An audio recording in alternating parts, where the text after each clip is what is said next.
Oh my god. Alright, we still got a minute before the ad break is done, so I'm just gonna hang here and sip on my water.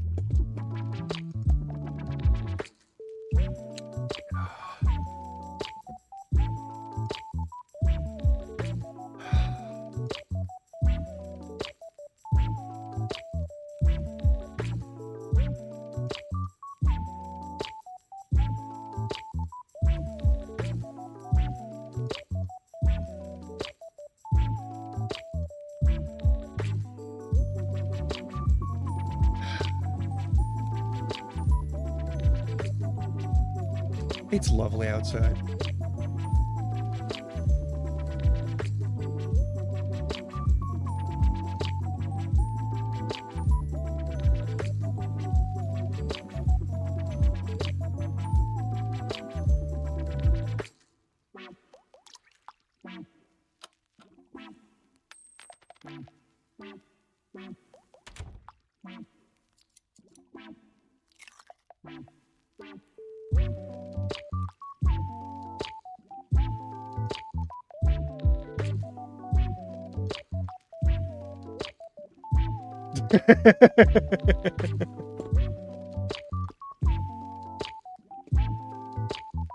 Oh god. Okay, so it says the ad break is about to be done, so we can hop over. I'm gonna hop over a little early. Hey, hi there. It's great to see y'all. I am in a bit of pain today. I don't know what I did, but at one point last night, I sat back down in this chair, and there was a horrible pain through my right leg. And, I don't know what to do about it, so we're gonna hang out here a bit, alright? We're gonna hang out here a bit. We will be gaming today, or something. I don't fucking know. I'm sure we will. There's no way I have enough stuff to talk about right now. Also, I'm gonna sneeze a bit. I don't think it was a leg cramp, per se.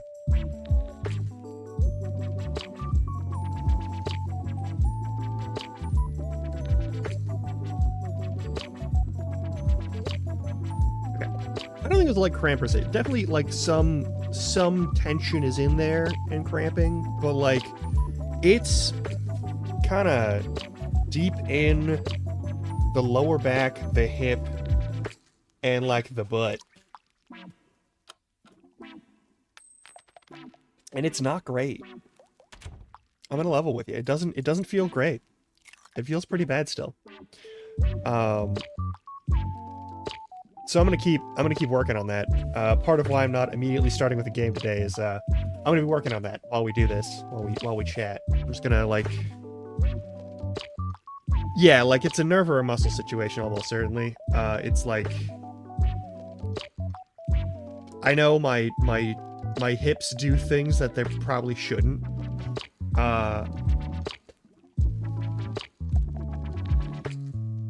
Yeah. Pretty much. It's nothing too terrible. Like, now I've got it, like, worked down to, like, a normal amount of pain for, like, if something's going to hurt in my body. But last night it was fucking brutal, and this morning was also brutal.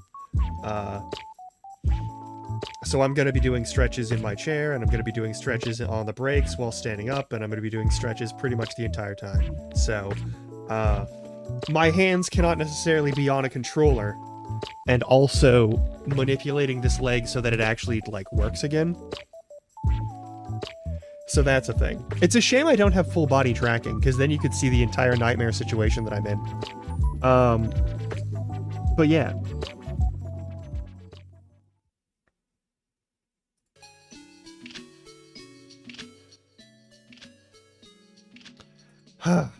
Alright. It's interesting because if I'm being totally honest, it feels like it might be a cosmic punishment for turning my Morrowind character's bones to sand by jumping off of a building a bunch.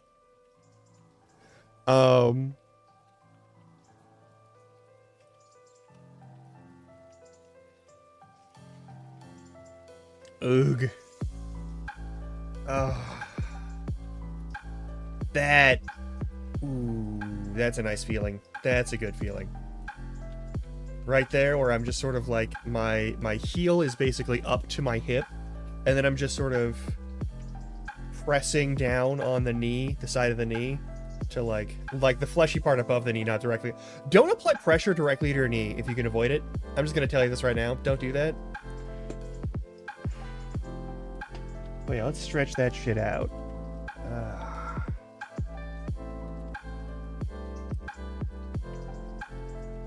really should prioritize like a full body situation, but I don't have enough room to make it work well anyway. Yeah, don't break your knee and don't dislocate your knee, because it's a huge pain in the ass to get that to fit back together. Because it's not like a clean, like the hip is a clean ball and socket joint. Like, you know it's a ball and socket joint. The shoulder has like extra platey bits to it, but ultimately it's a ball and socket joint. The knee is a hinge joint, but because of the nature of its articulation, it's like a composite hinge joint. It's just like really... just like the elbow, it's just it's just a real... there's a lot of ways for it to go wrong. It's weird. Okay, I shouldn't say it's a... every hinge joint is a composite hinge joint because you have multiple parts going into one space and they only rotate cleanly in one direction to a certain range of motion. And like the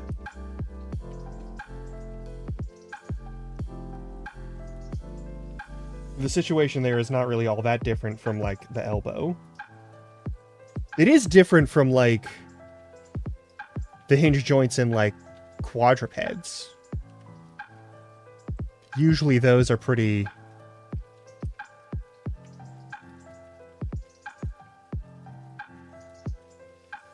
not a lot of... okay, so not a lot of like quadrupedal animals have like 4 bones plus a bunch of connective tissue in their like in their leg joints. Like horses don't have that, but that's also because horses basically run on the equivalent of fingertips, which is horrifying. Ooh. So one thing about being like slightly hypermobile that really sucks is that I never get to know if an injury is because I'm hypermobile or because I've done something unhealthy. I never get to know for sure. Because there's always going to be something where I wake up and something feels wrong. And like, I'm not super hypermobile. I can't like 90-degree my elbow or anything. That is so much better though. Ooh. Now for the other leg. Gotta keep them even. But yeah, like, I never get to know whether or not, like, an injury is caused by just, like, something dislocated itself and then, like, shunted itself back in because of ligament strength or whatever. Which, if you've ever had... hopefully you haven't. If you've ever had a joint dislocate before, it sucks. It hurts a fair amount. Sometimes it doesn't hurt a lot, but it always hurts like more than 0 amount, which is good because it means that, like, you know, you still have all the nerves connected. But it's not ideal when it happens with some regularity. Like, I don't have like the joint. I can feel the ball that's part of the femur. Like, I've never had something that bad, but like things tend to like jiggle around inside the body, and that's not... normally someone else has to do that to you for it to be a thing that you feel something jiggling around inside of your body, right? Like someone else has put something in you. Ideally in a consenting environment, right? Like getting stabbed, getting shanked is not a consensual environment, but like normally if someone's putting something in you, it's because you have asked them to, or they have asked you and you've said yes, right? Like that's... I think that one's pretty straightforward. And that should be the only time, but I feel things jiggle in my body and there's nothing that has been put inside me. Those are parts that are supposed to stay inside and they're trying to become outside. And it is literally only because of the work I have done to like make like the core and fucking like the musculature around those joints good, that I don't have really bad times on a regular basis, I think. And I think that is one of the contributing factors, is that I do a lot of core work just as part of my like daily existence. And it's just sort of like a habit of mine. It's like built into when you're doing something, you'll be doing other stuff. You'll keep moving. You'll make sure that when you move to pick something up, you use a full range of motion. Oh my god, that's so much better. Oh man, that's so good. Alright, we're gonna have to do more of that, but now my knee hurts because I've stretched that part of my leg a little too far. That's just how it goes sometimes. Picking which part of the body is going to hate me. Spread the damage around a little bit so other stuff can recover and go back to normal. I hate that that's a game I have to play with my body. But yeah. Anywho, so I'm gonna be doing that here and there. If there's a game that I can play where I don't have to have my hands on the controller the whole time, I'm gonna do that. So I might not... We might play Final Fantasy X because you can get away with that, and you don't have to be, like, constantly putting in stuff. You have to, like, put in a lot, but, like... Yeah, Bop It Internal Edition is good, is a good way to phrase that, actually. I don't like how good that is of a way to phrase that. I wish that was less accurate.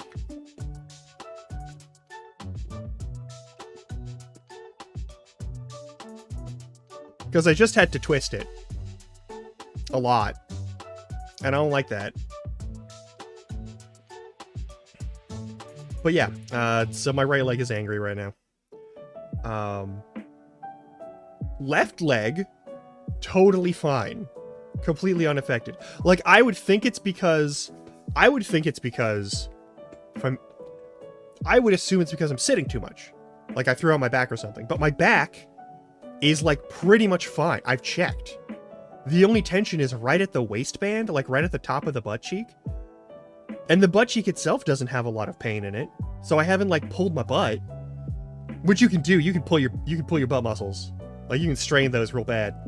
There's a lot of ways you can do that if you're not careful. And most of them involve having some amount of fun. Or not having any fun and just going about your day, but suddenly you've done too much with one of the butt cheeks, and so now it's just in horrible pain the whole time. But that's not where it's going. Like, the pain is definitely, like, near the connective tissue points and all that stuff. So it's, like, nerve and tendon stuff. And I'm wondering what the fuck I did to piss off my tendons yesterday. Because, like, I was fine all the way through stream. But now I have to, like, dig my fingers directly into the fucking, like, hip flexor muscles and their connection points. Jesus Christ, that like, that should be a lot more painful than it is. Yeah, those are the important ones, but fun.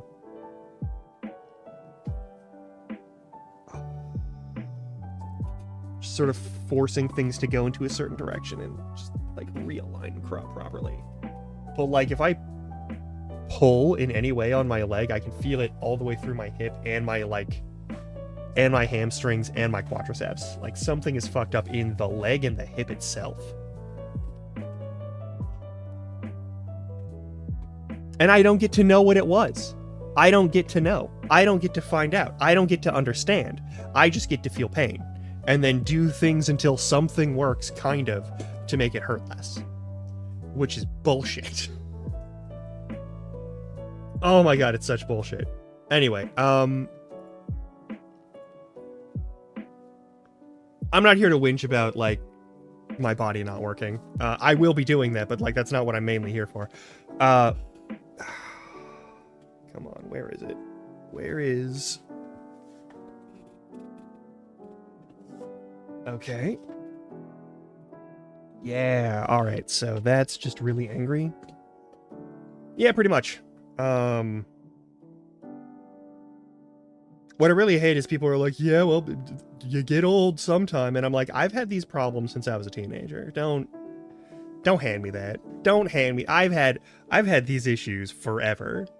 I've always had something hurting in my body for some fucking reason. You just get used to it after a certain point. Just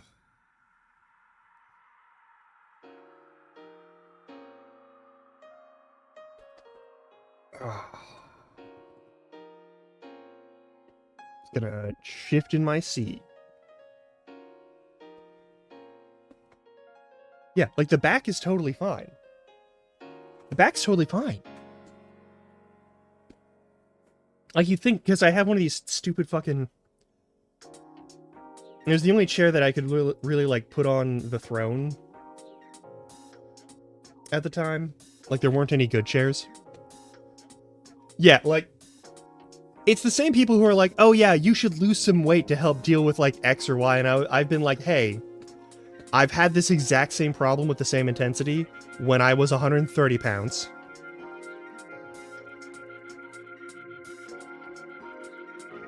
I've had it when I was like 130, 140, 150, 160, 170, 180, 190, and 200.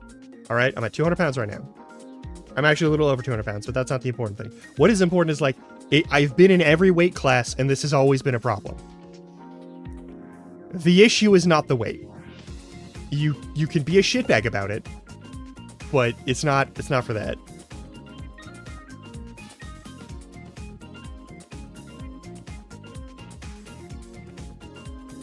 Hey, I saw Leech in here earlier. Leech, are you still here?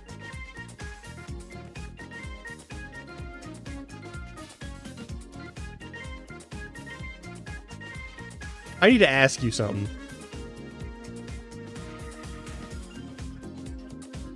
If she's not in here, she's not in here. It's okay.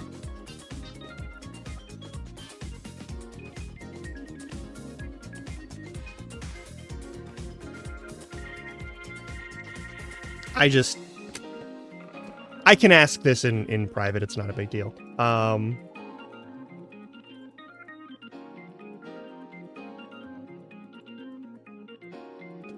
But anyway, it's not super important. Yeah, it was worth a shot. But thanks for hanging out. If you're just lurking, like, that's still a lot, actually.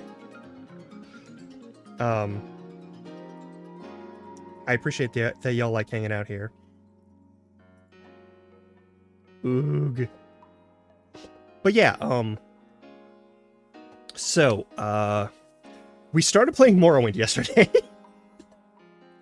And,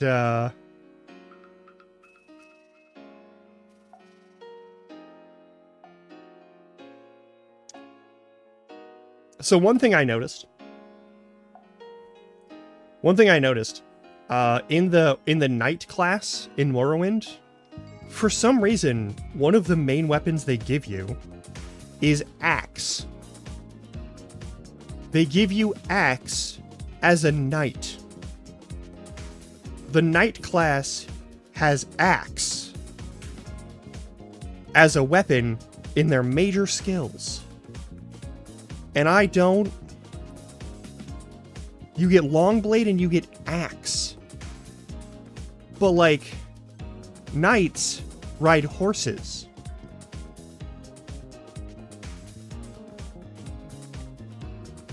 In the server they did, yeah. Like, it's the thing, I was looking at that and I was like, that's not right. And so before I continued the bones to sand technique to boost my acrobatics and maybe my athletics, I actually went back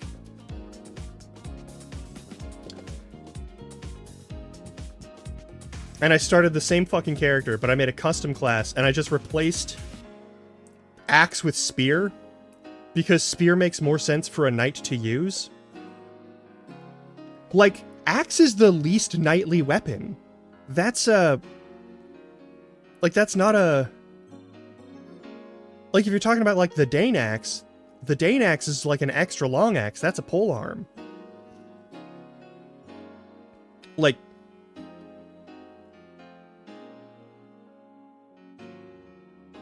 Like, that would still be considered a spear in Morrowind. So I went back and I did all the same stuff. Only this time I also remember to pick up the limestone platter, because I forgot that you don't have to pick it up after you gain invisibility or anything. You can actually pick it up and throw it on the ground, and then it's no longer considered owned by anyone. And when they come up to you and are like, hey, yada yada, normally if you have it in your inventory, they take it from you. Yeah, I stopped pretty much as soon as the stream ended and we raided over to Howie.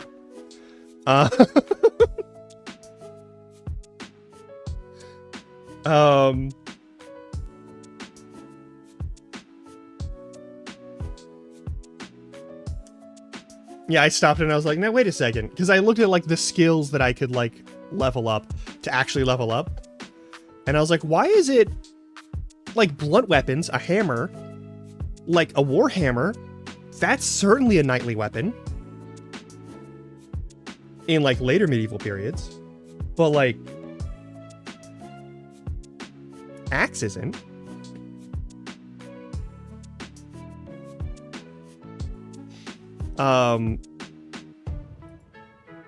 So I made the character a second time, and then yeah.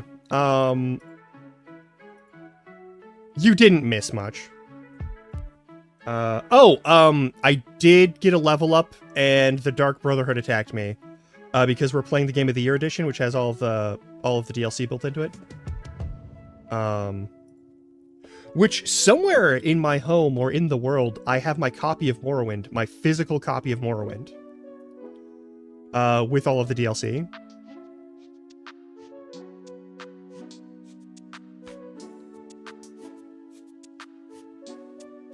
I mean, swords have a number of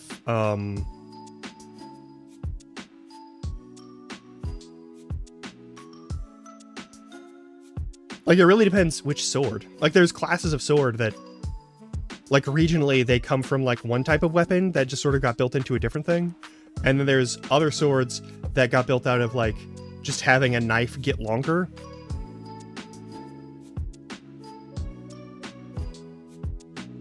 It really depends. Like the Viking sword is a standard of a knife that just became a longer knife. But also there's the Anglo-Saxon seax that became sort of like it's the combination of, like, a knife and an axe. You have a stabby point, you have a hefty blade. And that certainly, like, led to other types of weapons that are more produced and more focused on good cutting edges and heavy weight behind them, like the scimitar and, like, that sort of thing. And the falchion. Especially the falchion. And, like, those aren't direct lineages necessarily, but, like, every culture at some point says, let's put sharp thing on stick. And also, when they get, if they do metallurgy, they're like, let's make knife, but metal and longer. And then, if they use oils in any capacity in their cooking, they're like, let's fry things in a bread-like object. We get dumpling, we get sword, and we get pointy object on stick. It's not always arrows. Like, Australian indigenous folks have the boomerang. They didn't really make bows. I'm pretty sure they still had, like, pointy object on stick, though. Like, they still had stabby stick. Because spear is everybody's weapon. God. Yeah, no, thank you people of the past for making dumplings happen. Fried bread thing with stuff inside. Always good. Always good. Excellent choice on humans. Humans love fried bread with thing inside, and I really appreciate that for them. I love that for them. I love that for us. We've gotten really good at making fried thing in bread object.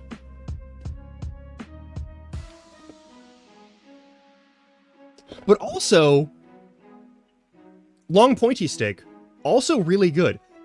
Frankly, the spear has a higher body count as a class of weapon than, like, any other weapon in the world, including arrows, which are just spears you shoot at people. So technically, I'm just saying, like,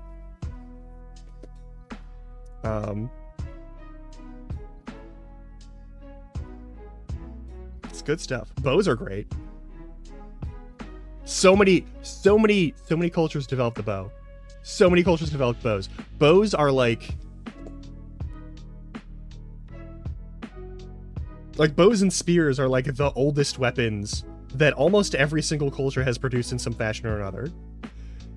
You get bow, or you get spear, or you get both. And of course everyone gets club, stick with heavy thing on it. And everyone gets knives because, like, small thing you can use to, like, carve stuff.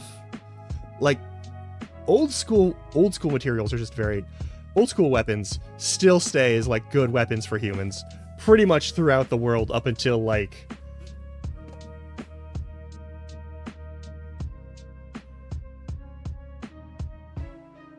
Yeah, until we make fast gun.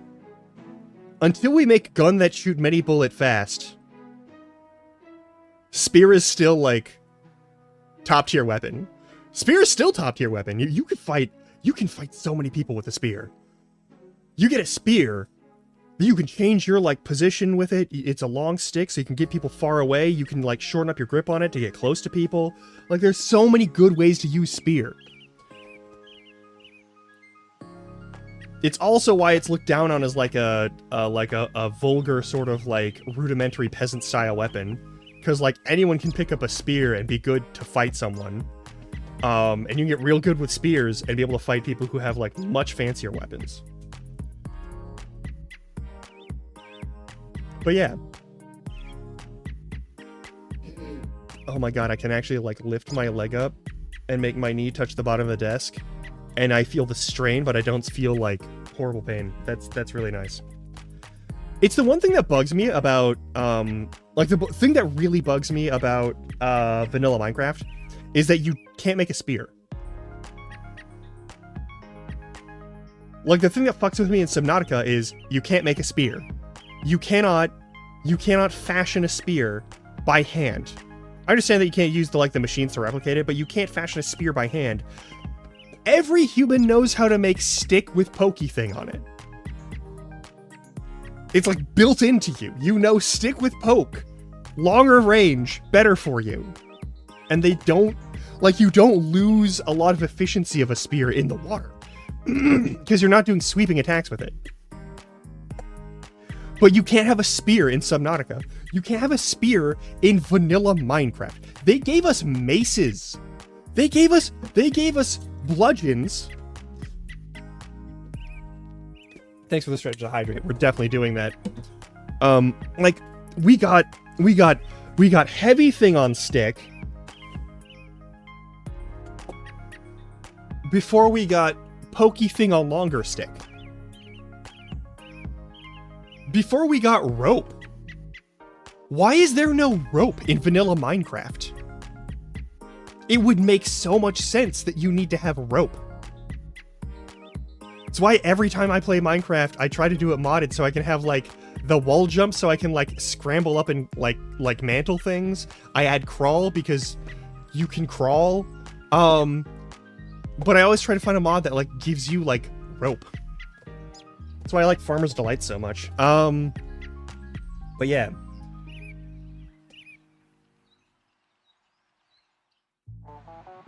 It's so fucking important. Also, backpacks. Like, basic... You don't need super fancy just basic backpacks. Something that has a little more storage on it, so you can fit more stuff in your, like, pockets. Like, these are things that should be in Minecraft. They should be in vanilla Minecraft. They should be a basic Minecraft item. Like, one of the things I love about Valheim is that you can make a flint knife and a flint spear. Two of the oldest, most basic weapons that humans made, and you can have them in that game, and they're good because, funnily enough, a knife, no matter its material, if it's able to be used more than, like, once or twice before shattering, is good. A spear, even if it's just made out of the most basic shit, is still good. Because in real life, they're still good weapons. They're still good tools. Like, we got fancy metal maces before we got any spears in Minecraft.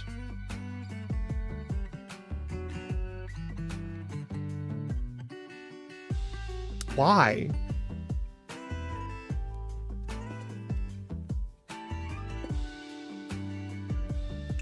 It makes zero sense. Anyway, while I was watching Howie play Minecraft, I kept thinking about that. I didn't chat very much. I feel bad. But they'll be fine. They don't need me to, like, tell them how to play a game. They don't. That hyena is perfectly smart enough to deal with these things. But some of the mods for Minecraft get really weird. I don't know how I feel about all of them. Like, I think if I do, like, if I'm making myself a mod pack, I'm not gonna add... I don't think I would ever add, like, super technology stuff as part of a mod pack on my own. I don't even know if I'd necessarily add, like, any sort of technological boosty things. I don't know if I'd add, like, super big magic stuff. Like, I don't know if that's, like, I don't know if that's a thing that I would care about. I don't know. Some people complain about the things that Minecraft is changing. Like, they've added, like, the trial dungeon things or whatever, and they've added, like, all sorts of other, like, little animals and that sort of business, and, like, those are all fine. Those are all good. I like that shit. People complain about, like, oh, they're turning it into something that isn't Minecraft anymore, but, like, one of my friends, like, over a decade ago, when Minecraft was still brand new, was like, Minecraft is barely a video game. Like, I don't even think that Minecraft is really a video game right now, as it stands. Because you don't have a distinct goal. This was before, like, the end showed up or, like, any of that stuff. Like, there was an actual, like, thing going on, and they were like, hey, there's no end goal that you're going for. It's certainly, like,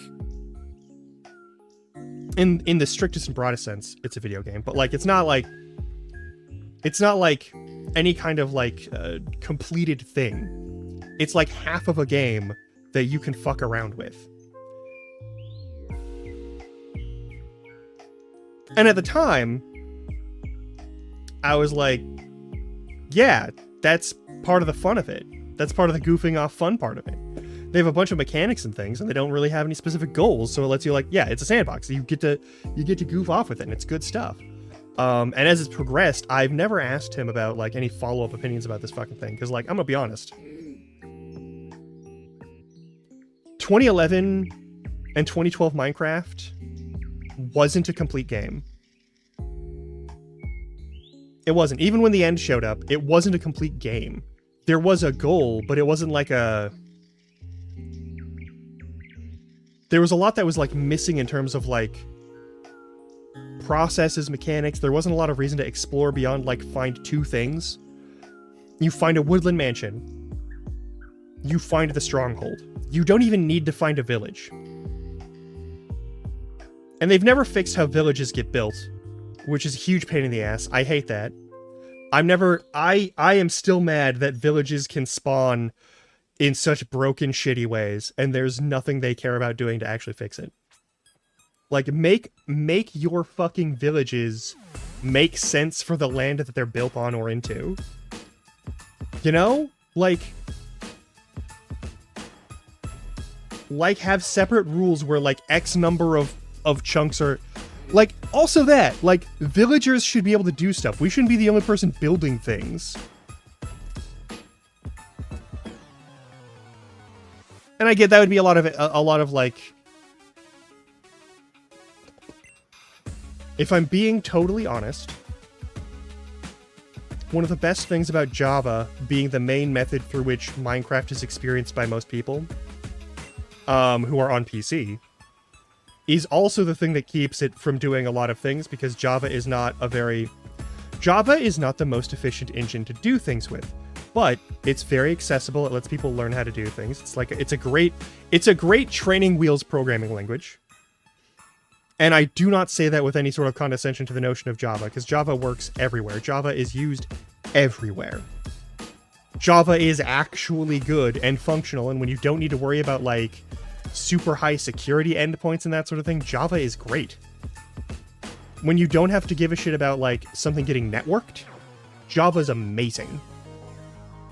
Like, you can do all sorts of shit, but like 8 billion processes in Java are going to use up 8 billion processes worth of data all the time.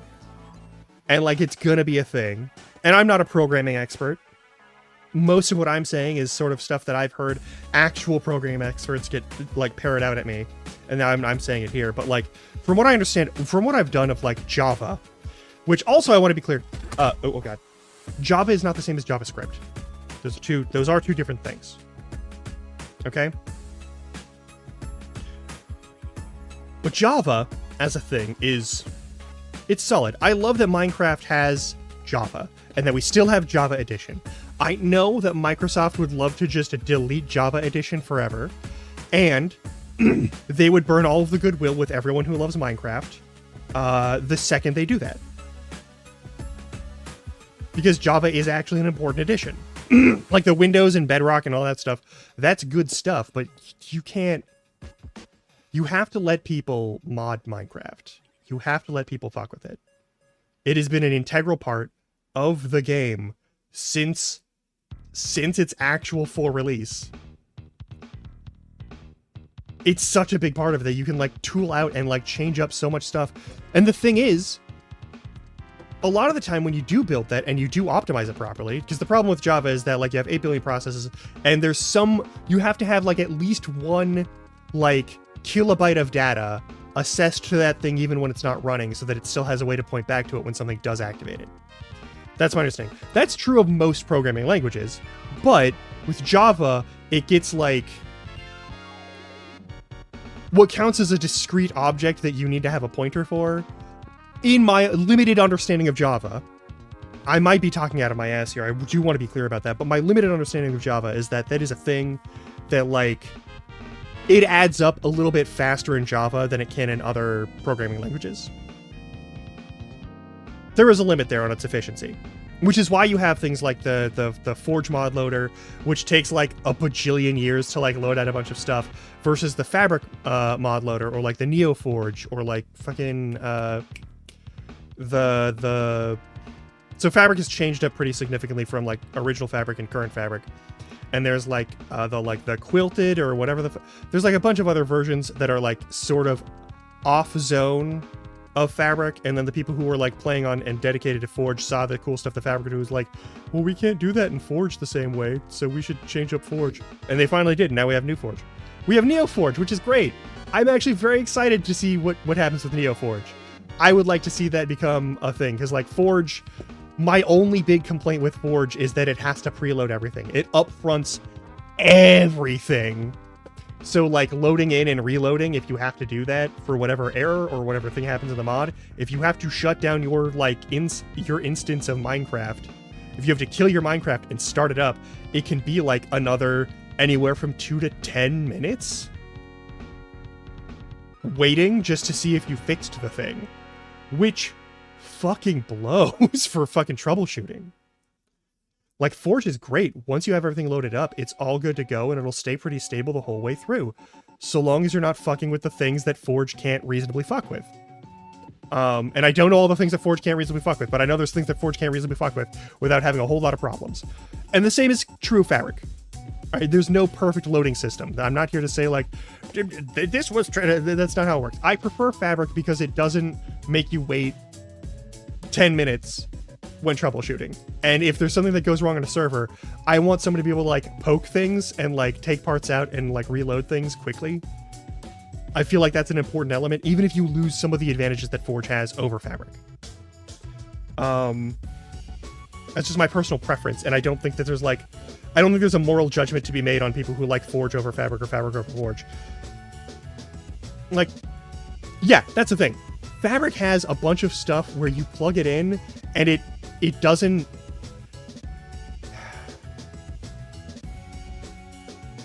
It is a lot more end-user friendly. Just for someone who doesn't know a whole lot of technical, like, specification stuff. It's a lot more user-friendly. Like, if I run a server, it's probably going to be a Fabric server. Because... If something causes crashes, I want to be able to, like, pull that out. But yeah, like Forge has all of the old school mods. And like the great thing about modern Minecraft is that you can get all this, but I still think for all of the mods that Minecraft brings into play, there's a bunch of stuff that should be in that game that just isn't. And clearly it can be put in the game.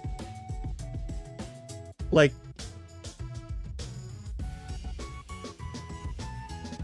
yeah, we have sword, axe, shovel, hoe, pickaxe. Like, we have 5 major tools. Why do we start with sword? Why is sword the fighting weapon? But, like, axe is also kind of a fighting weapon. And why don't we have, like, a more... I don't know. I feel like there's a bunch of things that base Minecraft should have by now that it doesn't, and it's really weird. I think it's really weird. Yeah, like, here's the thing. Like, there's, like, backport versions for mods where you can put stuff from, like 1.16 back into, like, 1.12. Maybe 1.12 too, but, like, you can backport stuff pretty far into Minecraft and not have any issues whatsoever with how that works. If you like how those versions of Minecraft work better, you can have all your stuff from the current Minecraft. It's doable. It's getting a little more complicated as they revise and rebuild and renew, like, code structures from back when fucking like the original Minecraft code was actually a thing. But, like, I don't know, this is not a very focused rant. I should let you know, like, I took my ADHD meds like right before I finished setting up for stream. God. Just doing a good, like, piriformis stretch on my leg made that so much better. I'm gonna do that more later. Jesus. But yeah, like, there's tons of good ones. There's tons of good mods. And there's tons of good... And they don't add, like, weird game-breaking shit. Like, I'm gonna be honest. There should be more food items. There should be different food stuff. I don't know. One of the things that I really like, I love Valheim. Valheim is one of my favorite games that I've ever gotten to play. I'm so glad that Valheim exists. It's more it's more combat oriented. There's, like, limits to what you can do to the base landmass. There's, like, and the modding community there is also really cool. Like 90% of them anyway. And so, like, you get a lot of stuff that lets you, like, build the different things and have different tools and make more use of things. But, like, the other thing that I really like about Valheim that Minecraft doesn't really do is that when the Valheim devs are like, hey, I have yet to see a version of our game get played where people aren't doing, like, something like this. And then they go, hey, you cool if we also do this?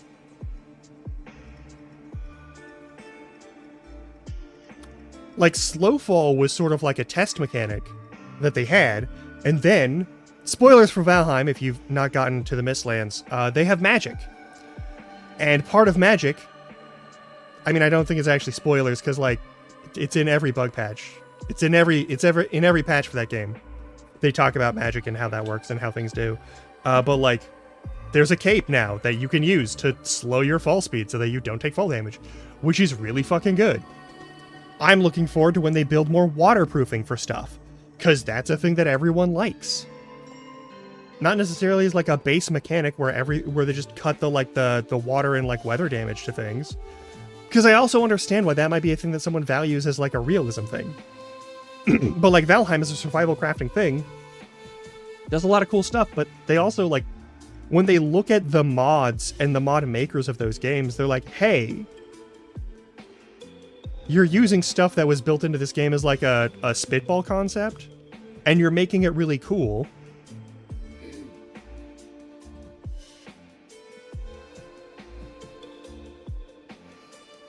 I'm gonna level with you, Robo. I haven't watched an Avengers movie with any seriousness or attention since the Avengers. Any MCU movie? I don't know. Oh, okay, yeah. I've seen that meme where he gets blasted 5 million times. Yeah. But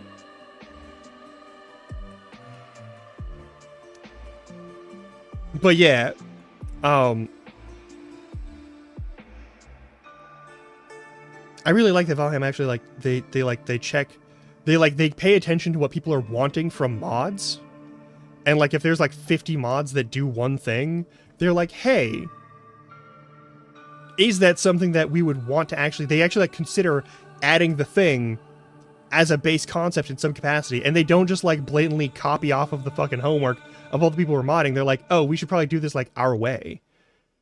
Which I don't know. I have a lot of respect for that, actually. Like, if they were just like stealing the ideas from like the mod like crews, the mod community, like that would be a horrendous douchebag move. But like everyone liked the quality of life changes for like being able to like quickly move things in or out of containers and that sort of thing. And like they were like, we could put that in the base code. And people were like, please do. It's such a pain in the ass to like manually open and close every single container. It takes forever to do stuff when you're sorting shit. And they're like, yeah, we can fix that. We can make that not suck because that's a thing that you don't like about our game. That you're using other stuff to fix. We can also just fix that. And like, and they did it a different way from like all the mods that were doing it, which is a thing. And like, I wish Minecraft would actually, yeah, it's a good, they're actually like looking at, oh, this is how people are constantly like doing things because this is an issue that they're having. And like Minecraft, there's a lot of issues with Minecraft. There's a lot of things I like, but like one of the things that I don't like is like, one of the things I actually kind of despise about how Minecraft is set up on a base level is that you don't have any good way to build a map with like pins. You cannot just have a map with pinned locations. You can make maps, you cannot draw on the maps. You cannot customize the maps in game. You get like a section of chunk stuff for a section of a region on a map, right? But you can't mark anything on it. So even if you make a big map, you have to do like 50 other things in order to be able to like point at a section on the map. If you want to point at a part of the map, you have to do like this whole other fucking jump through hoop situation. And it's a huge pain in the ass. Like, I like having a mini-map. I like having entity radar. So like Journey Map and like Zyro's mini-maps. We've been gabbing about fucking shit for an hour while I do like other stretches and make sure that my body still doesn't fall apart. Which I appreciate you just hanging out with me on this. But like, the biggest, like one of the most downloaded mods ever is Journey Map, because it lets you pin locations. It lets you know where you are in relation to other stuff. And you can share that with other people with like a fucking like, what, an XML file or some shit like that. You just like pop your map over to somebody else. They can copy that file, throw that into their like config files for Journey Map or whatever, and they have the map. You can share maps that way. But you can't share maps like if you build a master map in your home base. Like you can't pin like, oh, here is where like a woodland mansion is. Here is where the stronghold is. Like here is where XYZ is. Here's where we built this like system, or like here's our farms. Like you can't show that shit. You can't make that a thing. Which sucks. Like, it sucks really bad. And that's a basic thing that you could make a map and then just have like some sort of way to like put it into the cartography table and then like look at it as a map and then like highlight a single chunk on it to make like a dot. Like they could do that, and they're probably never going to. Because like, I don't know. The thing that bugs me is like for the Elder Scrolls games, there's a bajillion mods. There's so many mods, right? There are so fucking many mods for Morrowind, Oblivion, and Skyrim just on their own, for Fallout 3, for Fallout 4, for Fallout New Vegas. Like all of these have a bajillion mods. And basically, because back in like fucking 2011, Skyrim came out and the mod community for that group said, these things are broken and we know better than to trust that like a hard disk game is ever going to get fixes for it. So we're going to fix it. Because back in 2011, games as a download thing still weren't the norm fully yet. You had Steam games, absolutely, but like you didn't have like game companies were still making hard copies of their games on a regular basis back in 2011. And so when you got Skyrim, right?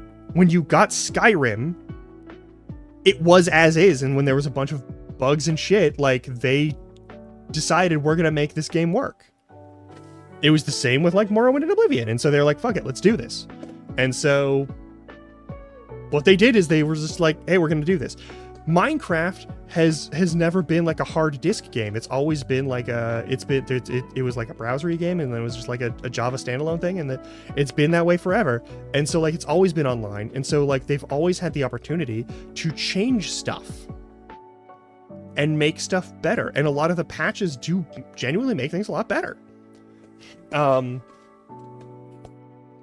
To this day, I still think phantoms are stupid. I do think phantoms are a terrible, like, concept. Because there's a lot of times where you play that game and you don't get the chance to make a bed because you haven't found any sheep and there's no way to make string into wool in, like, vanilla Minecraft. So you're just fucked, and then you have to deal with, like, monsters during the night all the time. It's just one more thing that keeps you from going out at night, and that sucks. And that's personal beef. Hate phantoms. Phantoms are shit. Phantoms were a shit move.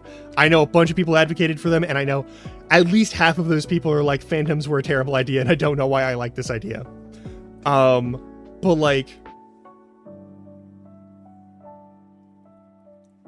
the issue was a lot of the Minecraft modding and a lot of the Skyrim modding, I think there's like a lot of like similarities, there's parallels to be made in like the culture of the mod groups there. Not only in like the weird gatekeepy isolationism, like elitism of like, yeah, you weren't here when we were first doing this, and like whatever, fuck that. There's a reason why I'm not active in the Skyrim modding community, and it's because they've been shitbags to so many people. And it's also why I'm not like an active person in dealing with like the Minecraft modding community, is because like I basically stopped playing Skyrim back in like 2016. And I played it like, what, once? Once I played Skyrim through up until like near the end of the game, and then we got some terminal glitches, and then I just sort of like said fuck it. Because I didn't want to start all the way over that far into a fucking playthrough. And that's its own thing. You know, you were there. And like I will at some point, once I've like snooze ads because we're rambling. There will be some point in time where I go back and play Skyrim. I'm probably going to go through and I'm going to play Morrowind. I'm actually going to play Morrowind all the way through, possibly on stream.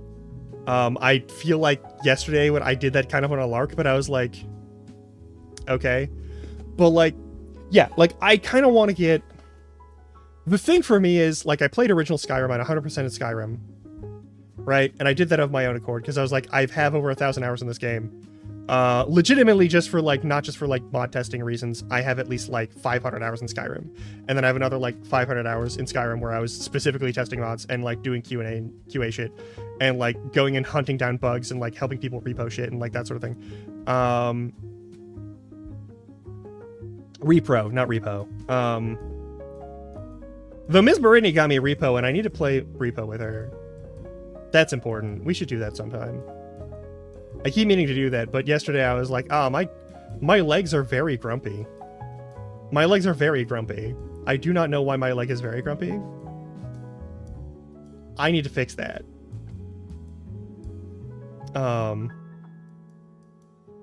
But yeah, there's this weird parallel between like Minecraft mod community and like Skyrim mod community.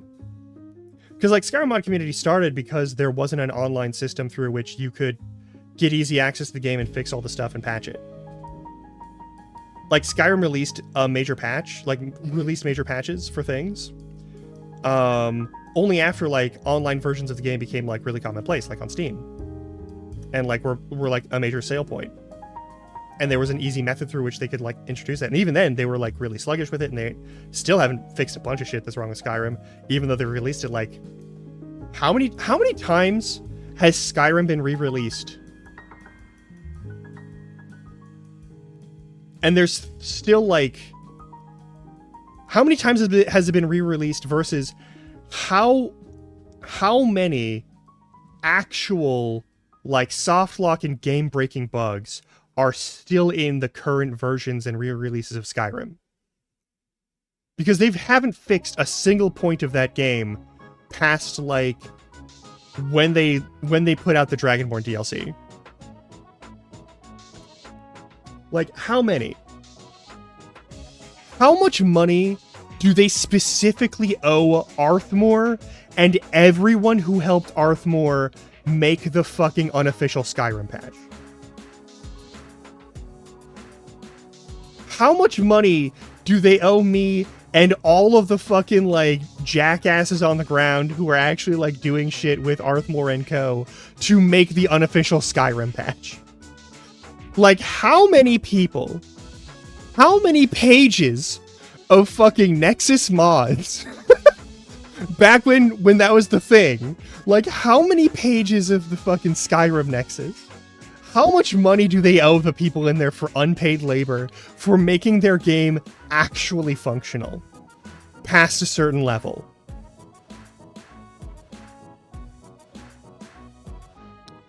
Because I think they owe me at least like a $20 gift card somewhere. I feel that personally. I took it personal. All right? And I'm not here to talk about like the quality of a person that any of the people who work on Skyrim mods were or are. Okay, because there's a lot of dirtbags in that space. Just like there's a lot of dirtbags in Minecraft mods. But that game came out and it was a hard copy and people were like, we're gonna fix it because like they ain't gonna fix it. Like they haven't fixed it yet. If they do, we can like just dump all of our work. And like they built, there's so many good, you can make Skyrim a completely different game. Like we as a community of fucking like nerd ass dork ass nerds, like we figured out a way to make Skyrim we've fucking hijacked the entire fucking creation engine and everything that Skyrim is built on, and we just made it a different thing over and over again. You can play Dark Souls in Skyrim. You can play Doom in Skyrim, probably. Like, someone's probably done that. There's so many weird fucking, like, 18 plus mods. You can make Skyrim a very not safe for work game. An extremely not safe for work game. You probably shouldn't, because there's a lot of ways that just... Anyway, you probably shouldn't just because there's a lot of ways that can, like, fuck up how the game works normally if you ever want to, like, play Skyrim. Like, yeah, you can do Doom in Minecraft, you can do it in Skyrim. Like, there's no... But, like, the concept of, like, they're not going to do it, so we're going to do it. And we're going to do it now, because I don't want to wait for a year, or when the first DLC comes out, or when X, Y, or Z happens for fucking Bethesda. We're going to do it now. I can fix it now. I got the skills now. I'm gonna fix it now. Let's all fix it now. Let's work together. And so, like, the community came together and, like, worked together and made shit to make the game work. And instead of seeing that and saying, hey, we should hire these people and, like, make a better Q&A system, Bethesda was like, oh, the community will fix it. We don't have to do anything with it. The onus of good bug testing is no longer on us, because the community will do it. And then you get like Fallout 4, where the community fixed it because they were like, we love Fallout and we want Fallout to be a good game, and you didn't make it a good functional game. We have to make it a good functional game. It's one of the reasons why I still haven't played Fallout 4 and why I don't really have a lot of motivation against playing Fallout 4 is because, like, I don't like the storyline is ass, and I'm still gonna have to download 50 mods to make it work in any way, shape, or form with Windows 10. Or just at all under any Windows. It's gonna suck, and I'm not going to have fun finding out what went wrong with it. Like, Fallout New Vegas is busted, and it's like a 15-year-old game, and you have to do a bunch of overhaul stuff. But there's like bug fixes. You need 10 whole mods to fix base Fallout New Vegas and make it run smooth. And you watched it run smooth here. I played it, and there were crashes. But we were like under 20 crashes for like, what, an 80-hour playthrough? We had like maybe a dozen points where the game broke. But like, they're never going to get Obsidian to fix that because they don't want Obsidian to touch it, because they don't want Obsidian to be able to re-release anything or have any rights to it, because they don't want to give Obsidian any more money. Because they're assholes. Because Bethesda's just a bunch of money-grubbing assholes. And like, I'm not playing Starfield. I saw what Starfield looked like, and it looked fucking miserable. And the modding community can't fuck with Starfield, because what they did with Starfield is a base structure for the game no one can fuck with. There's just too much bullshit there to get between there and there. Like, yeah, like, I don't want to play 4. I don't want to play 4. There's other people who are playing 4 and making it into a fun thing who are doing that, and I'll watch them, and I'll give them the attention. I'm not going to give Bethesda the attention, because fuck them. Anyway, mods make Bethesda games function. We're about to hit ad break. I'll be back in like 3 minutes. I'm going to do some more stretches for staining, and I'm going to see if there's anything I do to like get rid of some of the leg pain. Yeah, I don't trust that they're going to do anything cool with Oblivion. I don't at all. Anyway, I'll be right back. I got to stretch up, and I got to refill my water anyway.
I will say this. I'm not gonna buy the Oblivion remaster on the release.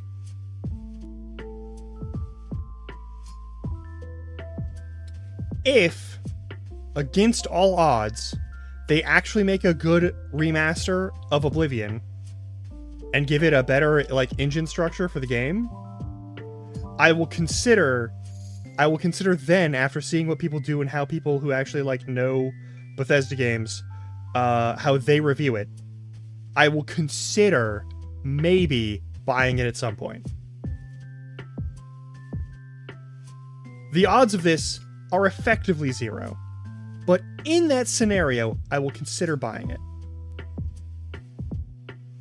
If people who actually know what's up with like those games says, hey, they actually did good on this remaster, they actually did something that is faithful to the original and has like a bunch of like fixed bullshit and like has other good things, if they do good on that somehow, I will consider buying it, but I'm not buying it on release. I'm gonna be honest, if a game is $80, I'm probably not buying it, period. I'm just not buying that then. Like, I don't make that kind of money. I don't make money.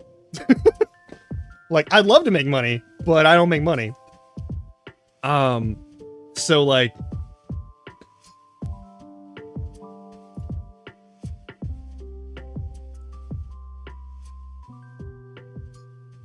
it's not happening.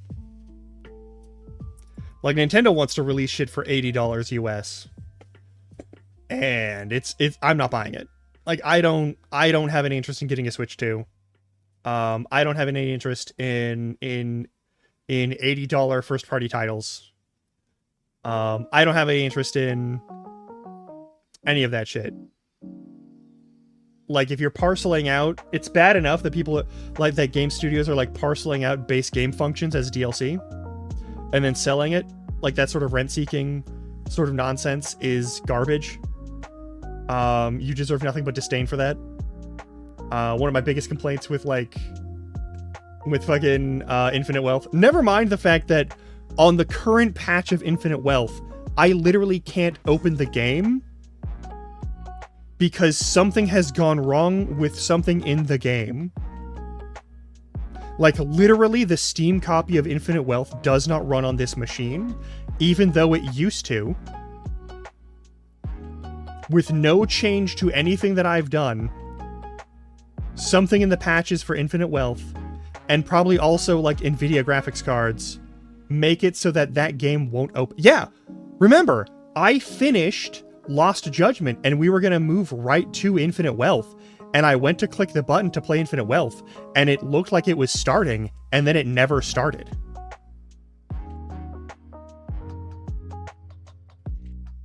Oh, you got a job coming up. Hey, congratulations. You should also make sure that you have, like, you know, money for living and a future. That's also important. But, like, yeah, Like a Dragon Infinite Wealth. Like a Dragon Infinite Wealth does not work on this machine anymore. You watch me do a full playthrough of it on stream, and it worked then. It doesn't, no hardware has changed in my computer. I had never uninstalled and reinstalled it since that point in time. I went to play the game. It did not run. It will not run. I'm not the only person having this problem. There's a bunch of people who are just constantly having crashing issues with the game. None of the supposed, like, in big air quotes fixes actually fix the problem that is whatever is the actual problem with my copy of the game, or like my system and the relationship between there and there. You're totally fine. But like, the game ran smooth, flawless, no problems. I played through the whole fucking game. It was great. I loved so much of that game. I had like 2 complaints about it. I had 2 complaints about that game. They've really gotten to the point where they have like too much shit going on. They got too much shit in that game. That's a good complaint to have, I'm gonna be honest. There's too much shit in that game. You don't have to do most of it to even get like end tier anything. I don't think there's any sort of like if there's like anti-cheat or whatever the fuck for whatever reason, or like DRM protection in that game, none of the mods that I ran for it seem to do anything to like set it off or piss it off. Like they changed out one of the characters for a different character in terms of like appearance, not even like changing voice lines or anything, but like appearance was slightly different, so that I didn't have to look at that one motherfucker's face from Yakuza 3, and I could look at the other motherfucker's face from Yakuza 3. That was it. I was like, the main delay was like better portraits, because DNC was like, hey, better portraits, you should use those because they're better. And I was like, you're right, they're better, and I want to use them. And I had that, and I had like change out what's his name from Mine from 3. And I think there was also like remove doors from the dungeons, so you're not doing like 50,000 door openings. And I think those were the 3 mods I had. It was 3 mods, and like everything else I just sort of like did. I didn't do a lot of the Dondoko Island because I appreciate Animal Crossing for what it is, but I didn't have it in me to play an Animal Crossing at the time. It's good, it works well, it's fun, it looks funny. There's like a bunch of good stuff in it. There's just like there's too much weird random stuff to plug in for you to make things happen, and there's always like unskippable tutorial stuff, and you can't just skip the tutorial portion of the stuff, which is even on like New Game Plus playthroughs, which is it's like on New Game Plus you should be able to skip it. You should be able to skip it on New Game Plus. That's the thing that'd be nice, but they didn't. Like that's my main gripe about Sega, is that like they made New Game Plus like a DLC thing for that game, which is fucked up. But like I can't play that game right now. Like I click the button to play that game and it does not play. I uninstalled that game and reinstalled that game like 3 or 4 times now, trying to like figure out what I did wrong. And like I've deleted various files that they say, oh yeah, the config here is gonna fuck it up, or you need to change like where it's displaying, or you need to yada yada yada, and like none of that did anything.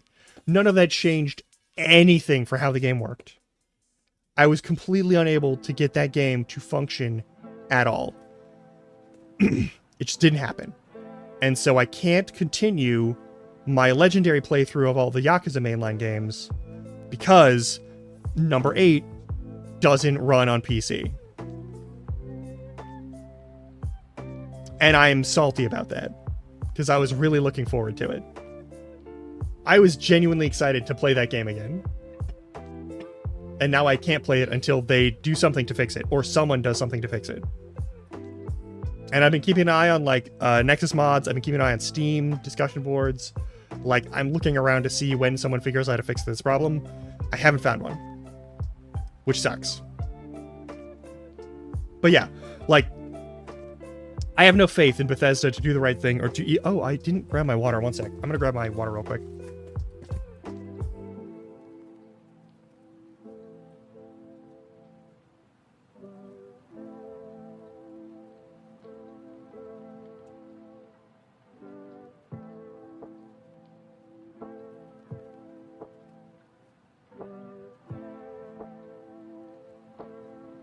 Thank you, sir. But yeah, I don't have any faith in Bethesda to do anything good.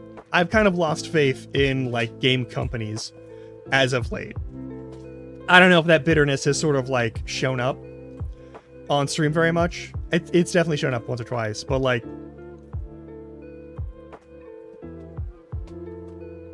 I'm more than a little jaded about the state of like the video games as an industry, as a hobby industry. It's worth a lot of money, and there's not a lot of money that are going to the people who are making it do anything good.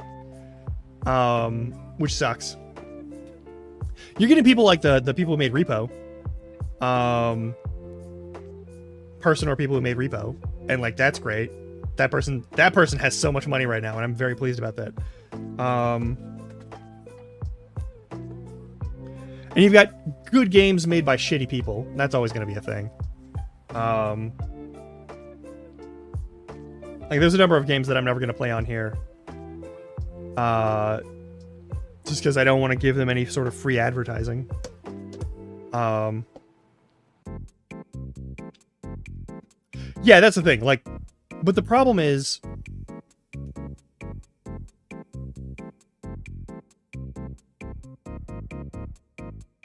I have a fivefold issue with games. Every AAA studio is buying out non-AAA studios and then throwing them in the garbage. Just literally just sending them straight into, like, the shredder.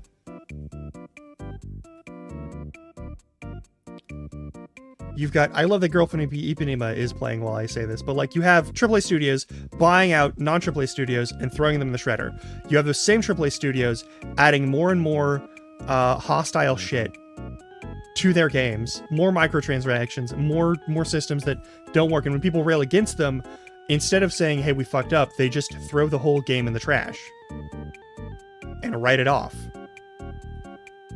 We've had winning studios who made blockbuster games that, like, sold like crazy and did amazing work, and then the studio gets shut down because it would make them more money to shut down the studio.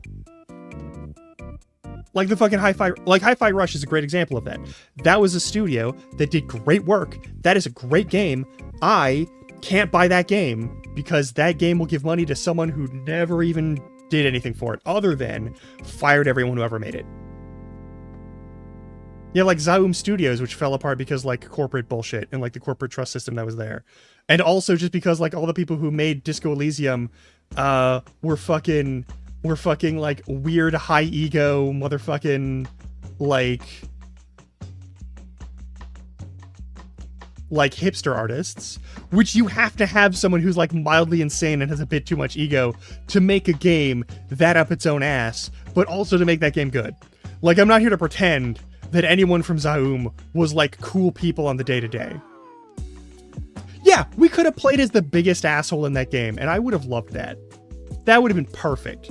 But, like, the company that runs that shit fucked them over, and I'm not here to say that those were wonderful people who did not deserve to have anything bad happen to them. Because every time I read the interviews from the people who were from Zaum Studios who, like, were part of that, like, artistic collective, the fact that they're, like, a pretentious artistic collective was kind of part and parcel with the way they would make that kind of game.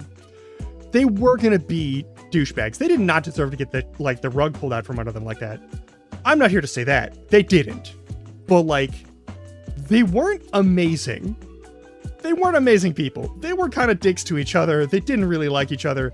It is equally likely that even if the studio itself hadn't pulled the rug out from under them and fucked them all over, that they would have, like, bickered themselves out of being working together.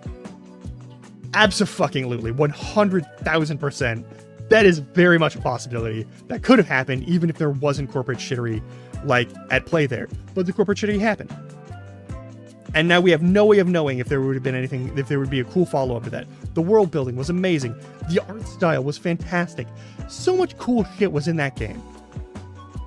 Even the ideas they threw out were good. Like, even the ideas they threw away because they didn't have the time and weren't willing to, like, put them together that way. Even those ideas were good. That's great. All right, when you have, like, good stuff that's, like, they kind of work semi-mechanically, it's okay, but it doesn't, like, do the thing that you want it to do, and so, like, it's not top shelf, so we're gonna throw it out. Like, that was what they were doing, and, like, that's fine. But, like, yeah, they made something that is an amazing game, and I can't advertise it as a game that you should purchase. It's a game that you cannot purchase in any ethical fashion. Most of the Assassin's Creeds, like, are built off of shit from Ubisoft, and Ubisoft is kind of a shit show of a company. Like, the family that owns it are a bunch of douchebags, and the company that wants to buy it out from them is made out of the same soulless dog shit as every other AAA company that burns everyone to the ground. And it's one of those situations where I kind of hope everyone dies in some sort of mysterious explosion in the situation. Just like everyone who works at EA on the executive tier, I feel should probably not work in video games ever again. There is no executive for EA, past or present, that I would trust with, like,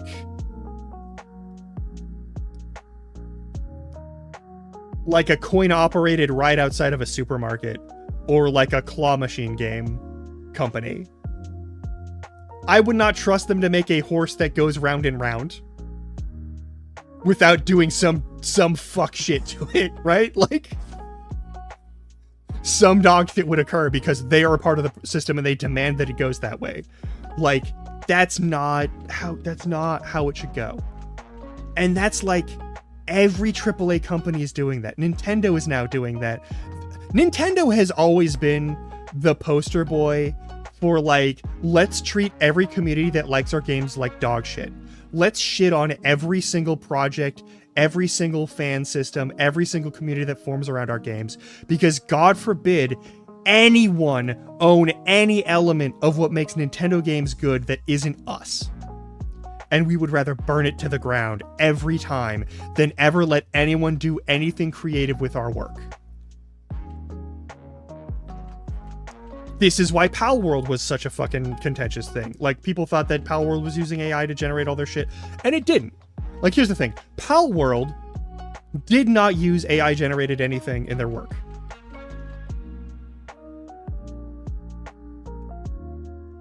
Yeah, and I don't trust them to not do some sort of scam about it. Like, I look forward to seeing that game get put together.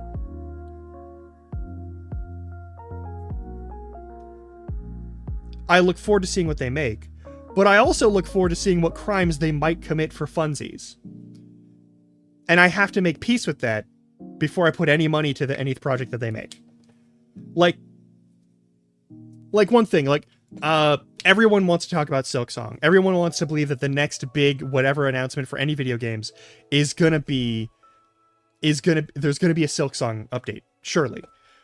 When you don't, like, Team Cherry doesn't have a PR team. Team Cherry isn't PR people. And like, everyone is angry about all the delays, but also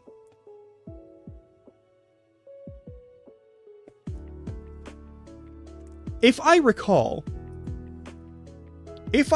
correctly, and I might not recall correctly at all. If I recall correctly, when Hollow Knight was first released, let me check this real quick. When was Hollow Knight released? 2017. Right? 2017, Hollow Knight was released. And you are asking a crew of like way less than 100 people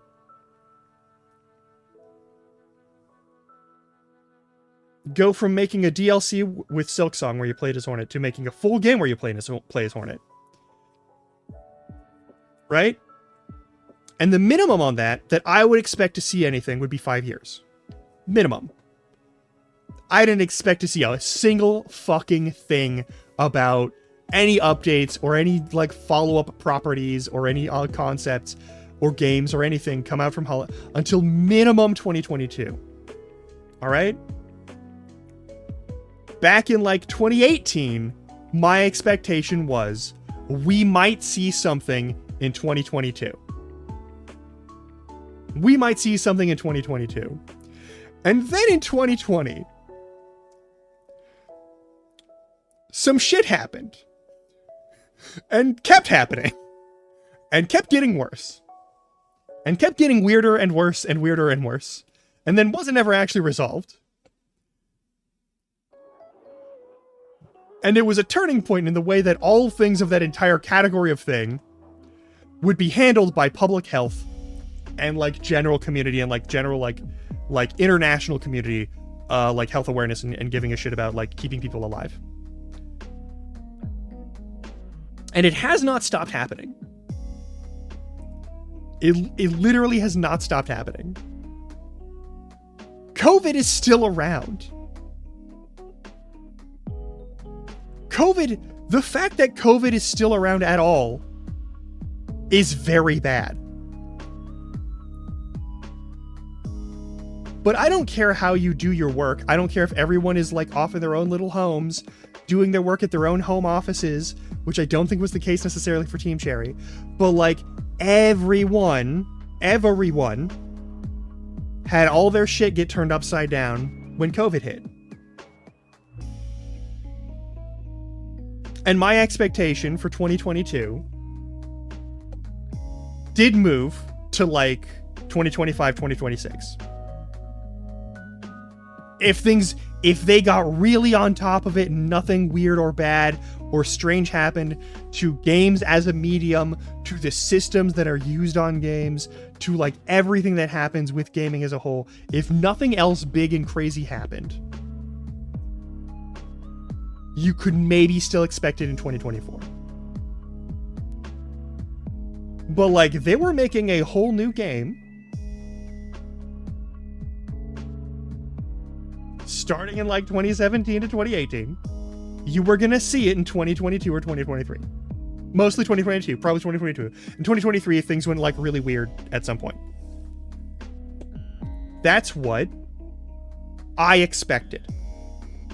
I heard that, and people were like, they're gonna come out in like a year, because like, look at how many other like great games came out right after like the previous big game that was really good came out. Like, and they always want to mention things like Fallout New Vegas, which came out like just a number of months after Fallout 3, which is not a fair comparison in any way, shape, or form.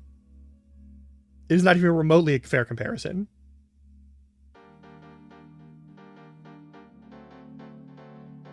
You had people who knew what the fuck they were doing from square one, who had to change like 2 things and then put together their game with like an already standing toolkit. Team Cherry did not necessarily have a standing toolkit for like churning these things out on a massive level. Yeah, like they had their thing that they made themselves for one game previous, which was Hollow Knight. And then their second game would run on the same engine roughly. Sure, okay, but they don't like have a mass toolkit where they can like build everything super quickly and easily. They have to make it themselves. It's like when everyone assumes that like all your clothing is made by robots. Like all your clothing is churned out by like some mass production machine. Like your shirts are made by a person with a sewing machine. There is no robot that makes your clothes. Just like food doesn't magically show up at the grocery store. Someone has to pick it, usually by hand, pack it, cart it, usually another person, by hand. Maybe they have a truck to move it faster, sure, but like a lot of them got to do this shit to a central location by hand. It gets moved to a general processing plant. It goes through there, where people handle it and deal with it, and if they can it, or they freeze it, or they do whatever, they do it there. And then it gets shipped through distribution companies, and then from those distribution companies, it makes it to your grocery store. There is a giant structural, logistical chain for everything you wear and everything you eat. And you want to pretend that you can just automate and make easy everything, and everything takes time, and everything takes effort. Everything. Every electronic device, every piece of furniture, the paint on your walls, someone had to make. Always. Always. It has always been this way. It will always be this way. Video games are not magically exempt from someone has to show up and do the work to make it. And it always has to take time. So yeah, I easily believe that Team Cherry wasn't going to be ready until 2022. Even if they said, we'll have it ready in a year or two. That was them being so goddamn full of hubris. That was them being so fucking cocky. And they were probably immediately humbled. And that's why they shut the fuck up and got to work.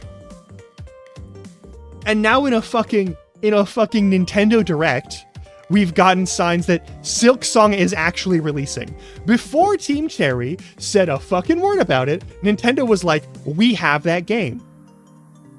We know that game is coming out because they talked with us. Because we let them work and do something that is compatible with our hardware. And they wanted to be a release on this. And we didn't hear about it before that point. Because one, Team Cherry shuts the fuck up about things. And also, two, Nintendo wants your money.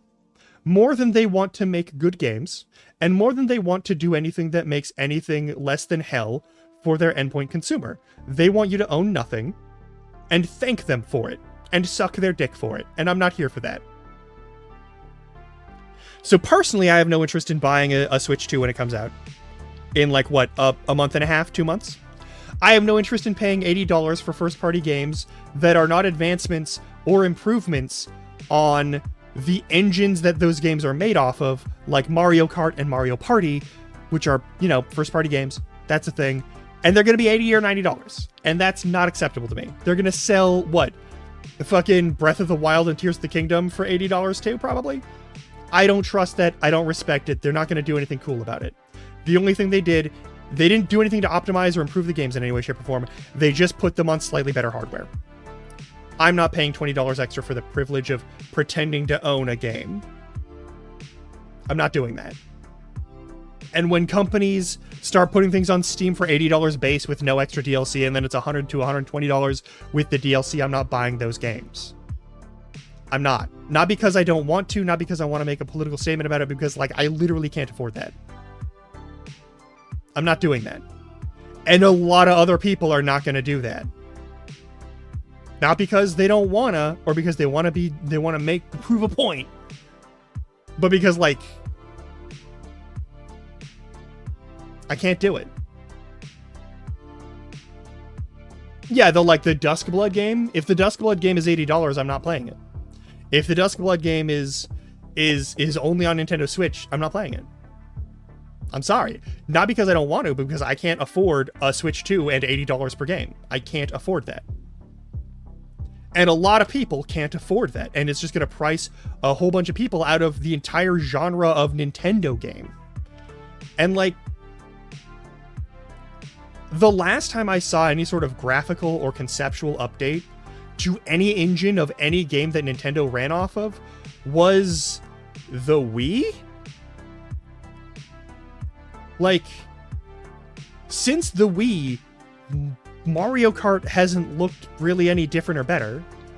Wii Sports and all of the like the successive new game, like, console sports games and like the Mii's and that sort of like Mii-based stuff hasn't really improved. Like, the concept, the art, the design hasn't changed at all. They're not running anything new. They're not doing anything new. Why should I pay even more money when they're not putting in more work? Why should anyone pay more money when they're not going to do any more work? Like, the number of people I've seen say, hey, I guess I'm not playing Nintendo games anymore. I guess I'm not doing Nintendo stuff anymore. The number of people I've seen say that is almost as many of people who said, you know what? It doesn't matter if it's the same dog shit. I'm going to pay $80 for it, and I'm going to thank them about it. Like, there are people who seriously think that, like, the Mario Kart that looks the same as the Mario Kart that was on the Wii, and it does. You can pretend it doesn't, but it does. The new Mario Kart is going to be worth $80, and it's not. It's not. It's just straight up not. New Mario games, new Zelda games, new anything games, I don't care. It's not worth it anymore. I can find better games elsewhere. People are doing everything that Nintendo and Nintendo's properties and companies are doing better than they're doing it. And Nintendo's even getting mad about it and shutting them down. Nintendo shut down all of the fucking Super Smash Bros. Melee tournaments. Nintendo shut down all of the fucking Super Smash Bros. Ultimate tournaments. Nintendo shut down all of the fucking sponsorship concepts for any tournament that makes anybody money that isn't them. Nintendo considers Nuzlocke runs to be as insulting as ROM hacking a Pokemon game.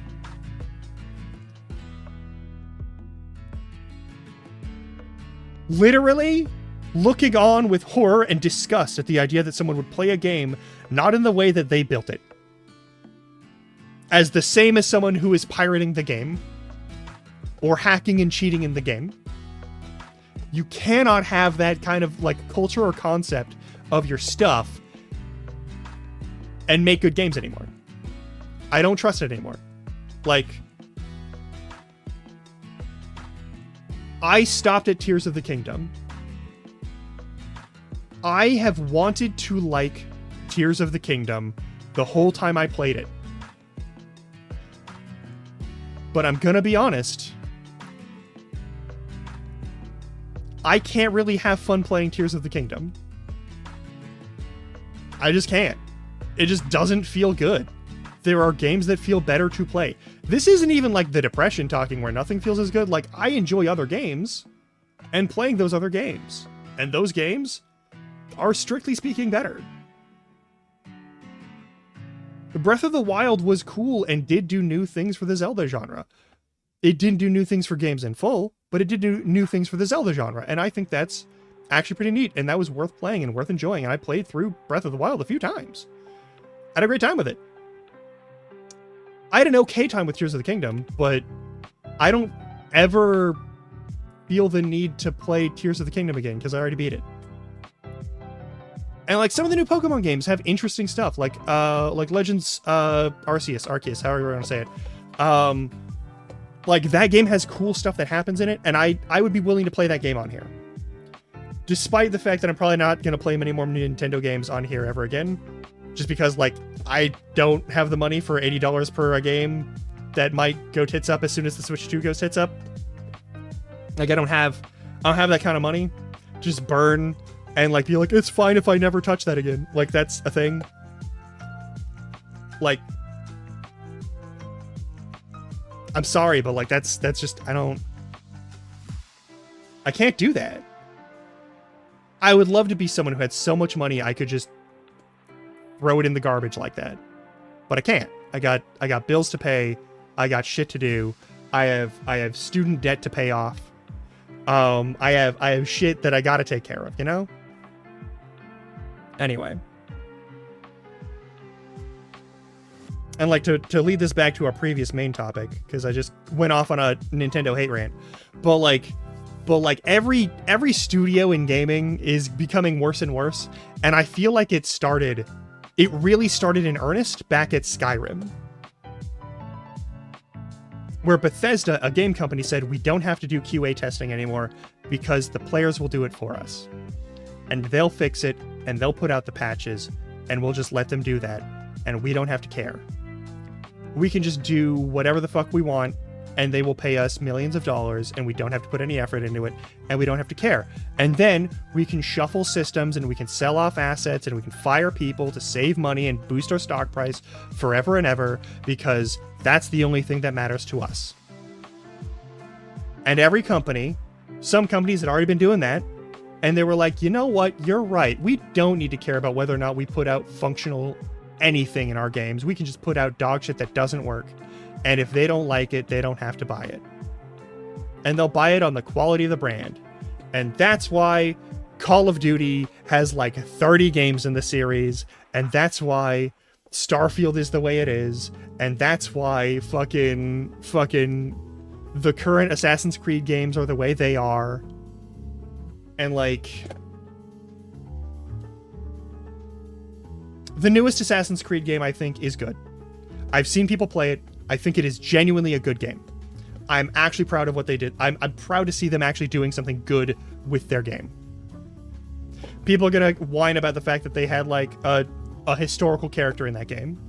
That's dumb as hell, and that's a waste of their own existence to be angry at that. Racist people are gonna be racist people. Sexist people are gonna be sexist people forever and ever. That is going to be like a violent and vocal contingent of the gaming community. For as long as we let them have a voice.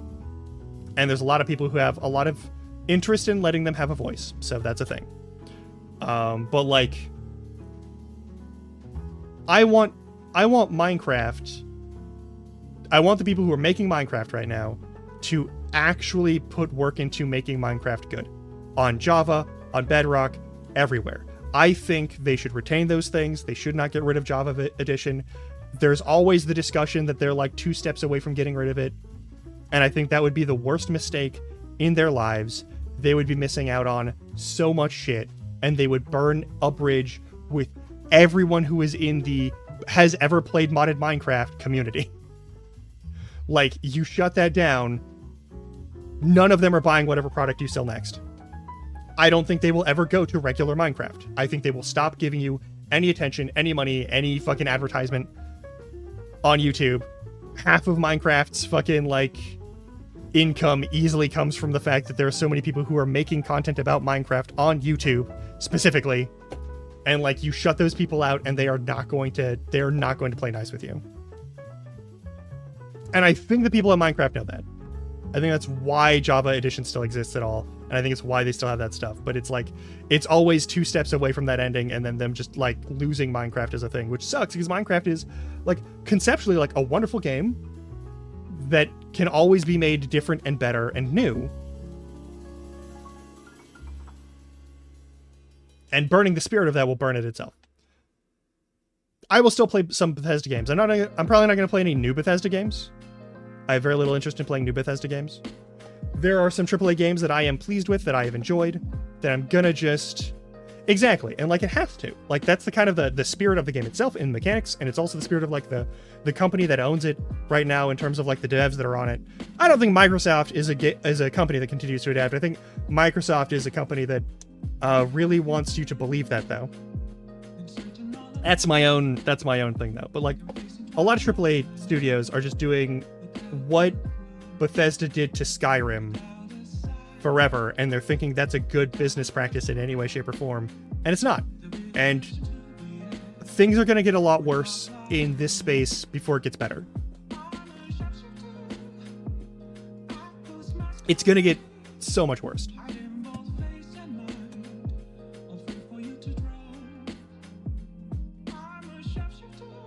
Yeah, that's the thing of like, they want to like, I think the first mistake that all of these companies do is they think that they have the right to your money.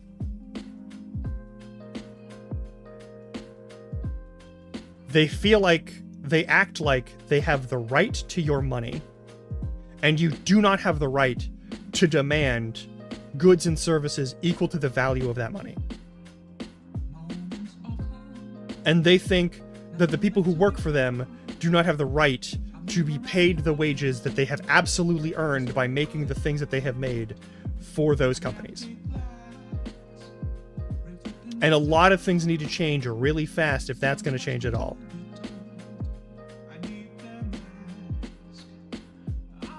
And this is unfortunately one of those situations where, like, if everyone would just, and no one will just. Like, not everyone is just gonna. But it's gonna be to a point where eventually video games go back to being super niche, overpriced things that are like boutique items that no one actually does anything with. And I don't feel good about that. I'm gonna be honest. I don't like it. And I don't feel good about it. And I don't see a lot of things that I can personally do to change that. I think collectively there's a lot of things that we could do if we all work together, but we're not all going to work together. And I know we're not all going to work together because there's always going to be people who are like, but I have a sunk cost into this and I want to believe that this is always good and this is fine and there's nothing to worry about. Which is often the same people who ultimately are like, why are games so political? As if like every element of your life doesn't have some political like angle to it. Where like the nature of like the political element of things is the same as like the nature of the socio-political and the sociological element of things of like, oh, I have to interact with other people and care about other people. Oh.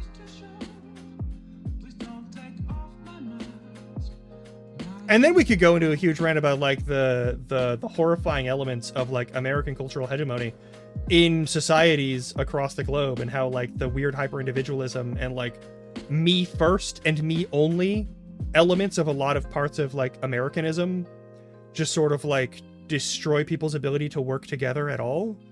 And it's a very strange, very artificial like thing. Like this isn't a natural element of humanity. It is a very carefully and very violently enforced element of like a specific piece of the human coping mechanism that is built into everyone's brain when they deal with like traumatic, horrifying shit, is to like shut it away and not look at it, and to develop a habit of that.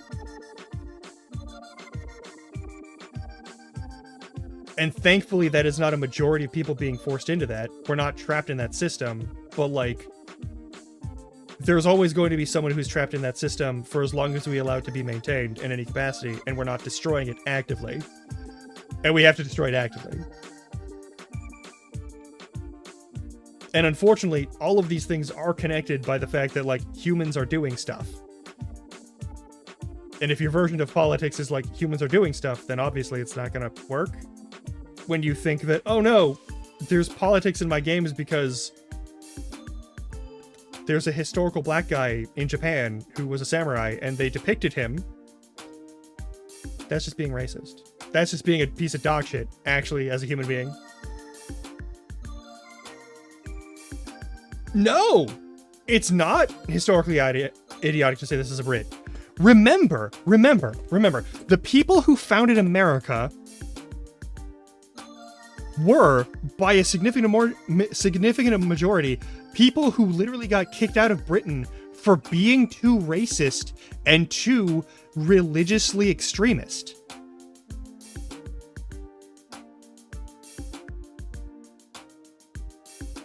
Remember, the empire that brought us genocide in a functional technological format said these fuckers are too bloodthirsty and too fucking weird, and kicked them out of the fucking Kingdom of Britain. And they made the colonies that became the United States of America. That's not historically idiotic. America's revolt was not just about taxation without representation, yada yada. It was about the fact that Britain wanted to make treaties with the indigenous Americans and honor them. They wanted a legitimate set of territories. Yeah. You don't like them? We'll kick them out. We'll send them across the globe, and it's not going to be an issue. Because it won't be our issue. Like, the same people who made the United States were the people who were like, but I just want to kill the indigenous people and take their stuff. And also, I want to make slavery be a thing that we keep forever as an important part of our society. I want to dehumanize humans as much as possible, and you have any resistance to that, so we are going to violently revolt against you. That is ultimately the core element of what makes the United States is, fuck you, I want to do horrible things without consequence. That has been a key element.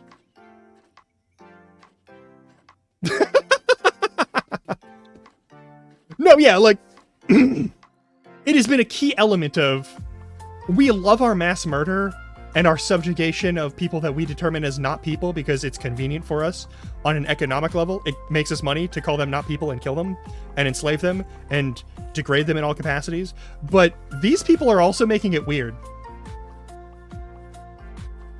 And then also, we have a bunch of people that we could send to the American colonies, but they're prisoners, and those people are making us more money. We should just disappear them off to an island that is so far away that they'll never be able to come back.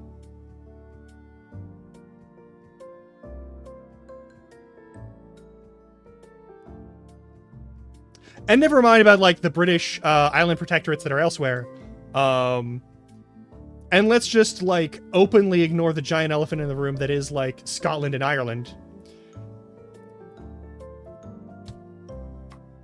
And Wales. And the Cornish. And if you go far back enough, the Pictish. And, all of that, as a thing,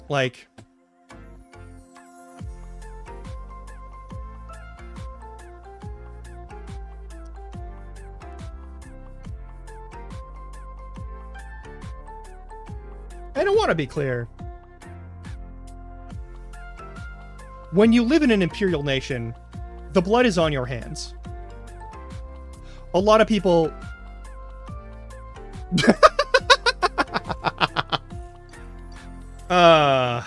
getting there more and more, too. Which I love to see. But there's so many people who are like, I'm not going to vote for so-and-so in, like, the U.S. elections because, like, because they're not willing to, like, put a stop to this horrible violence that's happening somewhere else in the world. Like the Israel, like, Palestine situation, where Israel, which, I want to be clear, Israel, historically, military satellite nation of Western powers. We took Jewish people from the Holocaust and pogroms previous to that, and, like, we told them that you can have this land without checking with the people who already lived there. And we enforced that through violence and subjugation, because that's what every empire does. And we did that in the 50s. We did that in the 50s and the 60s. Like, that was a thing. And, like, people knew about it then, and it was a problem then, and it was a bad move then. But, like, here's my issue. And this is going to put a damper on some of these things. I know. But, like, here's the problem.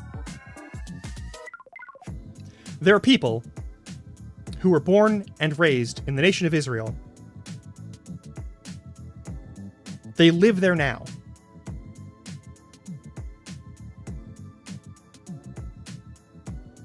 There are people here in the United States, born and raised here in the United States, most of them, who live here now on land that was taken from someone else.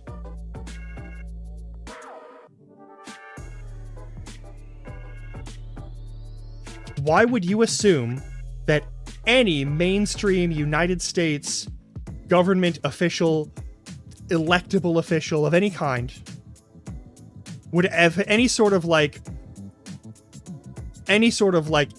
ethically or, like, morally consistent stance between we live in a nation that is covered in the blood of the people we took it from, people who are still bleeding out and dying and who are subjugated in every way, that are still alive today and still on this land, that we've shoved into the corner so we don't have to look at them.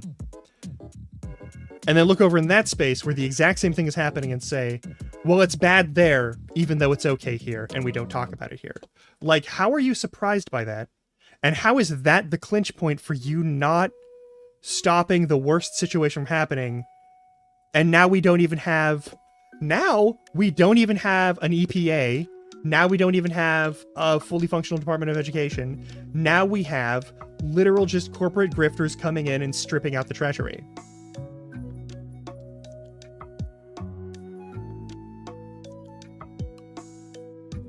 And you knew this was going to happen. You saw this happening, but because that thing happening far away would happen no matter what, you decided not to vote here.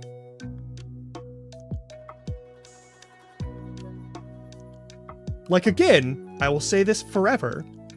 When you live in the United States, when you live anywhere that has any sort of, like, high industrialization, when you have any sort of, like, economically based government structure,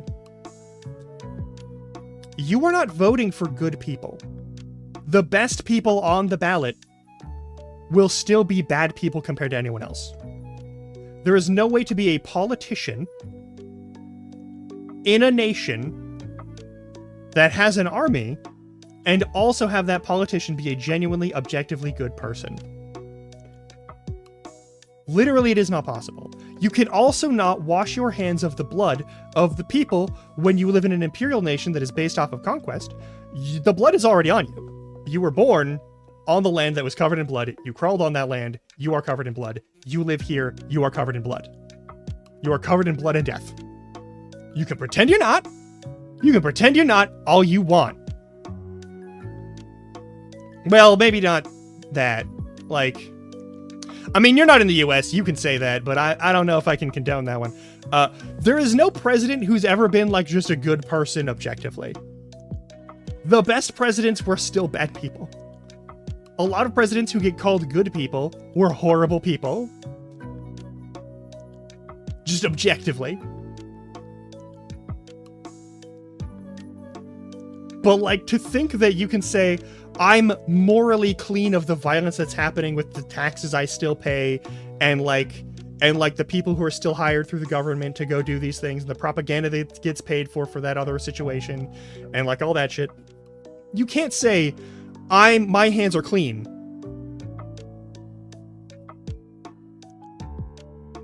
No, even those ones are bad. Even those ones were usually bad people.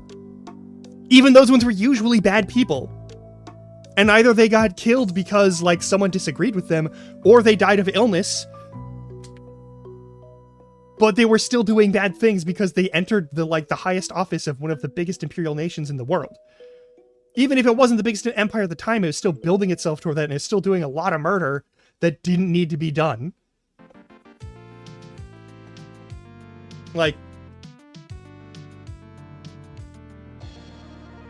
there is no way to live in the United States and not be like, it's not even a matter of like willfully complicit.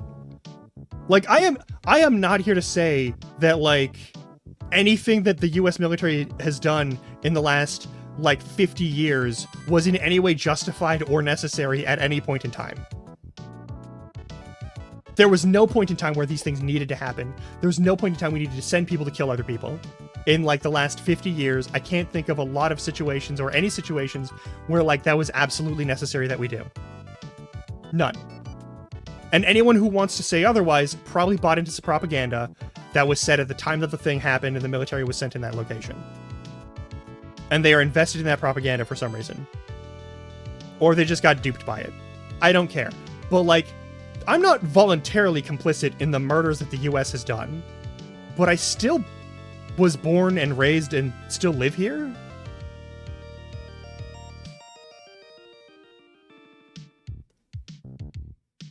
Just because the US Army took a chainsaw to an innocent person right next to me because I live in the United States and all of the army is in every state in the nation, like, they took a chainsaw to a person, the blood went everywhere, it went on me, I can't pretend it didn't.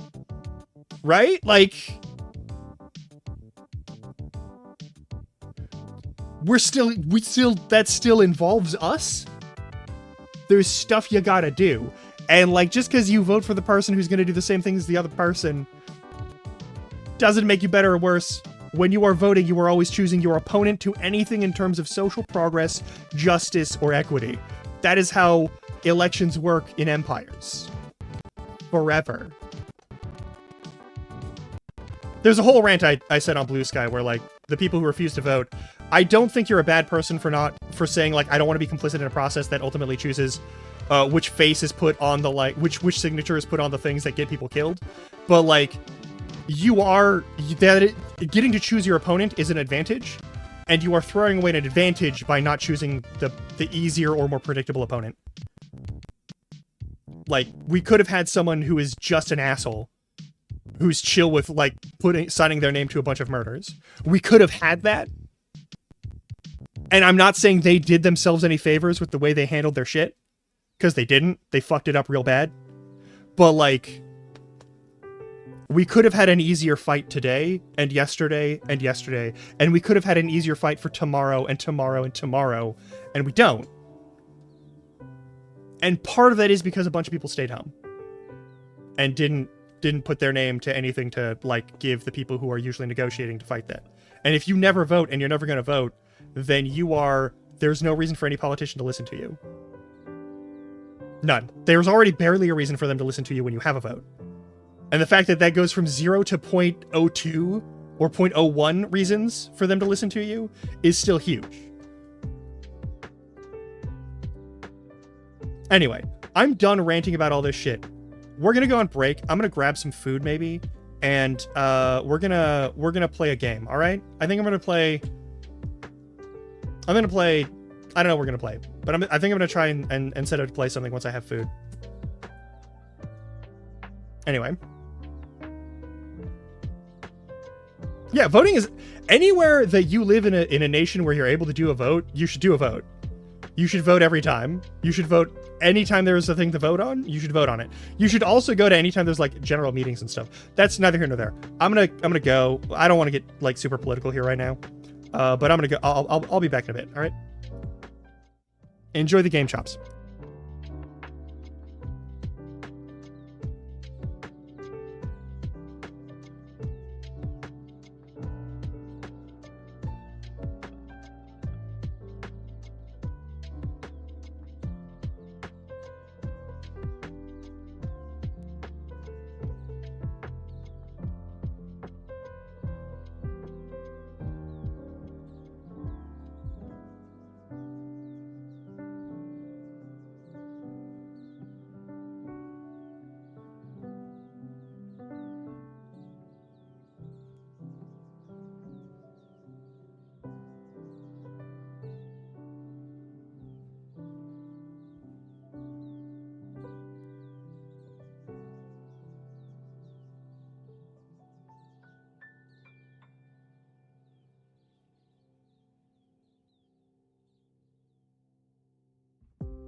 Okay.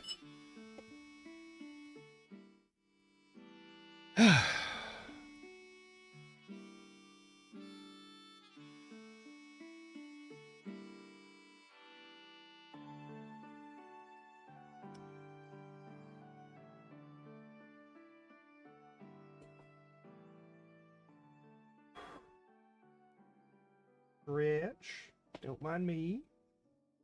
It's all good. Thank you. So anyway, no worries, no worries.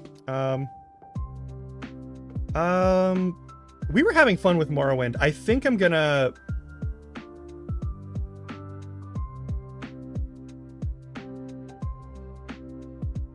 play some more Morrowind. I do love Morrowind. I've only beaten it like once, but like... if you even consider what I... Yeah, anyway. I've never done a whole playthrough and then also got to the end of the game and did it the right way.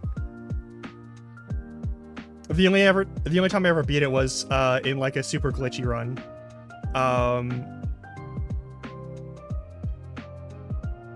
And I don't really consider that the same as like playing through the whole game. I've never played through the whole game.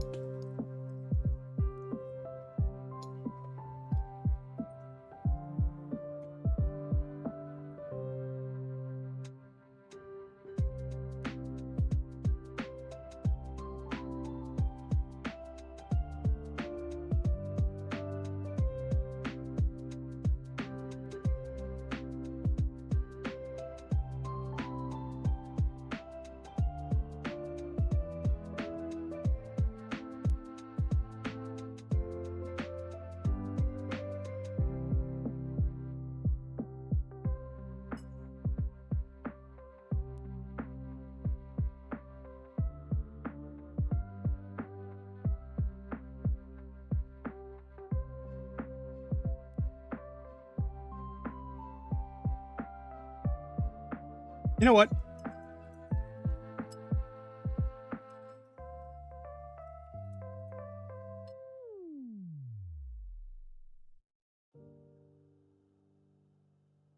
I'm gonna do this in an incredibly stupid way. And I'm very sorry.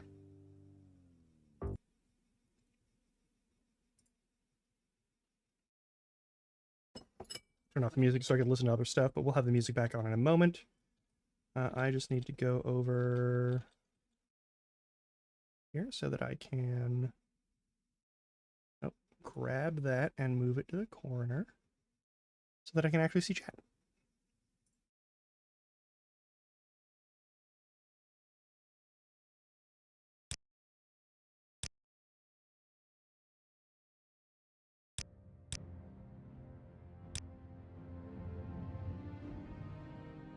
Okay.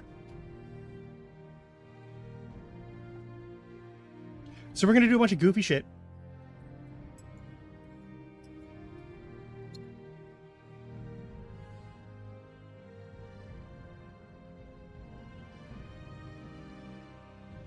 There, I've consumed some noodly goodness.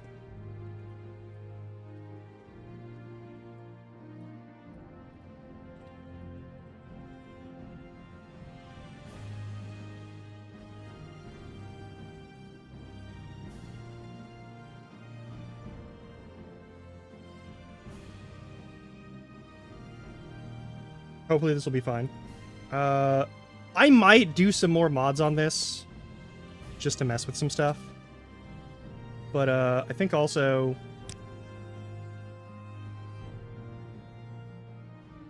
I do actually think I handled some of the other stuff wrong when I put this together. I also didn't do like more than like, I'm gonna be honest, I didn't do nearly as much like, I didn't do a lot of the like run and jump grinding. And I'm not going to do it this time either. I think that's really actually boring, and so if we have to move a little slower, so be it. But I think I want to do this the right way. I'm going to skip that. Stand up. There you go. You were dreaming. What's your name?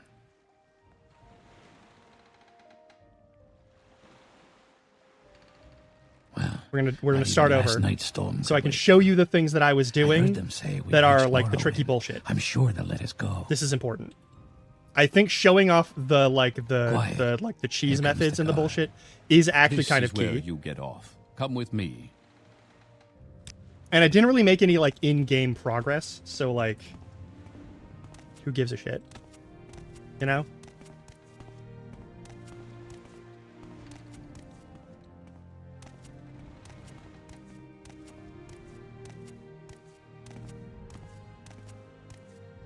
Get yourself up on deck and let's keep this as civil as possible. This is where they want you. Head down to the dock and I'll show you to the census office. Cool. You finally arrived, but our records don't show from where. The other thing is,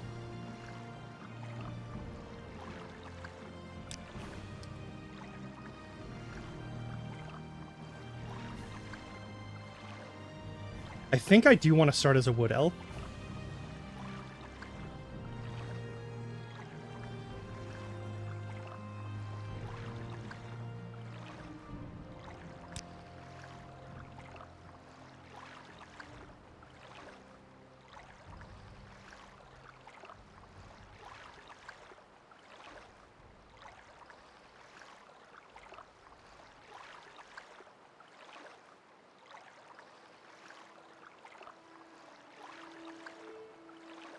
We'll do the same hairstyle as last time. I think I do want to start as a wood elf, and the main reason is I kind of hate dealing with diseases.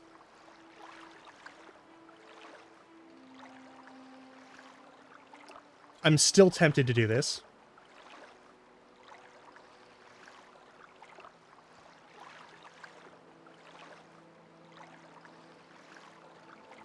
I am also largely by my nature a sneaky bastard in most games, and having an automatic 10 boost to sneak would be kind of nice. Like, Dark Elf gets, like, Destruction Magic, which is fine, Short Blade, which not really going to use very much, Long Blade, which we're probably going to use a bit more, and the same, like, Light Armor and marksmanship stuff, but, like, having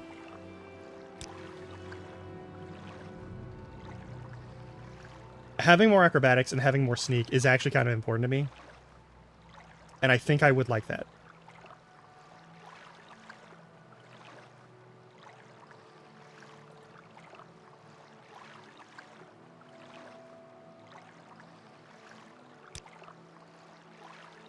Even if the angry red eyes are more my thing. I don't, that's the thing, I don't know! I don't know!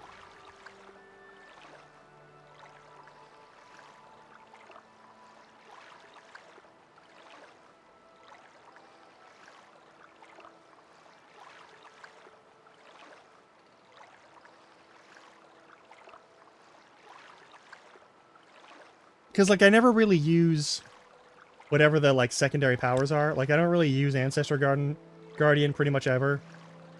I don't even know what Sanctuary does as a spell. And I've never really felt the need to use Beast Tongue, but it does seem like it would... I don't know. At some point, we're not going to be in cities anymore, you know?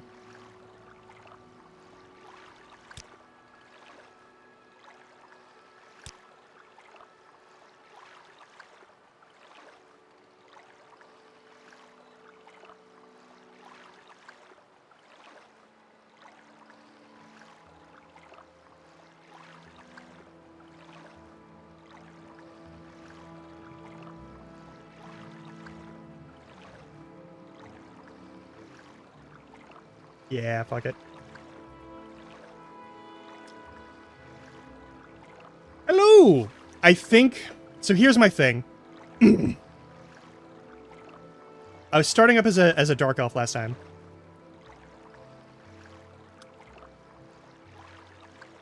But I'm gonna be honest.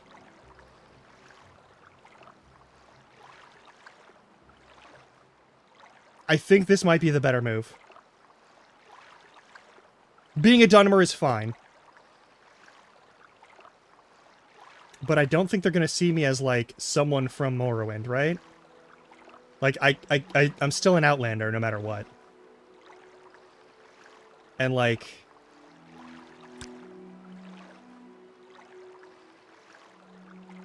Do you want me to still do a Dunmer? I'll do a Dunmer. All right. If you want me to still do a Dunmer, I'll do a Dunmer. That's not a problem.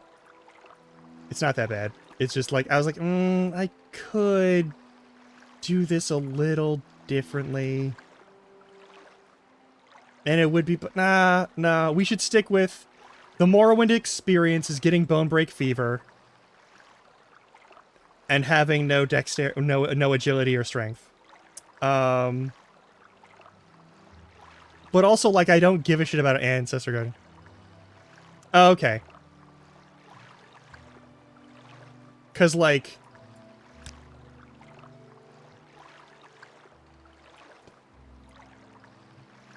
I don't know how much I'm going to use any of these skills, right? Well, okay. I guess...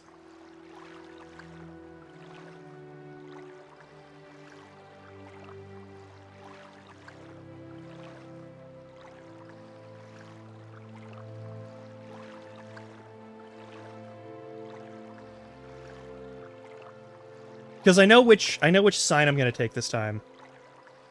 And it's not going to be the ritual, it's not going to be the lady, and it's not going to be the tower. I'm going to take the mage because it gives you more magic. And I will be probably doing something more with magic at some point. And this does give me more access to magical shit.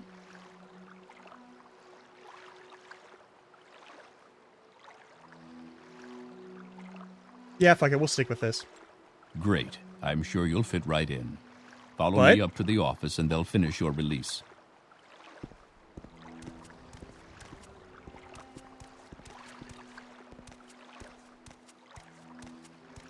No buts. No, No. Okay, we gotta talk to this guy to get the access to use our E key. Yes, we've been expecting you. You'll It's have to still- be recorded before you're officially released. The voice of There are a few Sheogorath ways we can do this, and the choice from, like, is Skyrim yours. is this guy. We're gonna fill out the forms ourselves. And we are going to make a knight. And I think I have an idea of I think I understand why.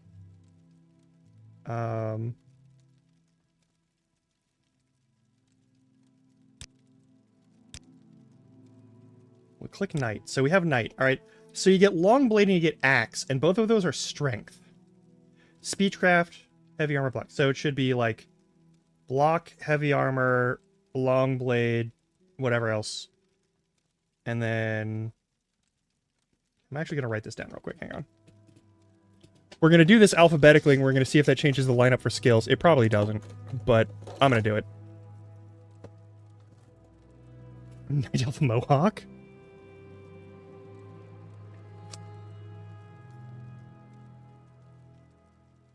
No, I can remember this shit. All right.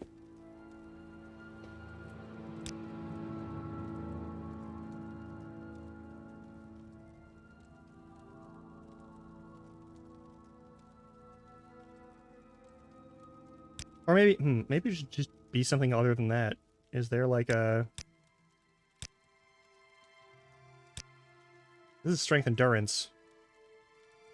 Not as useful. No, I want to be a knight.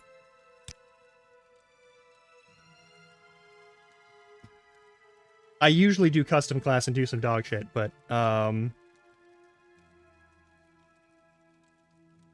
last time I customized this for spear. But I think... So here's the thing. I think... So, like, if I change...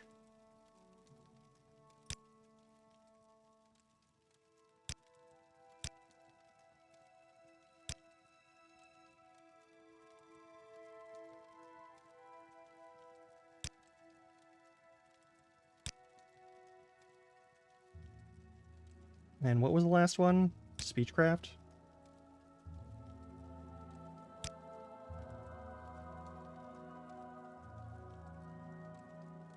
If we change this to spear, is spear strength or is it something else?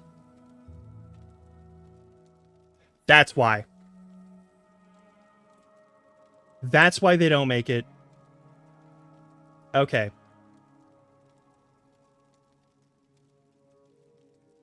because they're focusing strength weapons, and spear's an endurance weapon. For some reason.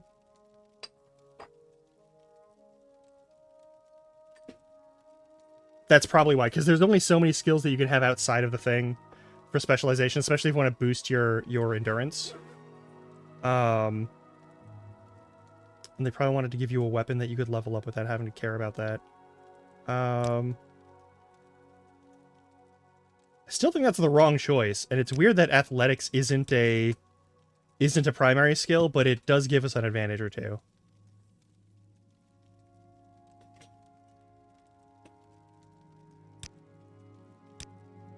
Okay, we're gonna go... I'm going to give them the fair shake, and I'm going to trust them that they've chosen these skills to do this thing for a reason. Okay?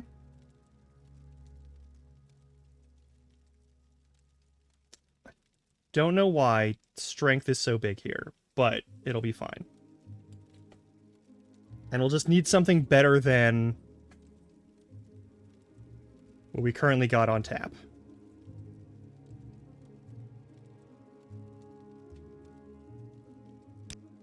I'm gonna trust them on this. The letter that preceded you mentioned you were born under a certain sign. And what would that be?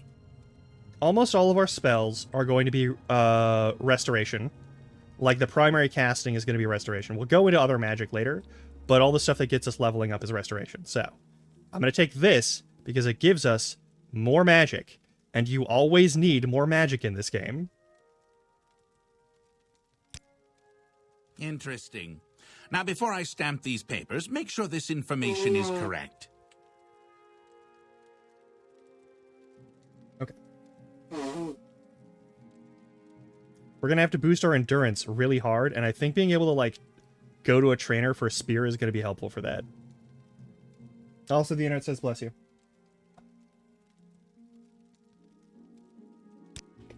Okay. Show your papers to the captain when you exit to get your release fee.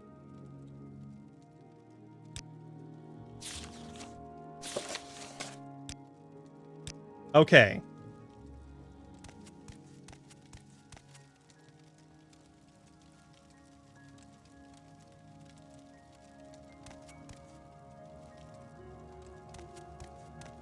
So.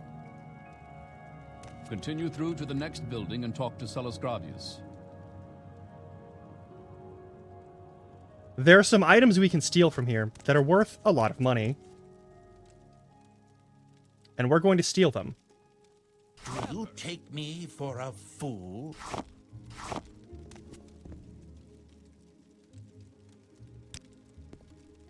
We're leaving it on the ground for now.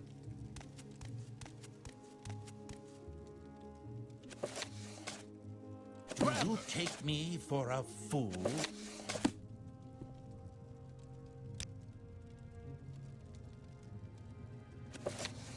You there!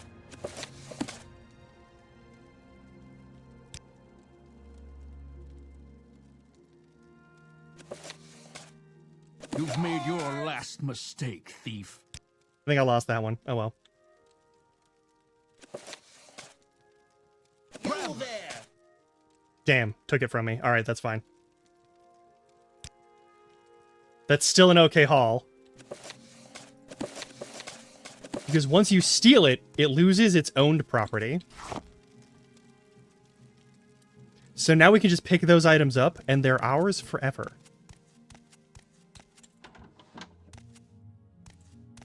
And now we have 750 gold worth of goods on us.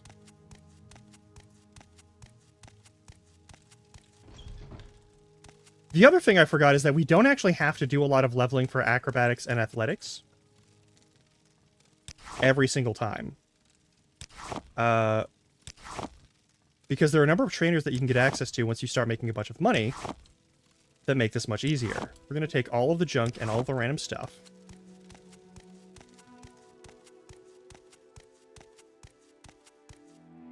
Yeah, there's a dagger. I'm going to take it, and we're going to equip it.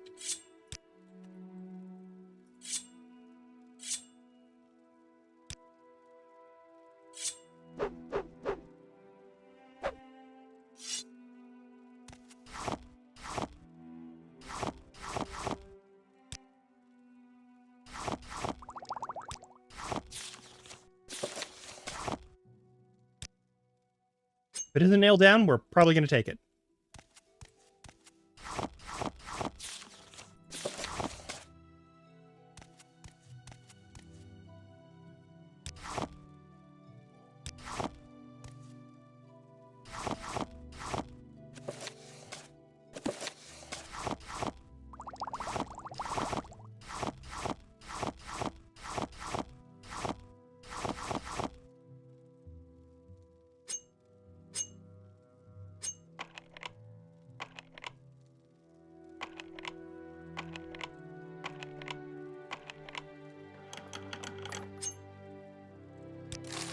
Boom, done.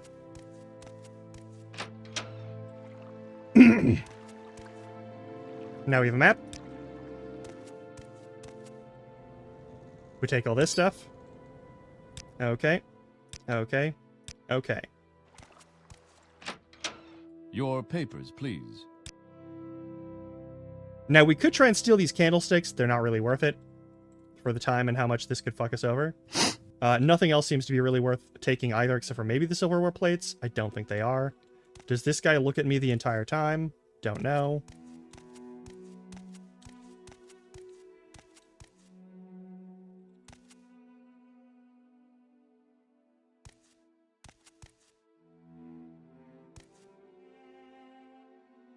I don't think I'm able to steal that. I'm not in, like, the sneak mode.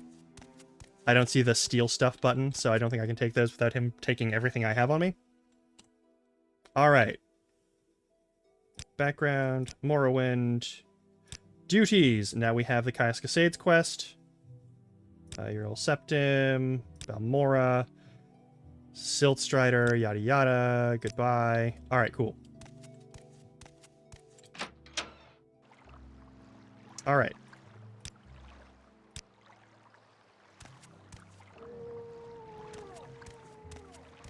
Bargoth's going to be here. We're going to talk to him. The ring. I do have it. Have your ring. We'll get that back later, and we'll sell it for a pittance, but that's fine. We're also going to go over Under here. sun and sky, Outlander, we greet you warmly. Keep moving. Now, last time I bought the medium and heavy armor, and honestly, I don't feel like the medium and heavy armor are super worth it.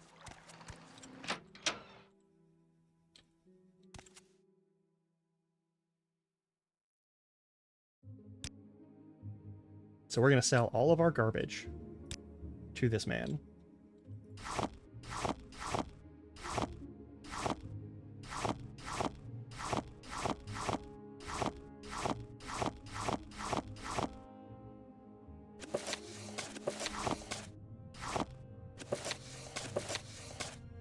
I also don't need directions to Caius Cascades.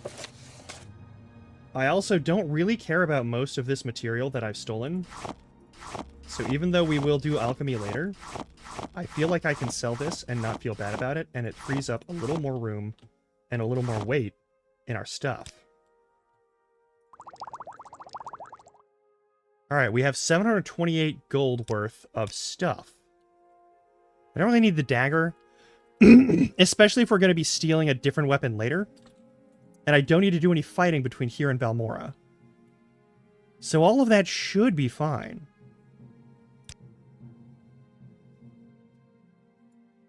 Is there anything I really need from this guy? I don't think so.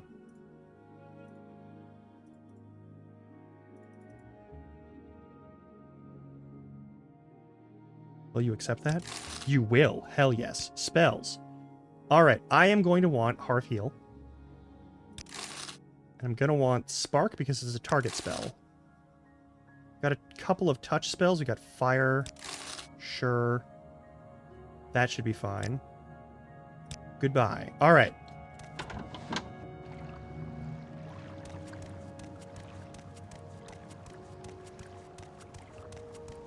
We're gonna ruin our good word with you in a minute, but actually before I do this I forgot one other thing. We gotta talk to Hriscar so he'll tell us that we should go steal from him.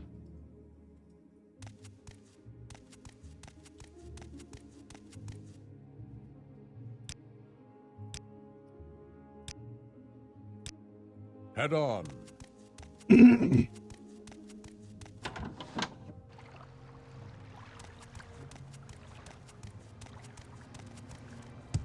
Exactly. They don't need to know that last bit. Oh, for Mage's Guild, though, I probably should have kept any mushrooms.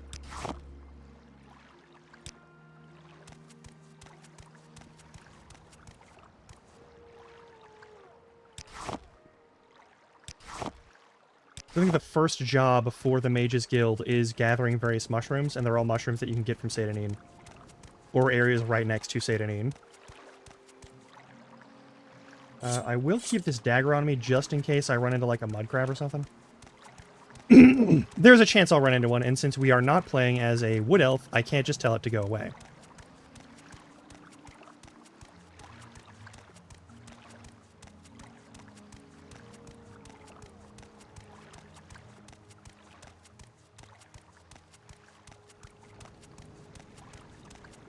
Yeah, no, yeah. Excuse me.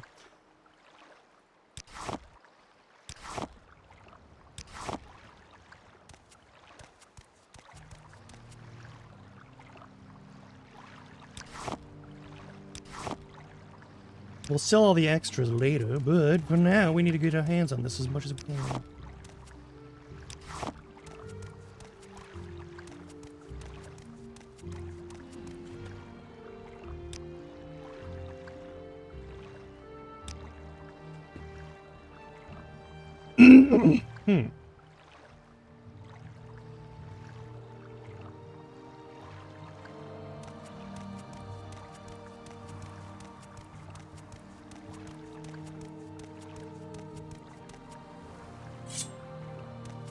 There's the mud crab, by the way.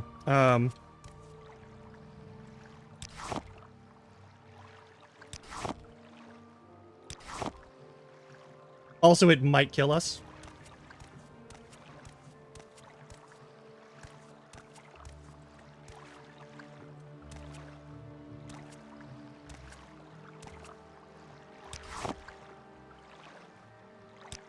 It depends on if we piss it off.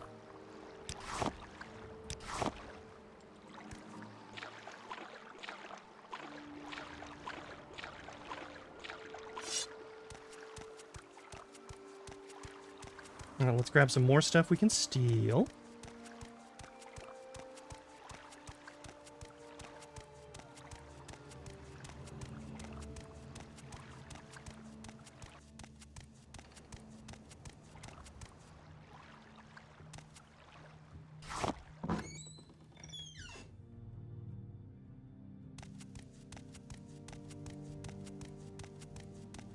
And then we're going to do the same thing we did last time, only we're not going to fuck it up this time.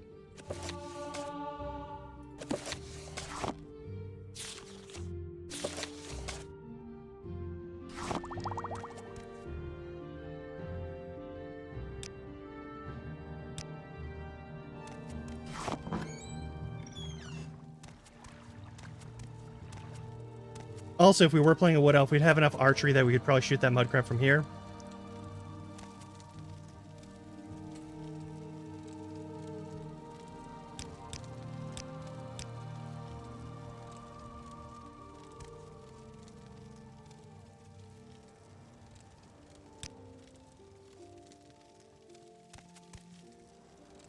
Where are you? Are you moving? No? Okay. There we go. Now he's sneaking. All right. So we just got to wait for him to do the thing, then we take the stuff, and then we don't talk to Hariskar ever again.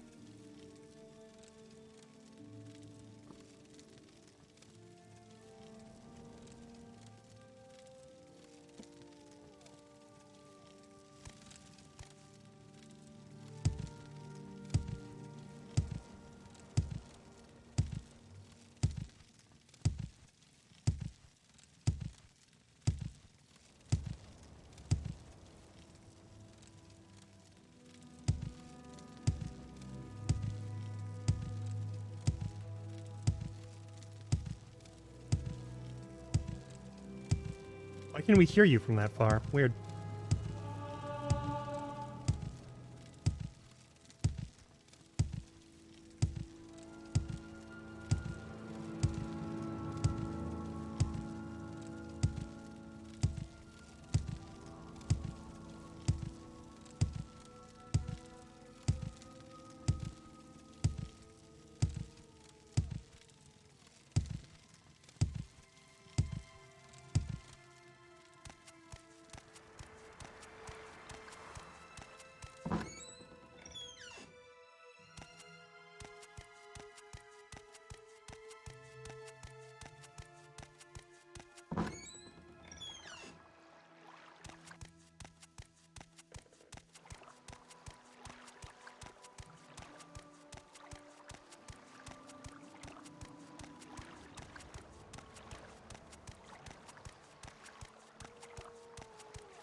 All right, and now we're done. We now have all the money we Think can it'll get, rain? and I can sell stuff to this guy to finish off that portion.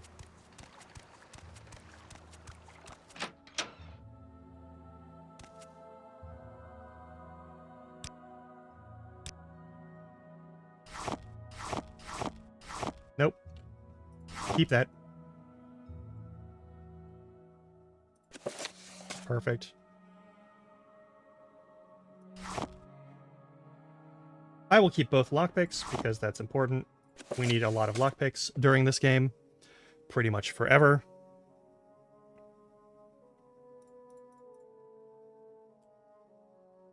Alright, I don't need to buy anything from this guy other than what we just got, because everything else that we can get better over at Balmora.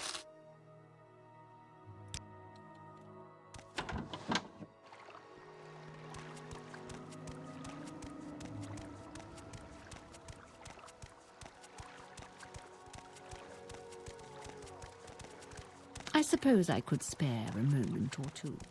Mm-hmm.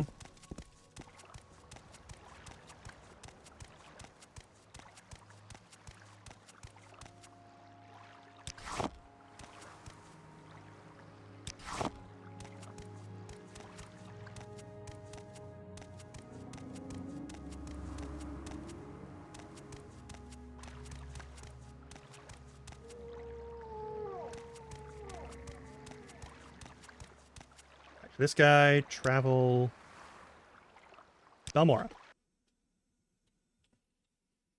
Where So would normally you like want to get 30 go? acrobatics and at least 25 athletics, partly so that you have stat boosts that you need for leveling up, but also more importantly, so that you have a high enough of a jump to get through certain bullshit sections. But there's actually another way to do that, which is just to get the levitate spell. And I forgot that we have the levitate spell in this game, because I play too much Skyrim and not enough of this game. And there's other ways to get around a bunch of dog shit that you don't really want to ever have to deal with.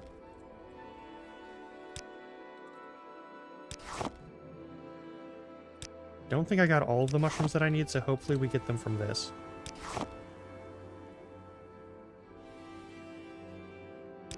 So I think I need more Bungler's Bane or whatever. Yeah.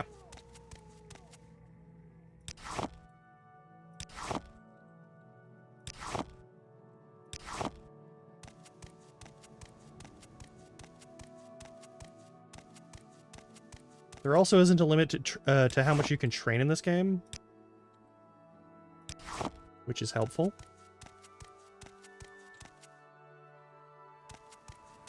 Also, we have way less stuff on us right now, which is helpful.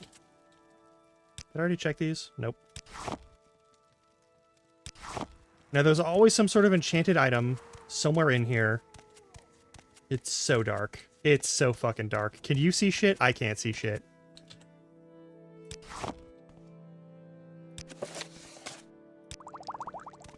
So the magic items are kind of a random roll, so you don't always get the same weapons in the same places. Like, today's is a mace. We aren't trained in blunt, so we're going to sell that.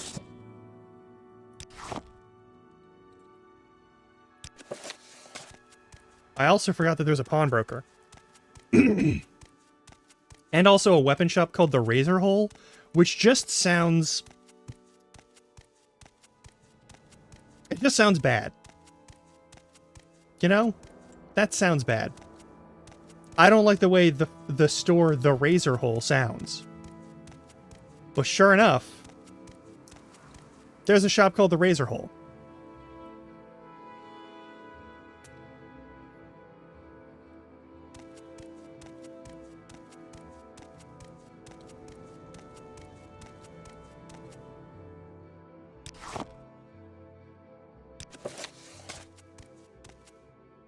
We are currently at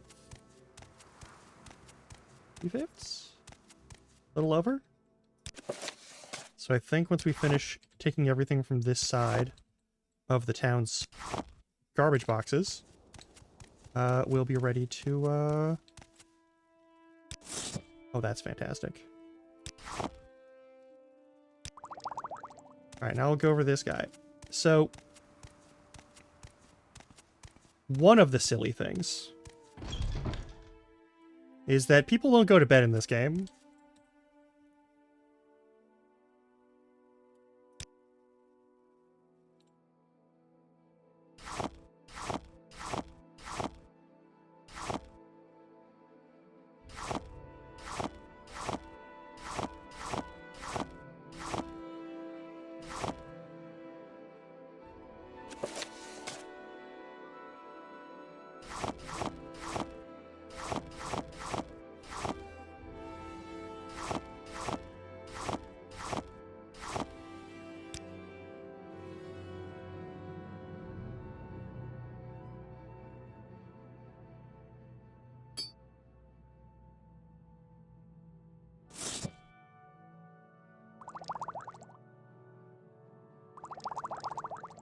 We'll talk about that later. Don't got to deal with it now. Any new weapons? Oh yeah, this Warhammer. Jesus Christ. That's very heavy. Okay. I'll take this nicer shirt.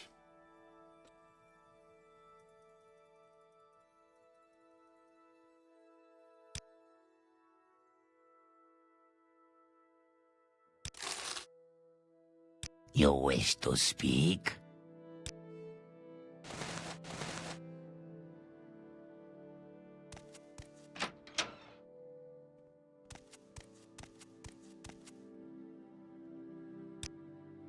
It's 4 a.m.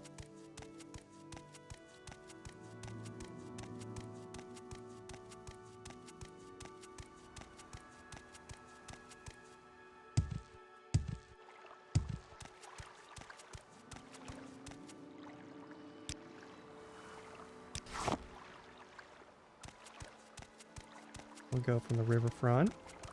Take anything from the trash boxes here.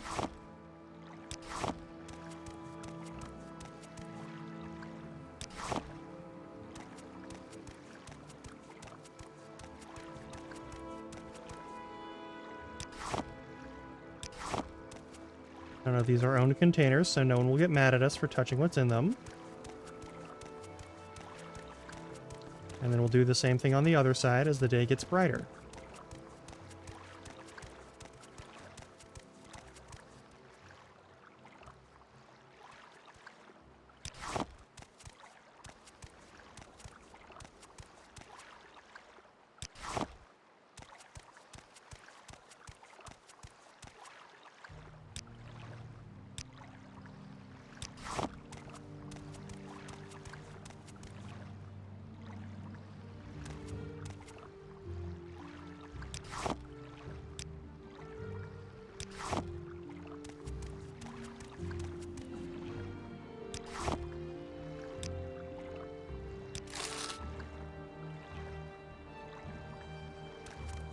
I think that's the end of the town, so we go over there.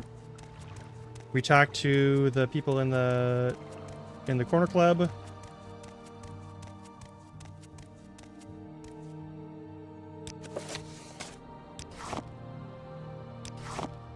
I appreciate the random coins. All right.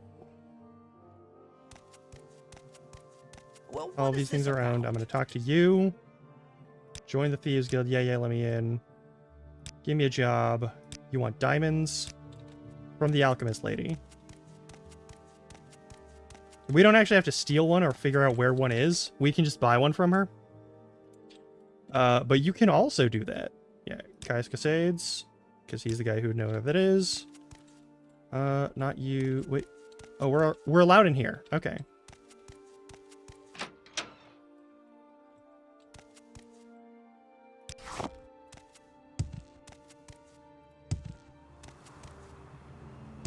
We need to get a little bit more. Basically, every point of acrobatics gives you like a pixel more on your jump. So it's still handy to have it raised up, but it's not really like required for a lot of things.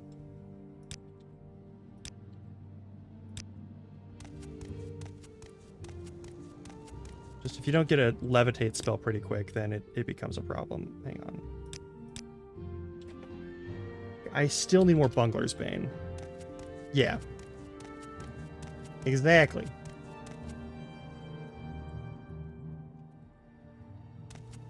And then we talk to Caius Casades. And he'll give us some money.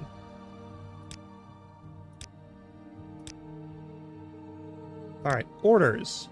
First thing, Pilgrim, you're new, and you look at, here's 200 drakes, go get yourself a decent weapon or armor or a spell, and second thing, you need a cover identity. Or any freelance adventurer is a common profession, sign on with Fighters Guild or Mages Guild or Imperial Cult or Imperial Legion or anywhere else, advance the ranks, gain some skill and experience, or go on your own, do some freelance work, or get in some trouble. Then when you're ready, come back and I'll have orders for you. Okay. Do you want something from me? I'm not stealing your book from you. Why is your shirt over here? Alright, you know what? It's fine.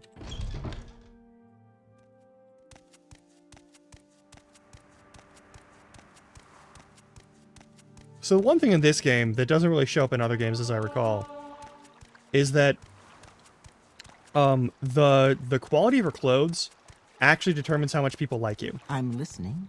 Go ahead.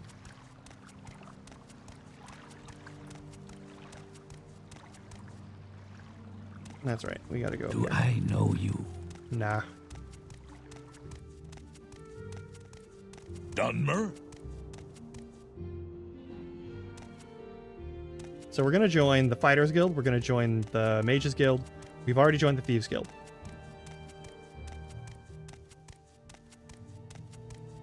And we're gonna do like the first job for each of them.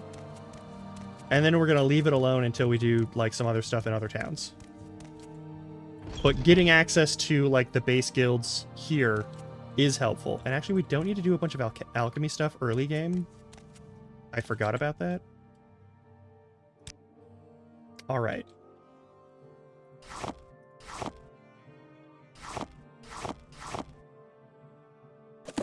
You don't buy that? Okay, that's fair. 108. Do you have any diamonds in your pockets? You do. Nope, I only want one.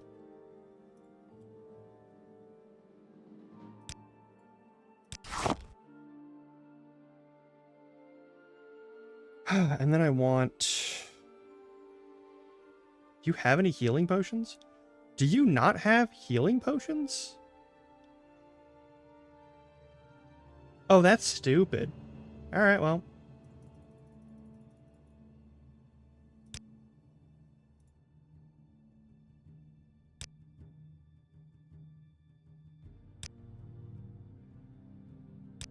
Fine, fucker. Alright. So we're gonna grab ourselves some nicer pants and some nicer shoes.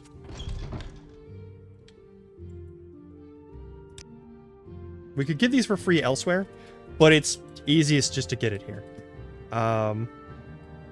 Expensive pants. Where are they? There they are. I want one pair of expensive pants. And I want one pair of expensive shoes. They are stupid looking shoes. I hate them, but we need them.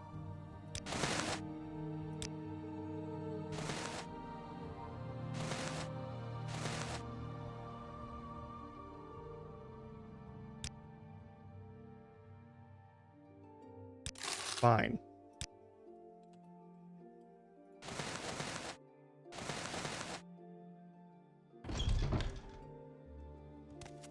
Alright, now people like us a little bit more.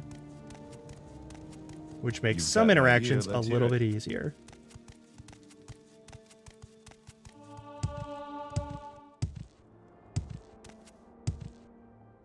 Not getting any combat, so it doesn't matter.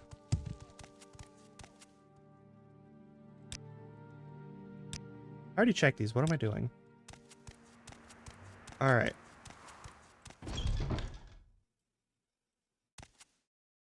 Join the Mages Guild. Yes, we can't steal from here. Duties, you don't have any for me? That's fine. Hey, look. A bunch of things that we can just take for free and then sell elsewhere.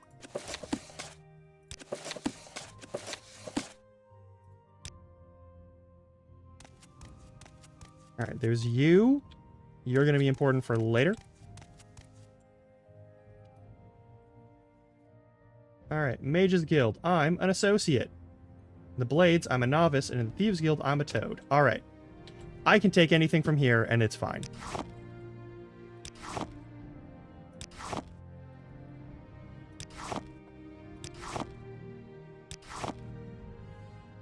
Be open that one. Alright.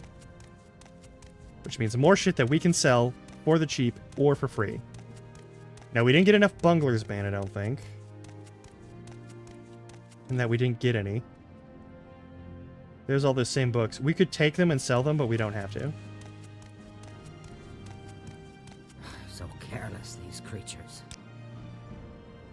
You sell potions, which means you also buy potions. We don't need Fortify Willpower. Or Restore Speed. Obsidian and Divine Intervention are okay, but you don't buy or sell those. I want these health potions. Perfect. Oh, you do buy these. Perfect. That makes this much more reasonable. Are any of those a mushroom? No.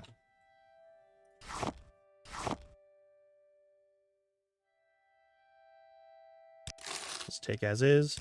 What are your spells? Cure poison? Yes. Cheap restore health. Good. Feather, which is helpful for later, but we don't have to buy it right now. Buy.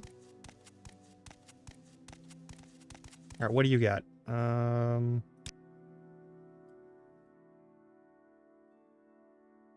That's good. Those are also good.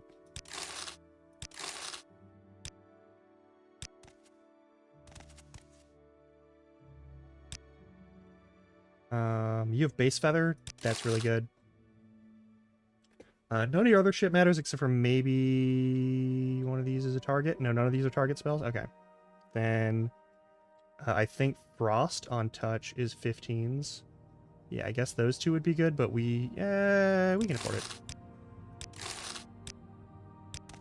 Any time now.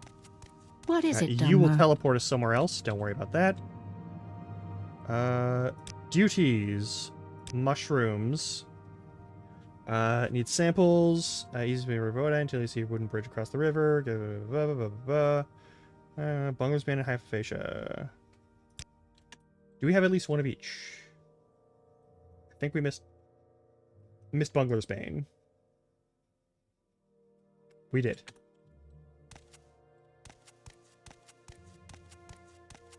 Hey, can I sell you a regular book?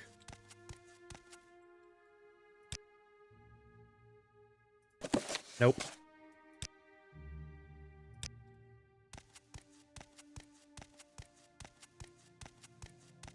And then we're going to join the Fighters Guild, and we're going to take everything out of the Fighters Guild, and then we're going to sell all of that stuff that we're allowed to take.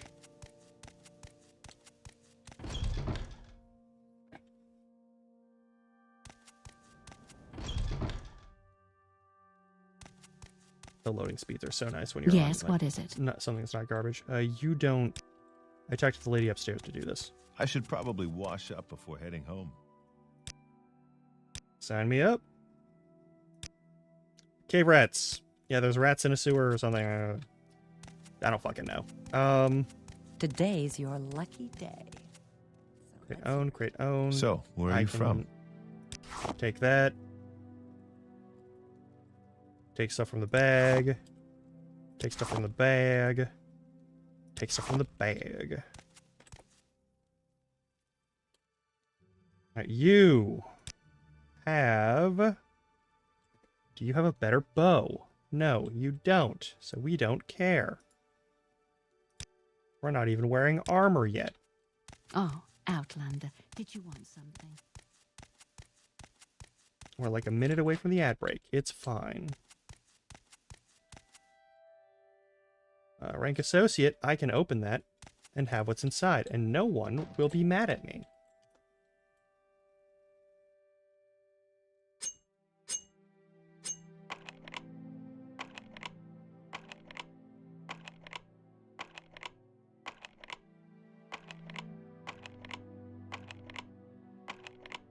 Lock level 5. It's not that bad.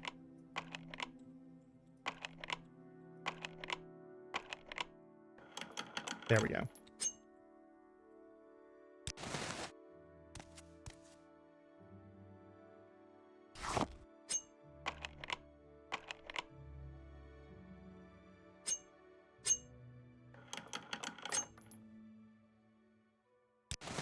And a belt. Perfect.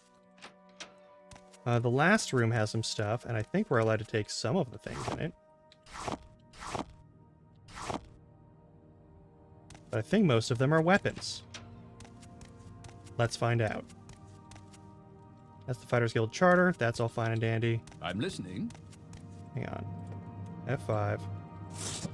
Oh, they don't even mind if I take their fucking practice staves. Perfect. Love that for me. Free weapons, including a spear.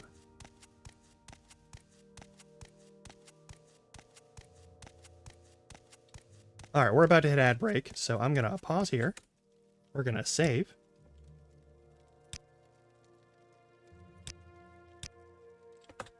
And I'll see you in a little bit.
Mm-hmm.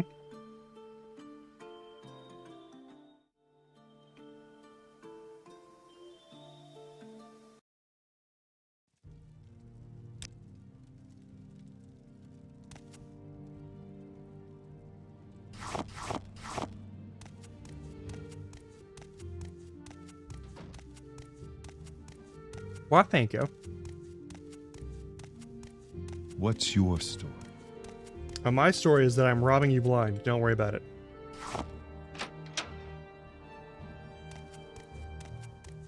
And we've been selling things to Revere, but we could also sell things to the pawnbroker. I don't know who likes me more, and I don't know who gives me better prices, and I don't think there's a big difference.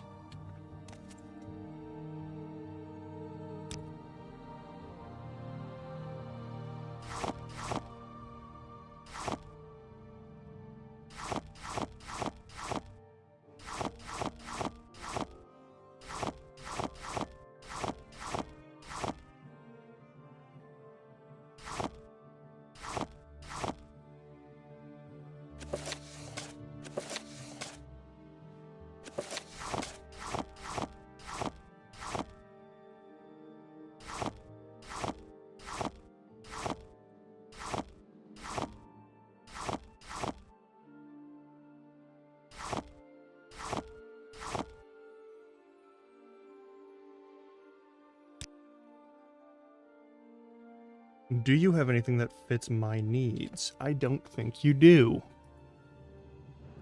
Yeah,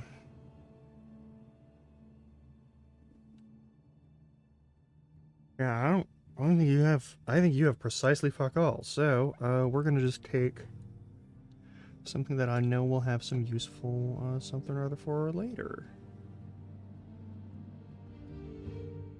Now, your Daedric weapons are not Daedric at all. These will be 20 pounds? That's a lot. Yeah,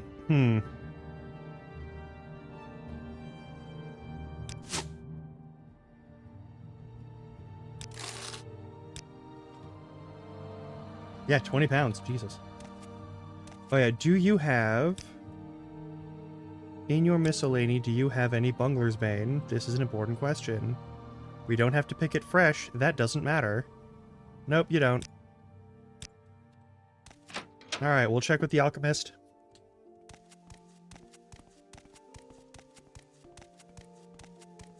We'll also have to get our hands on the sword that's in the guardhouse, but we need invisibility for that. Also, we need to quick save a few times. That's important.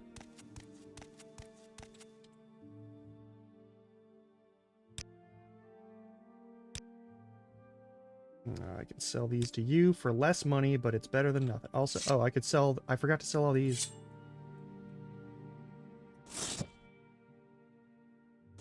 Well, I didn't... He was out of money anyway, so...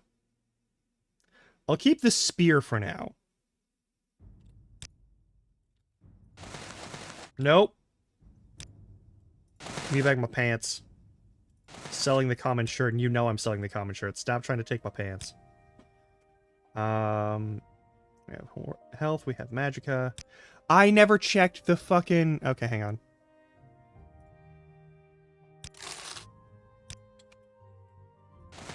Put your pants back on.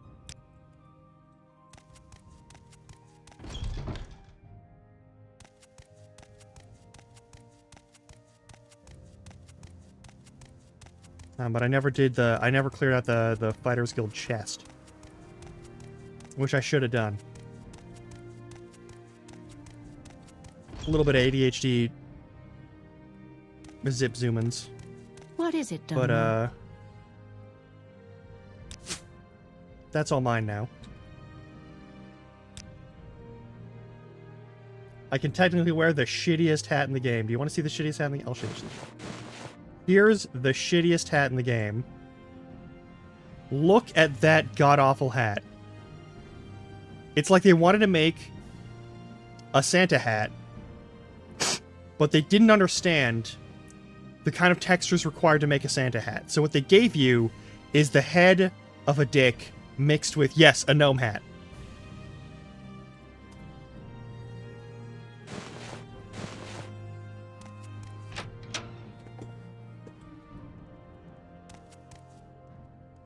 Oh yeah, the bookseller.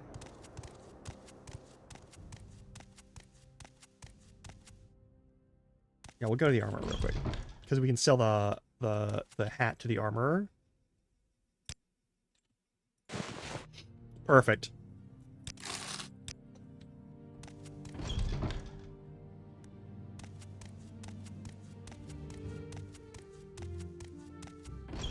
Alright, there's a bunch of books in here that you can level up by reading, and you aren't considered. I'm gonna F5 in case I hit the wrong button.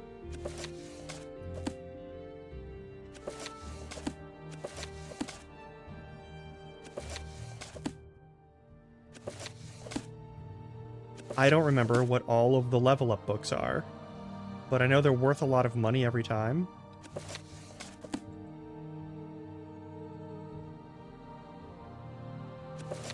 Where's that slave? Here not long ago. You really... I don't care for you.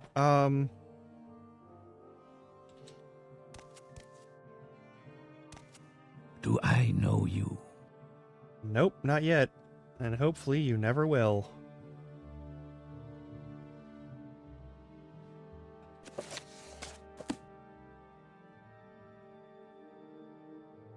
They're usually, like, worth a bunch of money. Like, at least 100. ABCs for barbarians.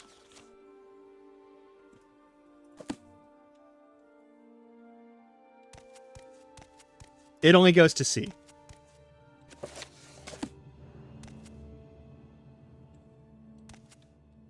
Okay, doesn't matter. Step out here. There are no items to steal from here. And I can't jump over the railing because we have 0 fucking acrobatics, pretty much. There are valuables, but they're not really exceptional anyway.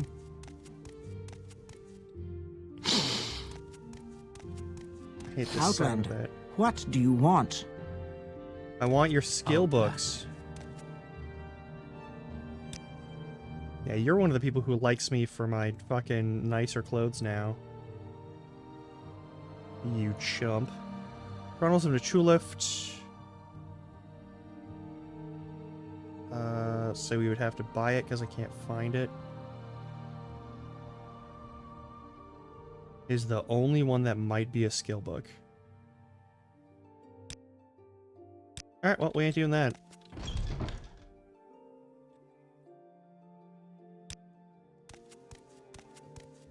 Alright, we bought the diamond from the one lady, so we don't need to go back up there for much. Unless she has Bungler's Bane. Then we should buy some Bungler's Bane from her. Otherwise, we may have to go back to Seyda-Neen and run around there in the daytime, when I can actually see the mushrooms.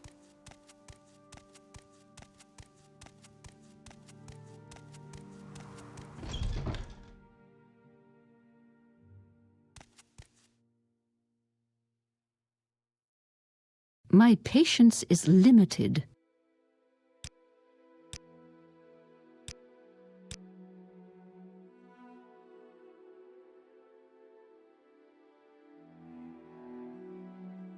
Nope. Alright.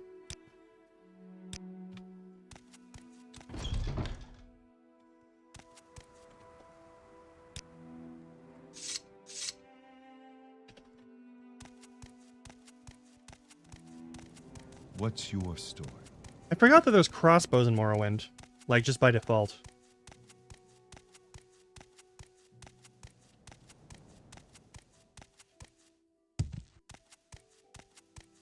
Man, we can't even jump over small ledges.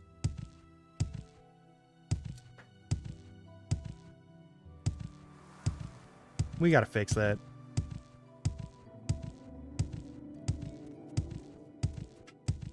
It said go down the Odai River. I think we might have to go to Seyda-Neen if there's like something on the outskirts. Oh, but also I have to stop sprinting. Because now we're in the wilds. And things can come at us from any angle.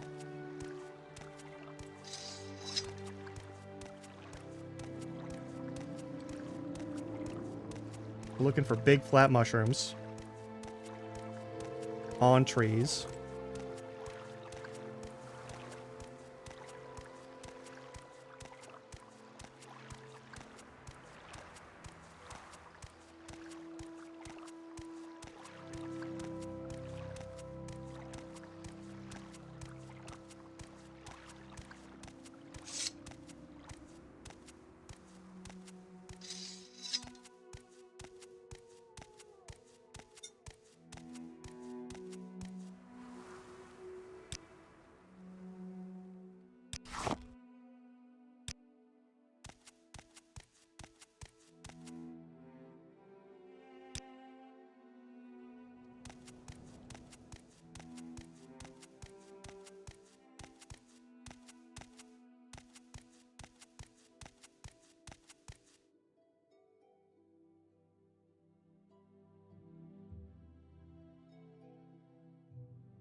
Maybe we'd find it up north, but I feel like we're going to have a better chance to find it over here. I could be wrong.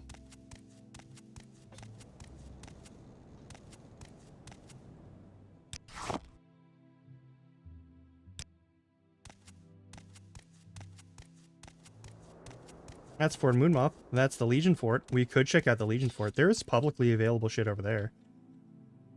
Oh, no, that's not... That's Pelagiad. That's right.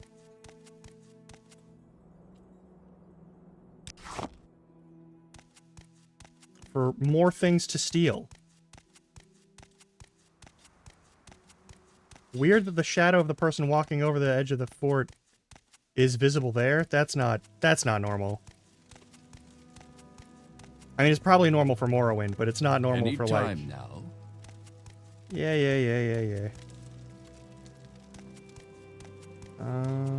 Let's see if there's anything that we can nab over here.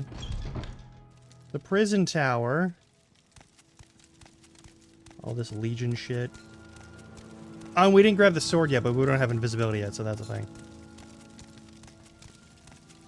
Alright, this is gonna take us to the top where we can walk along the battlements. That's fine by me.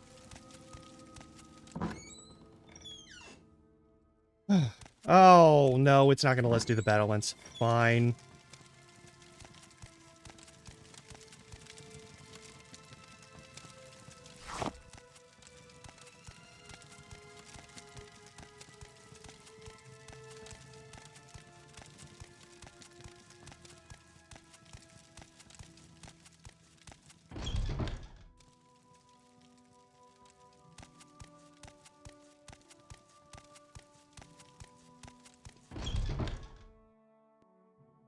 Now, the penalty for getting caught for theft is always death.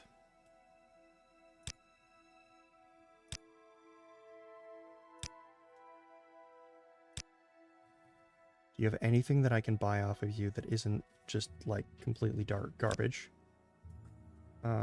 These cheap restore healths are yours. Got restore magica, restore health. Actually, I got 10 of each. I should be okay.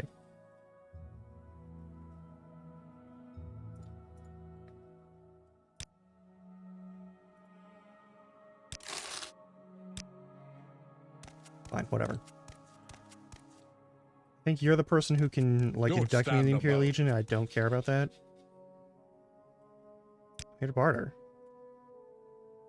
Do you have anything for me to barter with? Do you have any? Nope, you don't have anything I can use? Alright, cool. You're a warrior. You're not gonna have anything I need. The other room over. Oh yeah, is fast travel really even a thing? Thurigan might have some. Nope, we have to go back to Seydanine.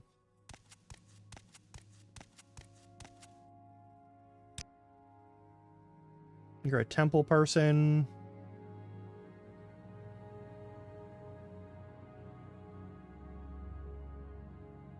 Whatever.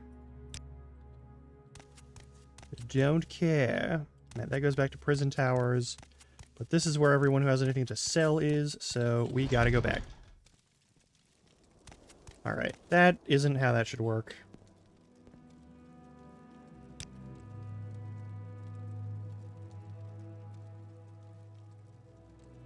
There is no fast travel, that's right. This is a pre-2010 game. There's no such thing as fast travel. I don't know what I was thinking. If we go this way, we get attacked by flying creatures forever, and I don't want to deal with that. Even around here, there's a possibility that we'll have to fight, like, dogs or rats or something.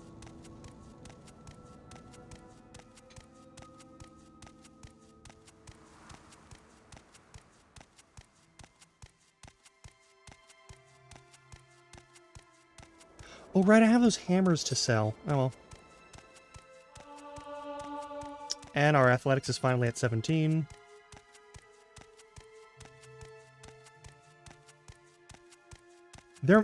In the Fighters Guild, there might be a trainer for athletics. And in the Thieves Guild, I know there's a trainer for acrobatics. And sneak.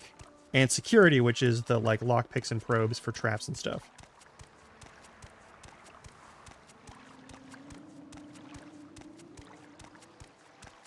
what we need to boost primarily right now is going to be, if I had to guess, we want to boost strength for better carrying, and we want to boost endurance for better health per level.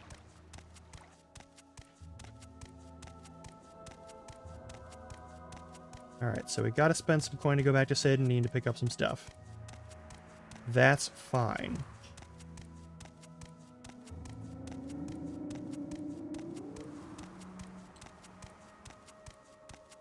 We make a special trip just for you.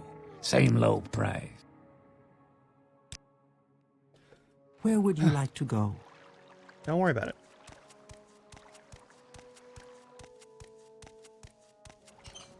I probably only need to run around like one corner in order to get what I needed, but this is how it went. Actually, that's a good point.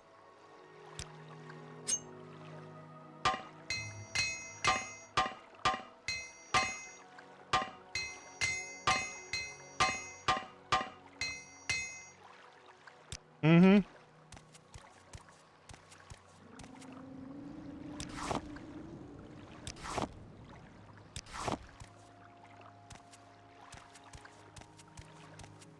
Surely there's a tree nearby that has like Bungler's Bane on it, where there will actually be a sample that we can pick up. Surely. Surely I won't. I'm gonna have to fight that fucking crab. I'm gonna have to fight that fucking crab, aren't I? Probably gonna have to fight the crab.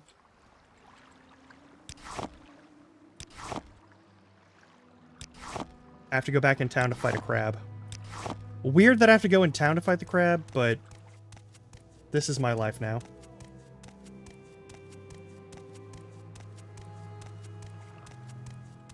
Like, unless there's something on one of these big trees, we have to fight the crab.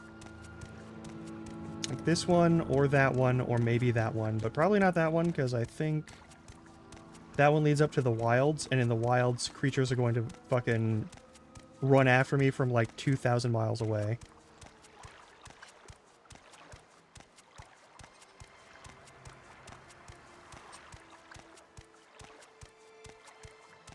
Okay. Any time now. Yes?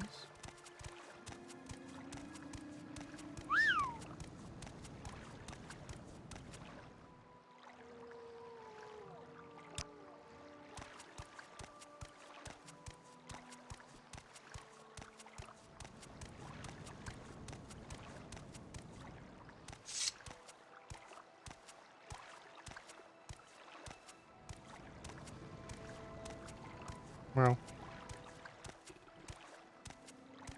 Hi. Appreciate you.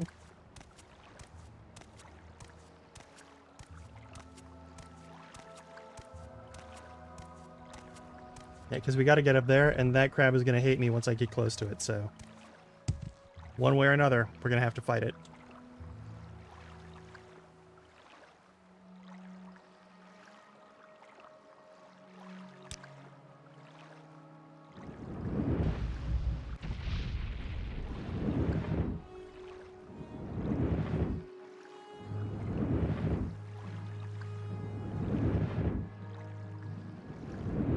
Watch it slowly approach. With my dog shit casting success rate. There we go. Oh, but we missed because it was near a rock. And we got some crab meat. Alright, cool. So dangerous. So deadly. Genuinely dangerous and deadly if it manages to get any sort of, like, paralysis on you.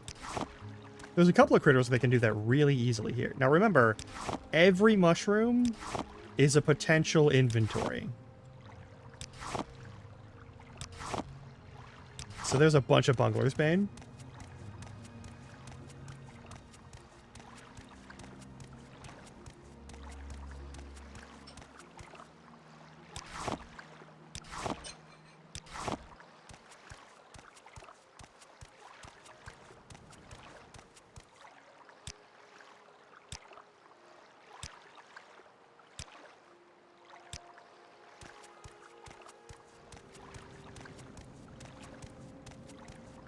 One of the things I appreciate about Skyrim that I don't really understand why it isn't in this game is the issue that you can only have one thing readied at a time. The same thing goes for like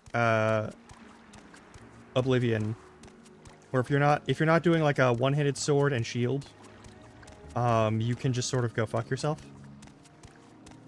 You can't block. There's no block button here.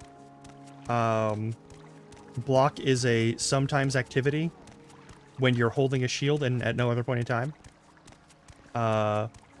Whereas in like Oblivion and Skyrim, it's a more of an active, you have to be holding the block button in order to block.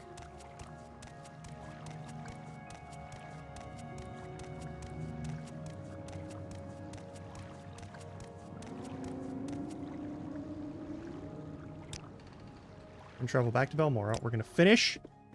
We're gonna Where would you finish like to go? all of the initial quests. So we're gonna give Habasi in the Thieves Guild a diamond. We're gonna go talk to what's his name in the Mages Guild and give them all the mushrooms, and then sell all the remaining extra mushrooms. And then we're gonna go and we're gonna find wherever the fuck the rats are, and we're gonna kill all the rats.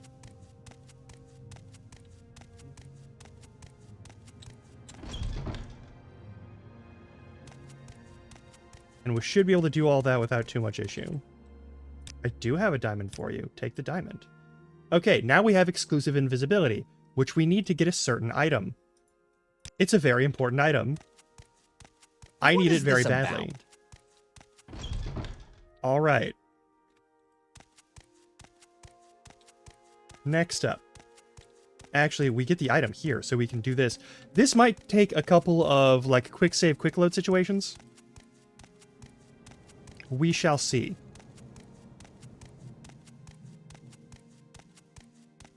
Like, I could always console command to kill somebody, but, like, I don't want to. I want to do this right, you know? I don't even know if the console, like, works in this game. Real talk.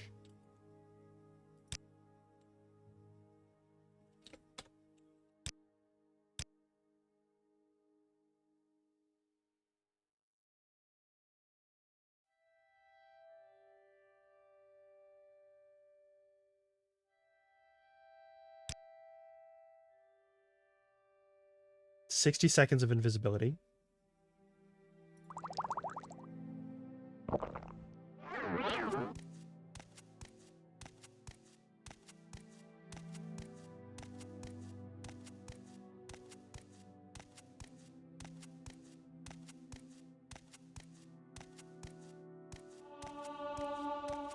Probably nothing. I have the weapon. I have no bounty. This is the strongest early game weapon anywhere. Wealth beyond measure, Outlander. Don't worry about it. Don't mind me. I wasn't doing anything. We got that in one.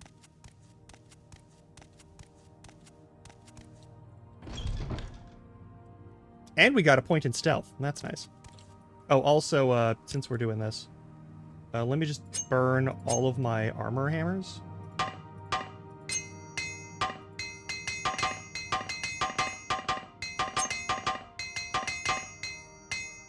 There we go. So this weapon does up to 26 damage in all directions, and also does a drain health ability, which makes it so that they can't really heal as well, for like 30 seconds, which means they just take damage over time forever whenever we hit them with it. Which is more than enough to kill some fucking You rats. may speak. Now we go over to this side. We go talk to the Mages Guild, give the Khajiit some mushrooms, and then sell the remaining mushrooms. They may have another task for me, but I'm not going to worry about it right now. And then we'll go kill some rats. Which is unfortunate, because I don't think you should have to kill rats and dogs and things in games. I feel like they're like weird.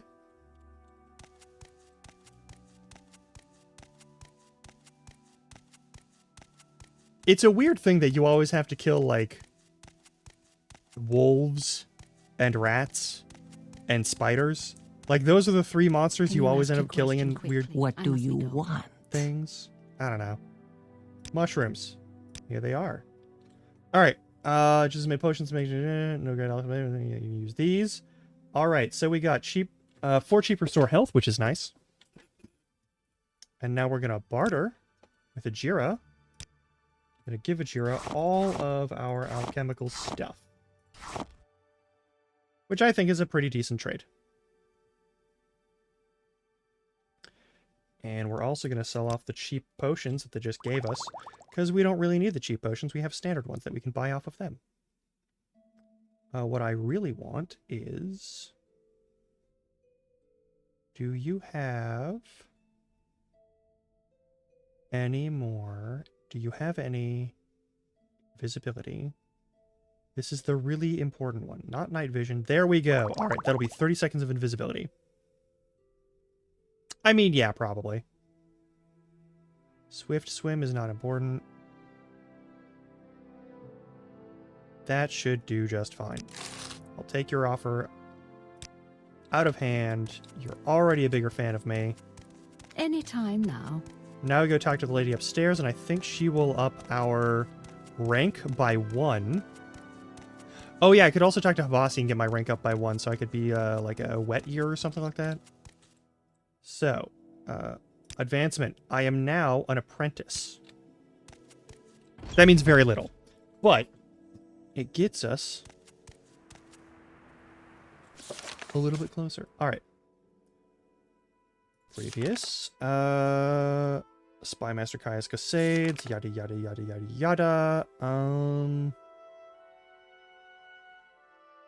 Did I not get the...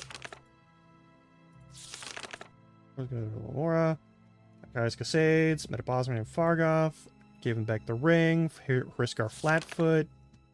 If there's anyone that I'm gonna, like, console command Death Note, it's gonna be Hriskar Flatfoot and Fargoth.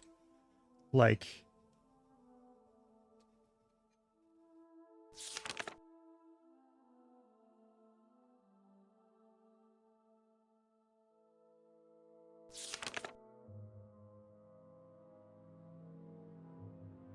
Alright.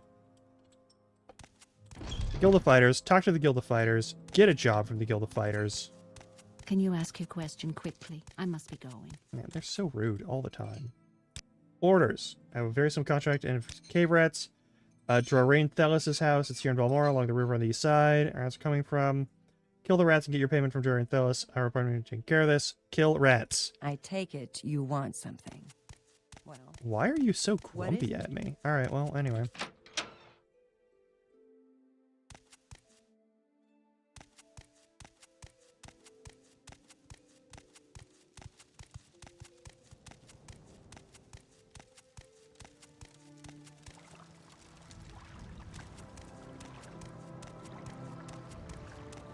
I don't know where Drarain Thelis is, but I know they're outdoors because they have to be. Nope, that's not you. It's not you, is it? It might be you.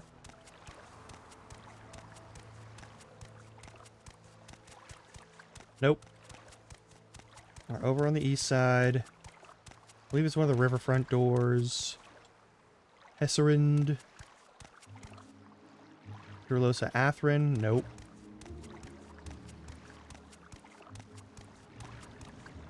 Drarain Thelis. Alright. We're going to wait 1 hour so that we can have stamina again.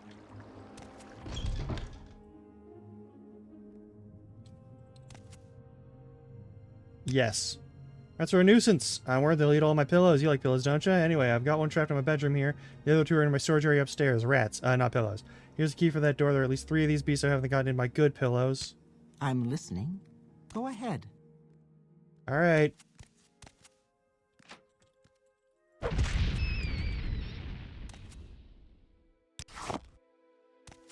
They definitely got in your pillows. I'm sorry. Also,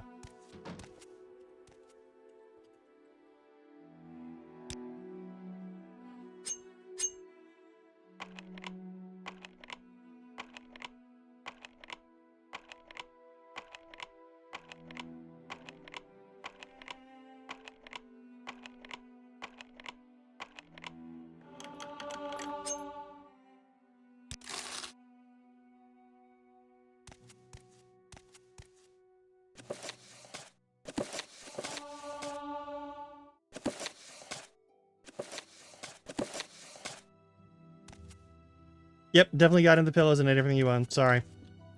No way around it.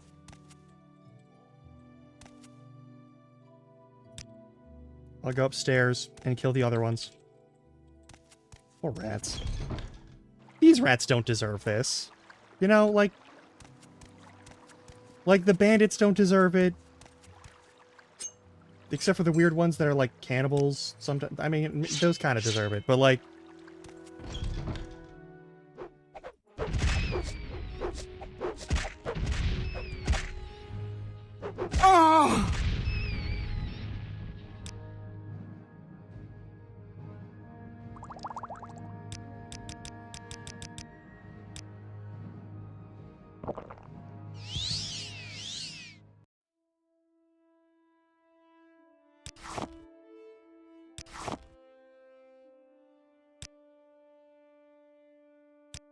also, I forgot that there's just a button where you can dispose of a corpse.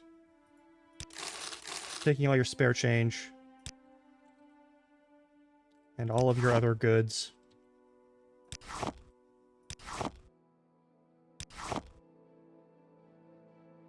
Here's the other fun thing. You can hold a lantern to give yourself more light.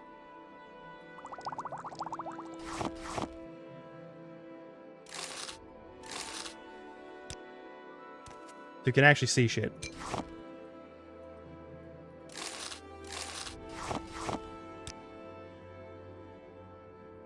$25 pillows per basket. How do you fit 25 pillows in there? You don't have vacuum seal technology.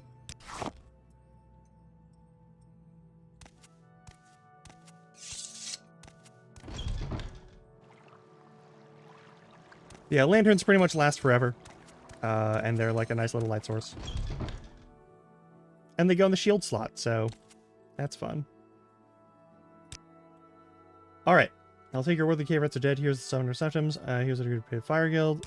We go talk to Fighter Guilds after we go talk to Habasi, because we need to up our rank in the Thieves Guild first. That's a little bit important. Do I know you? No, you're just in my way. Bossy, upgrade my shit and tell me what the next job is for the Thieves Guild.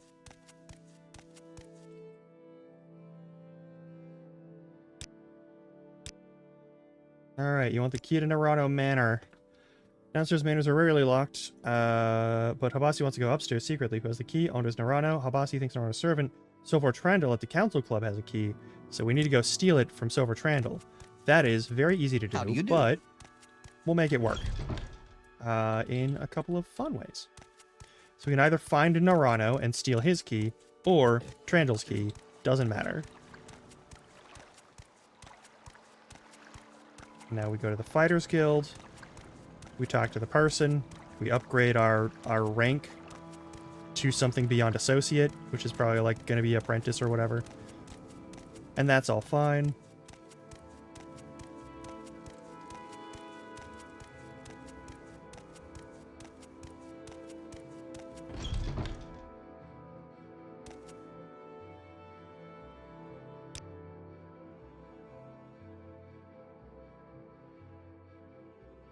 Okay, so I have to do a second job. That should be pretty doable. The second job should be pretty straightforward. Let's unequip this. Because we're going to need to do something a little bit sneaky. Not very sneaky, it's not very difficult, but it's a little bit sneaky. Alright. Duties. A bet. Actually, we got the right report. Bajir wants to give Galbadir a fake soul gem. Alright, Galbadir can go downstairs to talk with Marion Dren, so no one will see you do this thing. We swap a real soul gem for a fake soul gem. Greetings. What exactly do you require of me? I don't require anything of you. How do you do? Nope, no worries. Maybe. I don't know what the actual point of this is.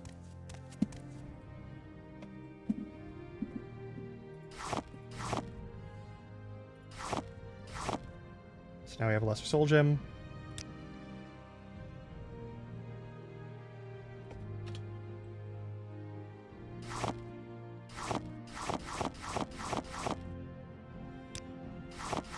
We're gonna need all those.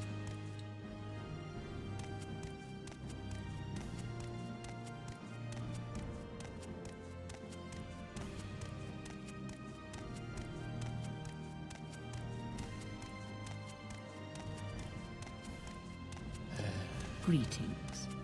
What exactly do you require of me? Yep, done. Why is my friend here? Don't worry about it.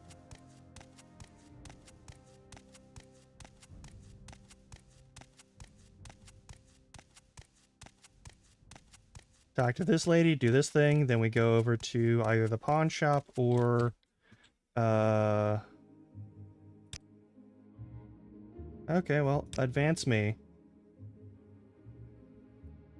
Requirements? Oh, I have to upgrade my skills. That's why.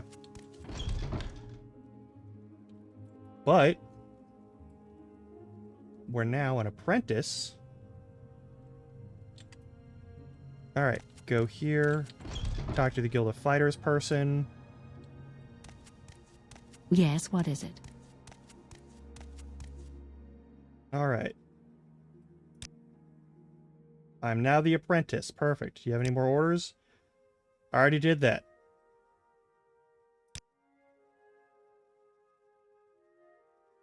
Yeah, sure. Egg poachers. You're going to solve those problems. No, we're not, actually. We're going to go somewhere else. You've got the better of me. So go ahead. Shoosh. All right, next up, we are going to go to the capital city of Vivec. It's a very important place. It's got very important people. It also has a whole lot of stuff that you can steal. Like, just an embarrassing amount of stuff that you can steal.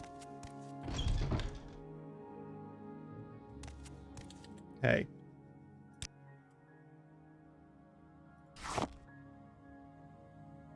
Is there anything that you can give me that isn't a spoiled fucking potion, because that's useless to me? You don't have good arrows. You don't have good anything. You know what? I'm going to Revere, actually. Yeah, I'm going to Revere. What?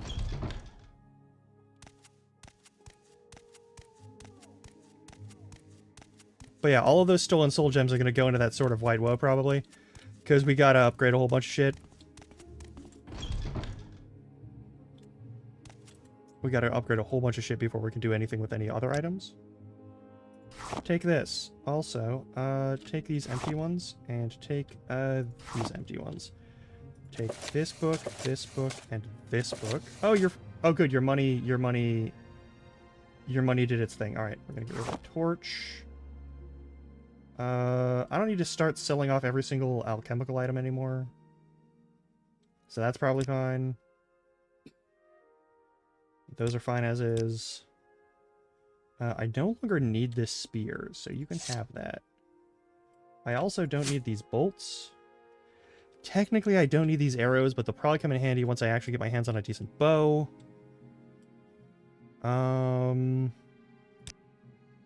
Is there anything that I sold you earlier that I want back? No. Do I need armor? Maybe. Maybe at this point I should think about armor. But I'm not going to just yet.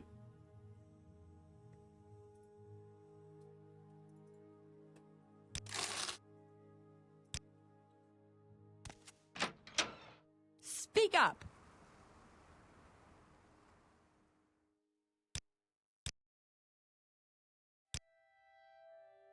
Don't be so mean to me.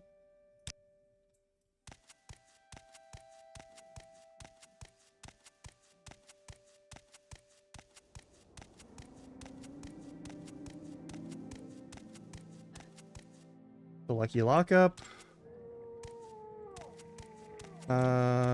Sever Trandel. Council Club. There we go. Go ahead. That's Thanel and Velis. We just need Sever Trandel.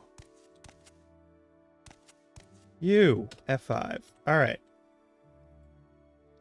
We have a little secret. Los Angeles Imperial Puppets says, hello, not the House Council. This morning, or Strand tells them. Strand is the Kamanatong Kingpin. Fuck's the Kamanatong? We're just a society business. Okay, yeah, okay. You're a fucking... Alright. Andres Narano, I work for him. What else do you want to know? Wait a minute, that's where I work. Okay.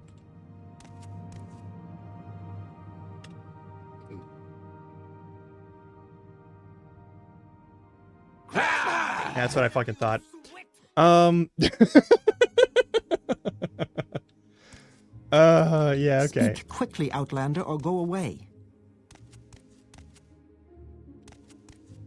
How deep does this place go? Who are Speak you? quickly, Outlander, or go away. Oh, you have training in a bunch of shit. Alright, cool. Well, we're not gonna talk too much. I'm gonna go somewhere else. Speak, traveler. All these people want to talk to me, but I don't want to talk to them.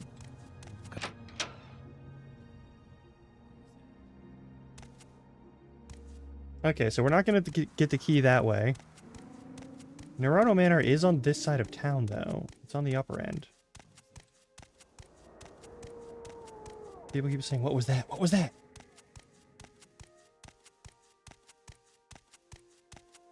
How close are we to... We are 1 of 10 away from leveling up. That's the other thing. If you don't level up your major or minor skills, you don't level up. But...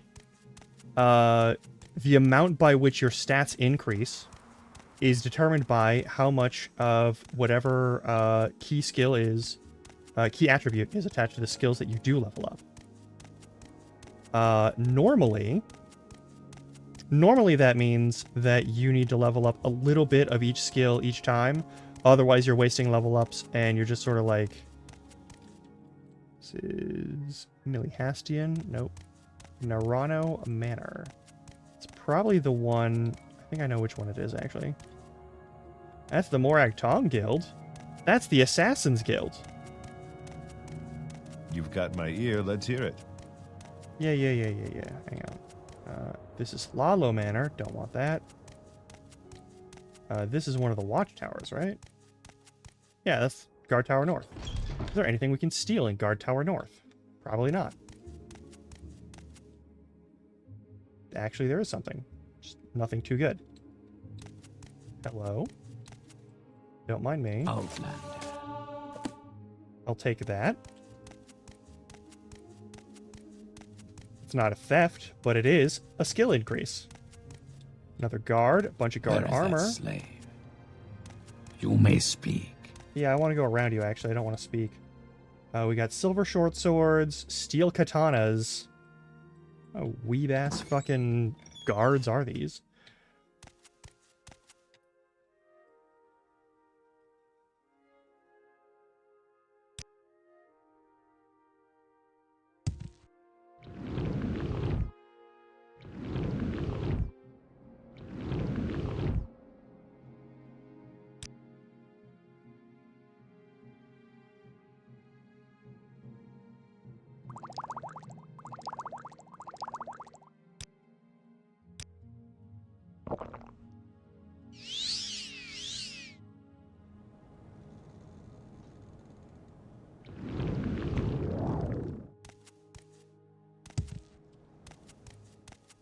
There we go. That's Halalo Manor? Alright, cool. Am I just not allowed to leave here until I either cast Levitate or... Can I take that? I cannot take that lantern. Damn. I really backed myself into a corner.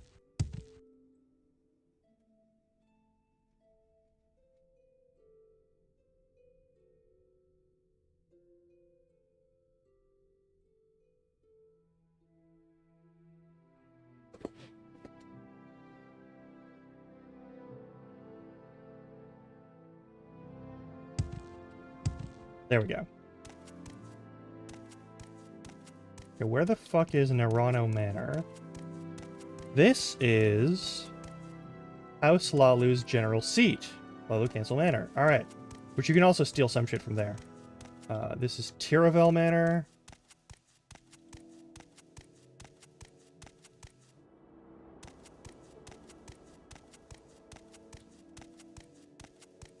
Is it this? Is this Naruto Manor? This might be Naruto Manor. Hang on. So to get our hands on the Naruto Manor key... Yep, Naruto Manor.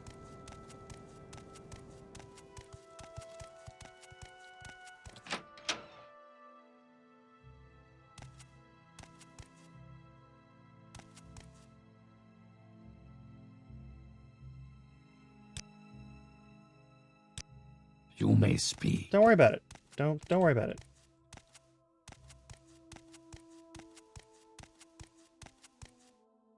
Your servant is somewhere else. Don't worry about it.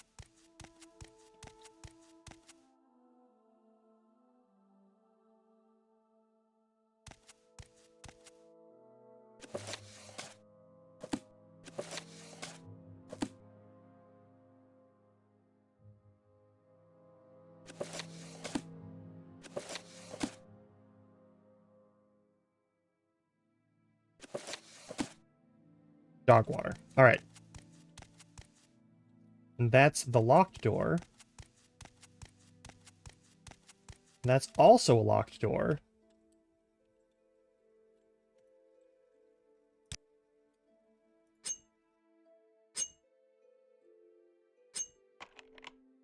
Lock is too complex for me to do because I don't have any fucking lockpick skill.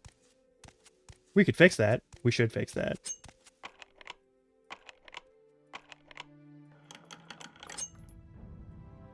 Some cork bowl root, sure. I'll take that for my trouble.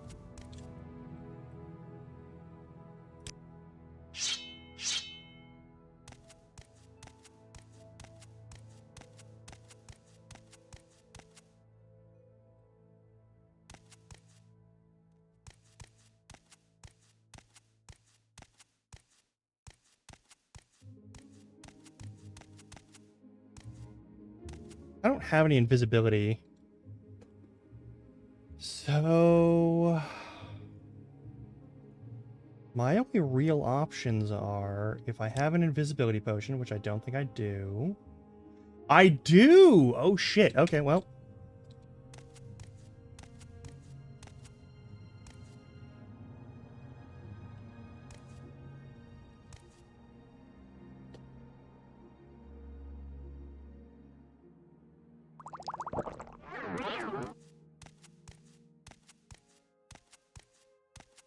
My pickpocket is dog shit, though, so he'll probably notice immediately. You're finished. That's what I fucking thought. Alright. I can kill the guy, but that's not really worth it. So... and my sneak skill isn't enough to pick his pocket to get to the key. Nor is it good enough for Trandall, so we're gonna have to leave this one alone for a little while.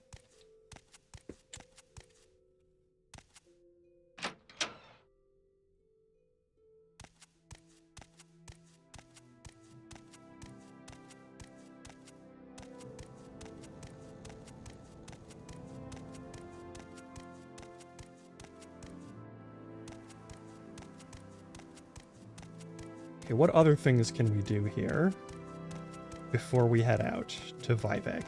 What do I need in the city of Vivek? There's a lot of things. There's actually like a lot of stuff that I need to get to the city of Vivek. Oh, I need to go to the Mages Guild and I need to pick up Levitate. 100% I need to do that. That is not optional. We need to have a Levitate spell. Yes, Outlander. What I do need you want? ideally an invisibility spell and a Levitate spell, but if I can get a Levitate spell, that's good enough to start. We can find potions and shit. I robbed you, How don't may I mind me. help you? Don't worry about it.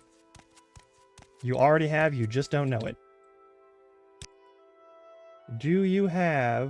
you have Strong Feather, which is a slow fall spell. Don't need that. Dispel might be good. But the odds of me being able to successfully cast it are very low. Until I get my mysticism up. There Okay. is much to discuss, much to learn.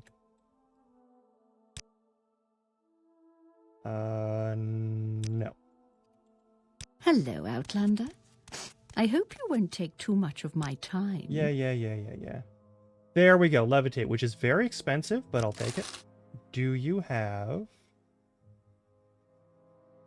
on Ducey? Oh, that's good. Okay, we'll take those two. Goodbye. What do you think of Balmora, Outlander? I think it's May a I fine help little you? town. What is it, friend? Travel. How much does it cost to go to the Vivek Guild of Mages? We can go there right now. I don't have to take the Silt Strider and deal with that bullshit. That's very good. Do you want something from me? Nope, we're good.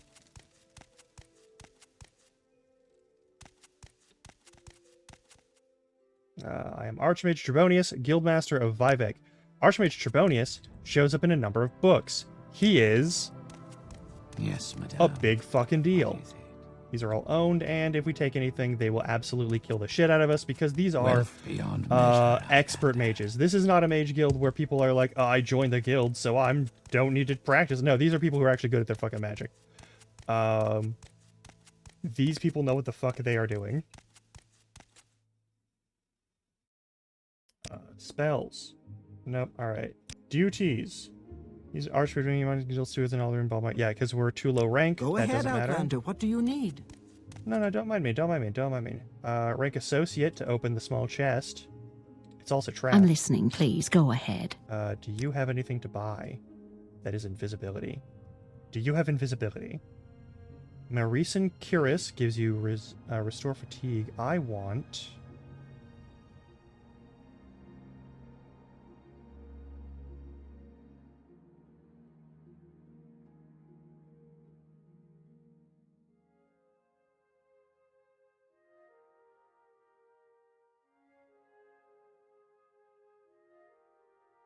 There, done.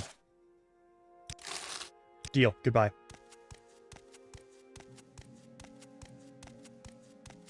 Alright, we're already out of our fucking everything.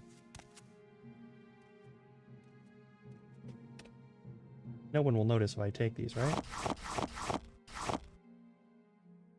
Fancy clothes. Alchemical humid. And then this closet has a number of things that are worth an amount of money that I can sell later. In this very town, just not to anyone in this building. Go ahead, Outlander. What do you Hey, need? rank associate. A bunch of free fucking shit. Don't mind if I do. Outlander, what do you want? Goodbye. You are very rude. Alusaran Smith. Maybe? What's your story? Tidings.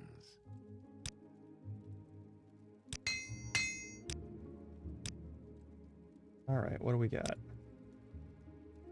I might as well sell these arrows. I don't have... Well, no, we're going to keep arrows because we might get a bow in the near future.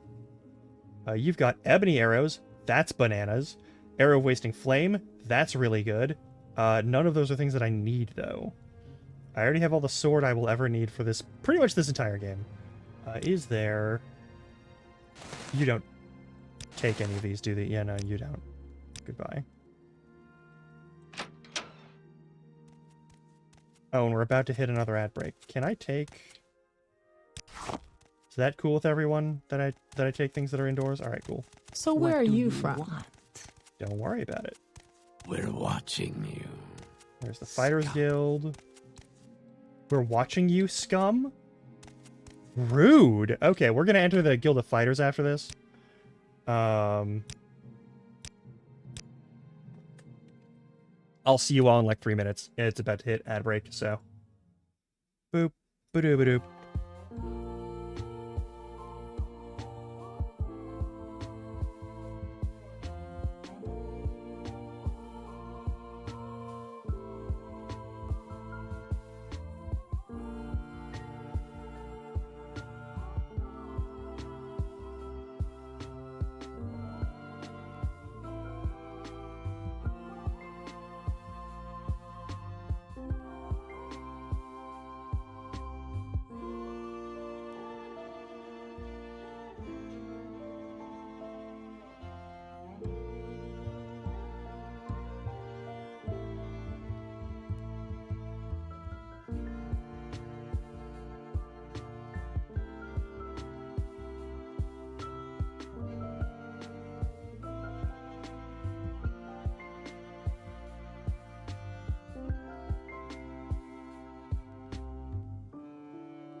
All right, I think we're good. I think we're good.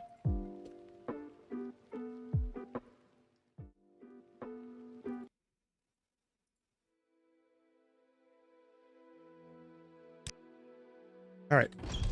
To the Fighters Guilds. There will be another friendship chest. There we go.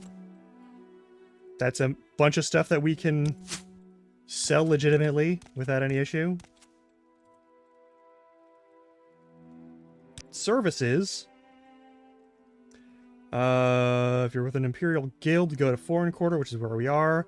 Great House, Hlaalu, Redoran, or Telvanni compounds. Oh yeah, in case you don't know the geopolitics of Morrowind, we're on the actual island of Morrowind.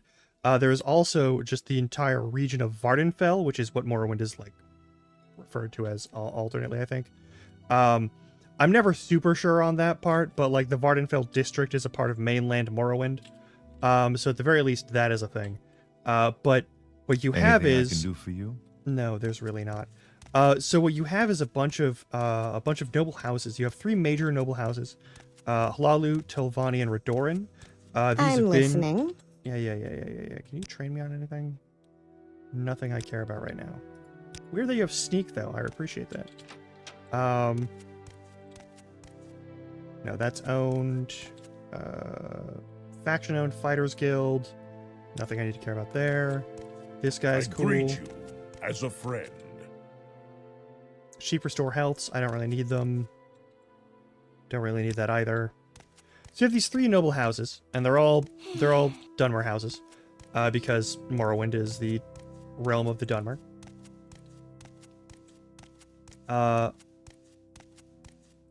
Those 3 are all in control of different parts of essentially, not just the government. What is your business here? How may we help?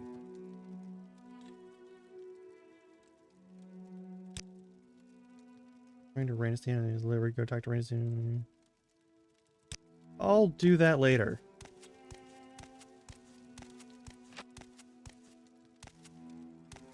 I take it you want something. Well, what is it? That is the worst Scottish accent I've heard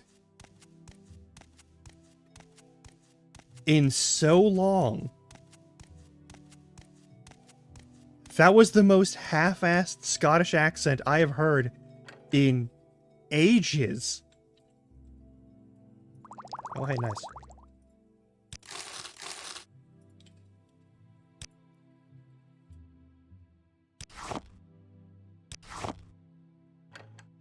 Well, I'm allowed in here. Like, I'm allowed to take whatever's in there. I'm of the correct faction.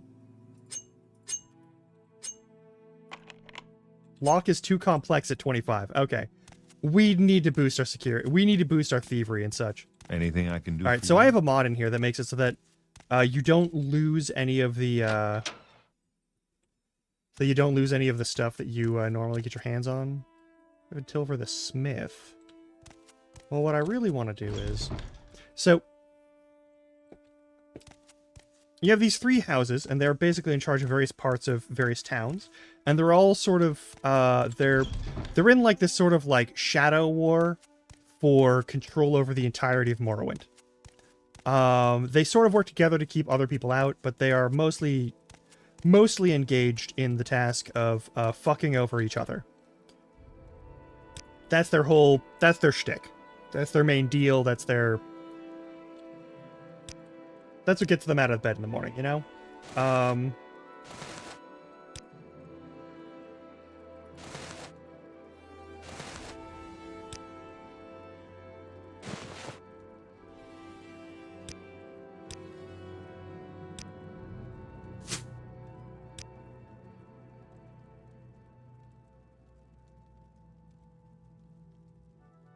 I need levitate. I don't want spoiled anything. Don't give me your fucking rotting potions, you dickbag. Alright, well.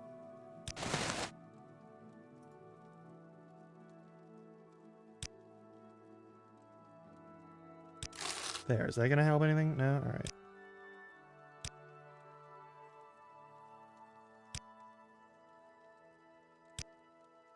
Alright, well you hate me now. The one from far away has too much talk. I look forward to murdering you. Do you... Oh my god, Mark and Recall are actually so important. No. Detect creature might be good, but I don't need it right away, and it's not super important to me. What we really want is levitate. Any actual permanent levitate or, like...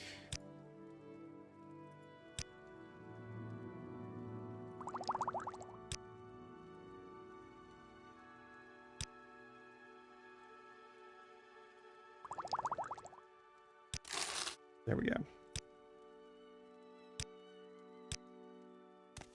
Anywhere I can get the actual levitate or, like, invisibility would be really good. It'd be real nice to have those spells.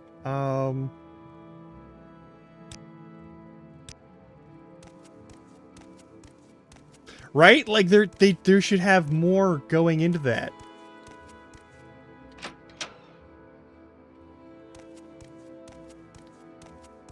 So while you have these 3 noble houses that are basically fighting amongst each other in order to get control of each town and everything in those towns, you also have the Triumvirate, which is Vivek, Almalexia, and Sothasil, who are each imbued with an element of godhood. They are not great people, and they're pretending to be full-on gods. In this world, that is kind of a heresy, but they're strong enough that no one can actually oppose them on it or naysay them about it. And they can imbue divine magics and whatnot, and they can do miracles, and they're super powerful and whatever.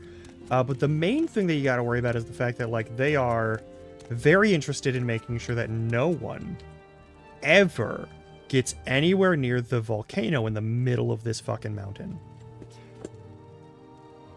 And the reasons for that are explained throughout the story in this game, which we don't need to worry about too much right now. But what you do need to worry about is the fact that they are very invested in not letting anyone get anywhere near. Hey, do you have anything that I can buy off of you? No? Okay. They're very invested in not letting anyone do that. Because if anyone gets there, they will, 1, probably get hit with corpus disease, which is this disease that is essentially, it turns you into a zombie and makes you, like, rot where you Outlander, stand. what do you want? I think I kill you later. There were 7 victims here in Vivek, all their throats slit. When there's just a few Outlanders killed, the Ordinators weren't making much fuss, and I had 2 other end people slit throats. Seemed very concerned at the Hall of Justice. Here the Office of the Watch is quiet, looking for some special help. Anything that can kill 2 Ordinators before they draw their weapons sounds like it will need special help. Can you ask your question quickly? Yeah. Hang on. So, like, you have these people who don't want you to go there because it's like this horrible wasting disease that is pretty much incurable. And they're totally sure they don't have any way to make any kind of headway against that.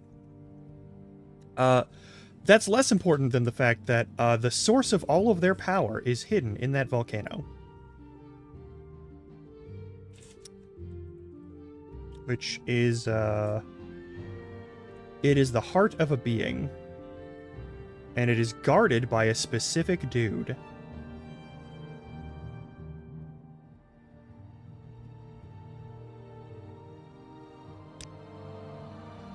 Can I sell you these?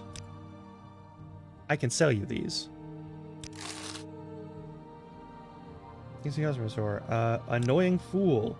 Seems you entered is that Marcel Morar, and outside my shop he stands all day selling ridiculous wares. I would like to, loves these within his rights, but I'm gonna find a way. I will try and make him leave. Okay.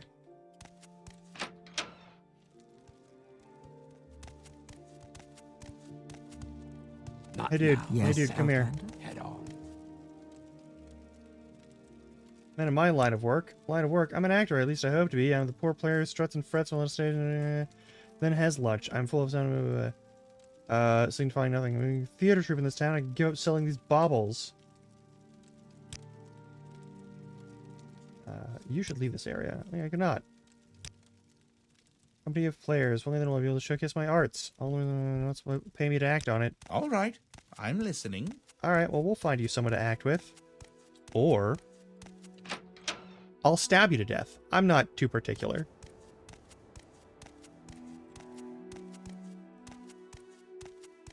Now, if you've played later games, they talk about this. Because the only person who's supposed to be able to, like, get the tools to destroy that heart is a guy called Nerevar.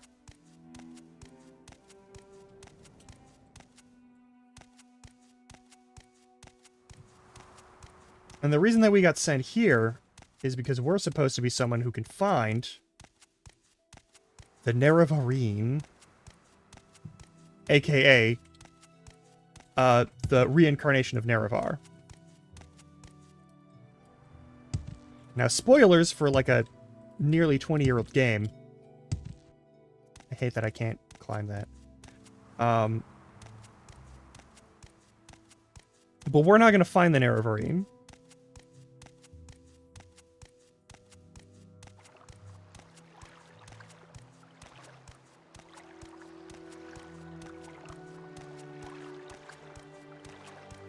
That's just not gonna fucking happen.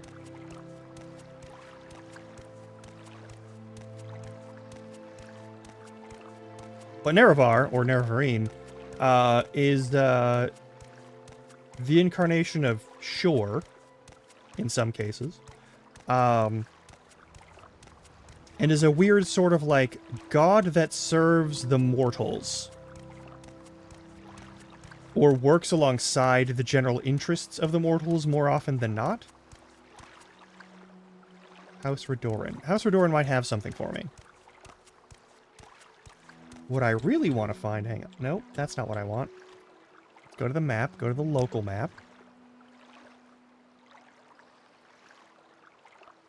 Okay, this is the foreign quarter. So what we're looking at is foreign quarter, Redoran, whatever the fuck. What we want to find is...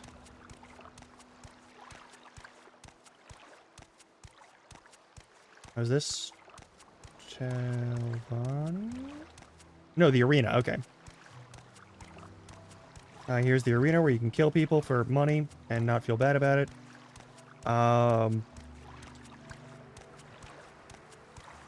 But yeah, each of the noble houses would love to get control of the Nerevarine or Nerevar. And also, the Triumvirate, which is Vivek Al-Malkli and Sotha Sil, would love to kill that motherfucker as quickly as possible. Because if Nerevar comes back and destroys that heart, they reclaim their sort of like St. Olms, Canal North 3. I'm not going to the canals. The canals are full of monsters right now. I don't want to go to the canals. We have one sort of okay weapon. This is St. Olms Canton.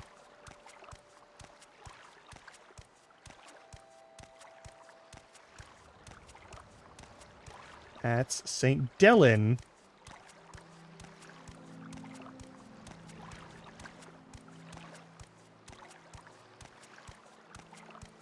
Now, I don't remember if the issue is that each of the saints of the triumvirates sort of like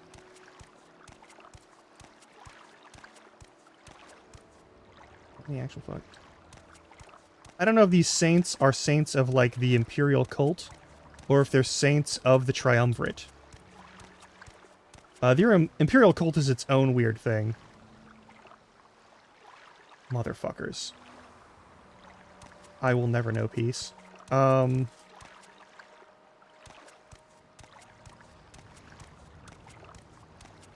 have to forgive me on that, but it might be that the saints here are saints that were potential incarnations of the Nerevarine who are killed for the purpose of, like, upholding the Triumvirate, or if they're just some random folks who got sainted, aka killed for the Imperial cult. I don't remember which.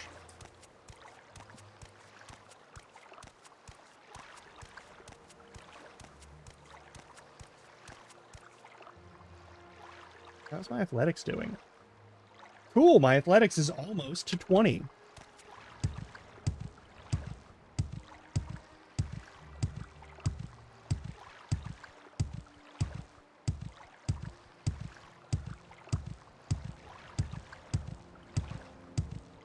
That was... What was that? That was me jumping constantly.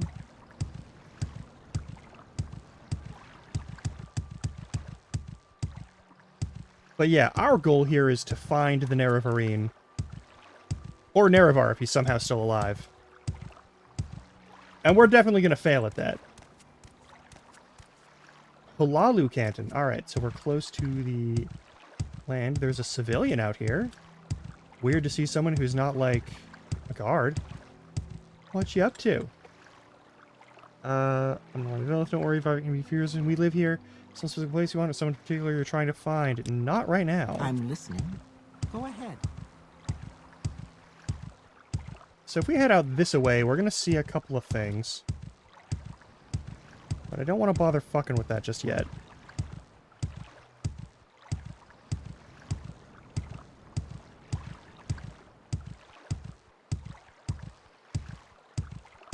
There's going to be a number of creatures out there in the wilds who are very unkind.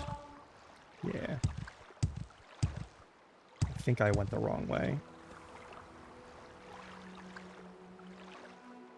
The fuck are you doing showing your hands?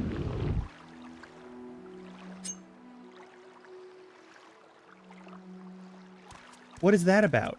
Why is the M key not the map button? Hlaalu, St. Dellen Arena, Foreign Quarter. I need to go past St. Dellen and St. Olms and get to the Hall of Justice.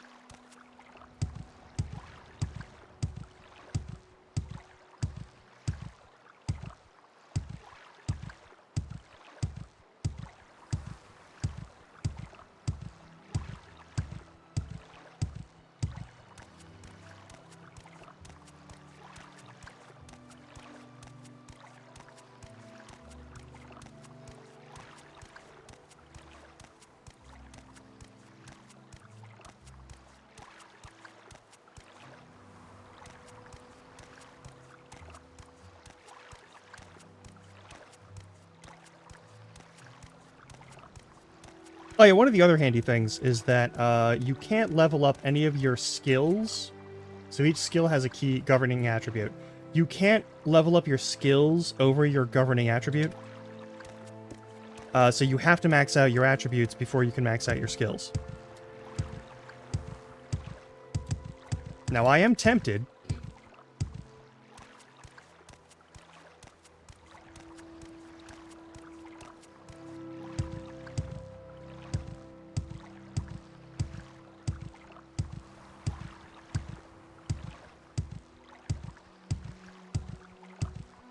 I am tempted to just find trainers, get as much money as I can through larceny or any other ill-gotten means that I can, like joining the Morag Tong and killing people for money, and just paying off to max out all my shit that's not a minor or major skill. But that's going to take time. Now, this is a Bethesda game, so I could console command a bunch of money in. But that doesn't seem like... That doesn't seem very sporting, you know? There we go. We're almost to the Hall of Justice.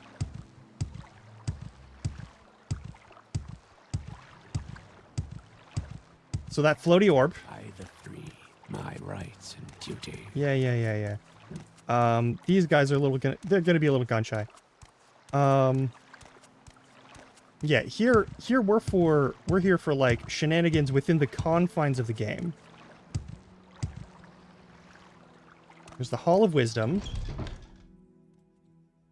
which there's going to be a wizard or two in here that we can talk to. There's the Hall Underworks, where we can go if we want to get infected with a bunch of like blight and corpus disease, which we could do. We don't wanna, but we could do it. The Library of Vivek. Here is what I've been looking for in this fucking town. If you're here for trouble, you'll get more than you bargained for. I'm looking for books that are worth a lot of money so that I can read them for free skill points. You are only going to kill me if I actually take the book off the shelf. It's a library.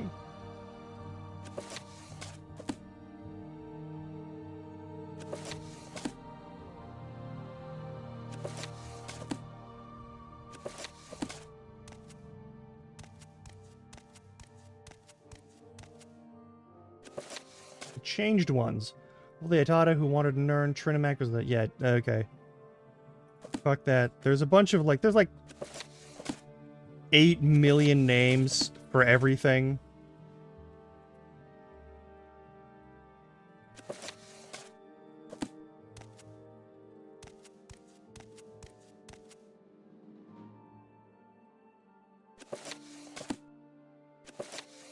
Five Songs of King Wulfharth.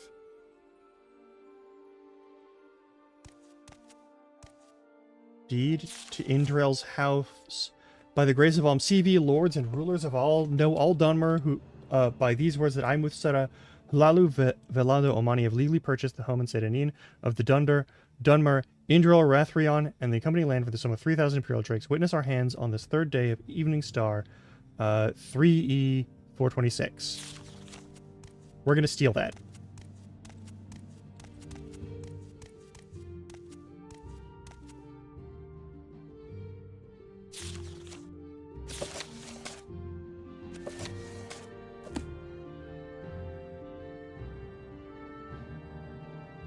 Really shouldn't leave the deeds to houses. You're really not going to give me any train... It's a library, and you're not going to have any books that are worth anything? My time is precious, so... Yeah, whatever.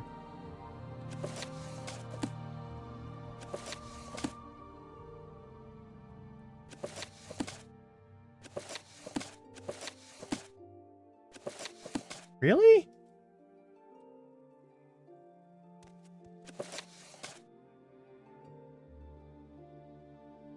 Oh yeah, here.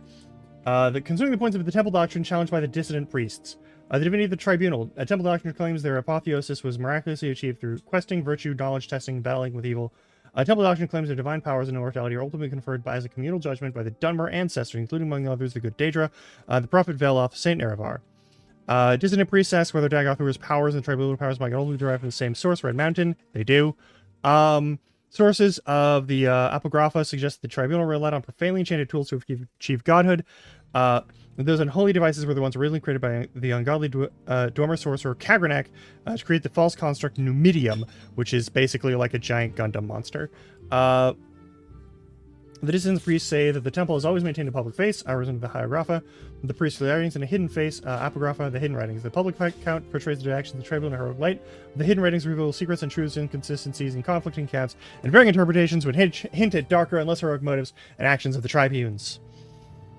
In particular, conflicting accounts of the battle at Red Mountain raise questions about the tribunal's conduct and about the source of their subsequent apotheosis. Also, there is good evidence the tribunal have been concealing the true nature of the threat posed by Dagothor at Red Mountain, misleading the people about the tribunal's ability to protect Morrowind from Dagothor, and concealing a reason dramatic or diminishing of the tribunal's magic powers. The temple accounts of the battle at Red Mountain. Ashlander tradition does not place the tribunal at Red Mountain, and holds that the Dwemer destroyed themselves rather than that Nerevar destroyed them. Ashlander tradition further holds that Nerevar left Dagothor guarding the profane secrets of Red Mountain while Nerevar went to confer with the Grand Council, the tribunal, and that Nerevar died at the conference, not of his wounds, according to the Ashlanders, but from treachery. And that subsequently the tribunal confronted a defiant Dagothor within Red Mountain, then drove Dagothor beneath Red Mountain where he would not yield to their will. And then the veneration of Daedra, saints and ancestors, while challenging the divinity of the tribunal, the dissidents do not challenge the sainthood or heroism of the tribunal. In fact, the dissident priests advocate restoring many of the elements of fundamentals to ancestor worship as practiced by the Ashlanders and by Saint Veloth. Exactly how this would work is debated inconclusively by the dissident priests. Denial of prophecies of the incarnate and persecution of the Nerevarines. Though no consensus exists among the dissidents about whether the Nerevarine prophecies are genuine, all agree that the persecution of the Nerevarines is unjust and politically motivated. The dissident priests do not reject mysticism, revelation, or prophecy as part of the religious experience. The dissidents have not resolved the issue of true or false insights. They've studied the mysticism of the Ashlander ancestor cults, in particular the rites of the Ashlander, seers and wise women, and the prophecies of the incarnate. Many among the dissident priests have come to believe that the Nerevarine prophecies are genuine and have made a systematic study of prophecies recorded in temple archives.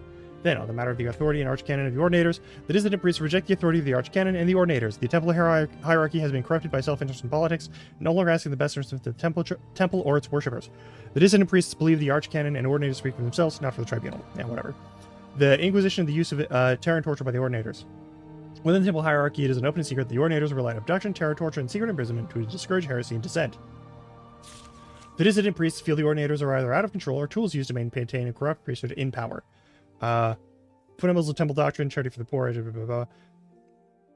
Though the dissident priests acknowledge that most rank and file priests honor the best traditions of the temple, they believe that many priests in higher ranks are interested more in love of authority and luxury than the welfare of the poor, weak, and ignorant. It's like a 95 Theses situation. The affairs of wizards, don't really care. I want skill books. Why are there no skill books? Y'all are pissing me off. Oop. There we go, Speechcraft. That one book is actually worth digging through all of this bullshit. Also, that book that actually summarizes what I was trying to say earlier. I will listen. And it was kind of fucking up in the first place. You'll get more than you bargained for. Yeah. I've already stolen the only thing I need to steal from here. And you couldn't even tell that. Go ahead. Wisdom, Vital Wisdom. Alright, cool. What's this? Yep, there we go. Because we actually want to go this way. Yep, there's... Let's not make this official, Outlander. Move along. Goodbye. I'm waiting. Get out of my fucking way. Keep moving. Oh my god. You can't just knock people aside. It's a shame. Yeah, this is the Hall of Wisdom. There. Hey, fun fact. So that is a thing that we're not allowed to go into even if we have teleportation. But there is some loot in there that we can pick up. The only issue is, anyone who sees us in there is going to kill us on sight. And they're all Ordinators. The Ordinators have that little tiny moon rock. I don't know what the fuck it's supposed to be, but yeah. What do you want? I want spells.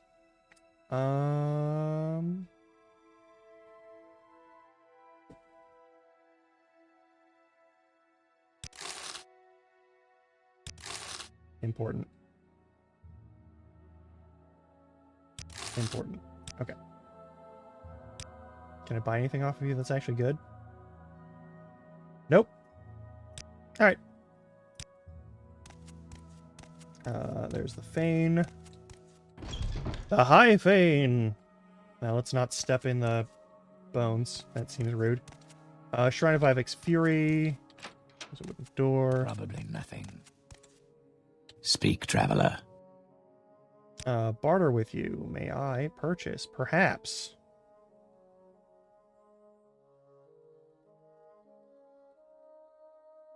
Any chance? Hey.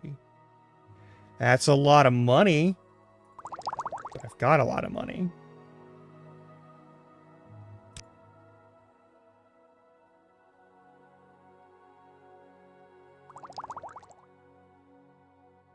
Don't need fortify willpower under any circumstances.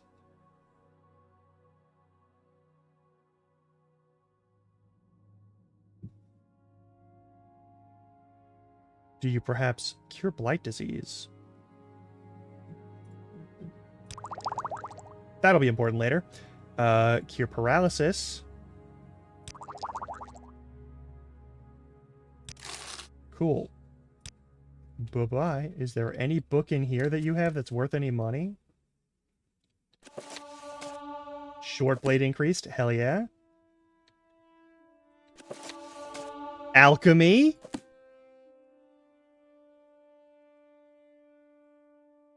I don't need to steal your books. I just need to read them.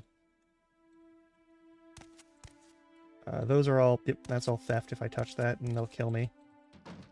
They do not...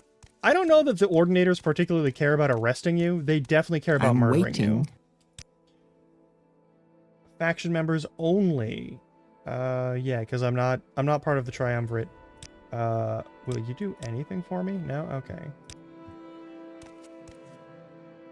Will you? You will sell to me. Okay, cool. Fortify speed. Don't need to worry about it. More cure blight disease. Those are actually way cheaper than the fucking potions. I mean, they're way lighter than the potions. It's 400 though.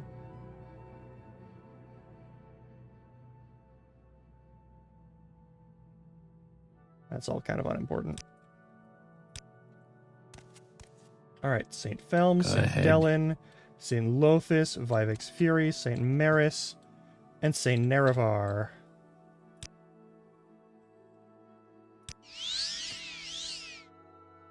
Spirit of Nerevar is Fortify Fatigue, so we get 20 more points of stamina.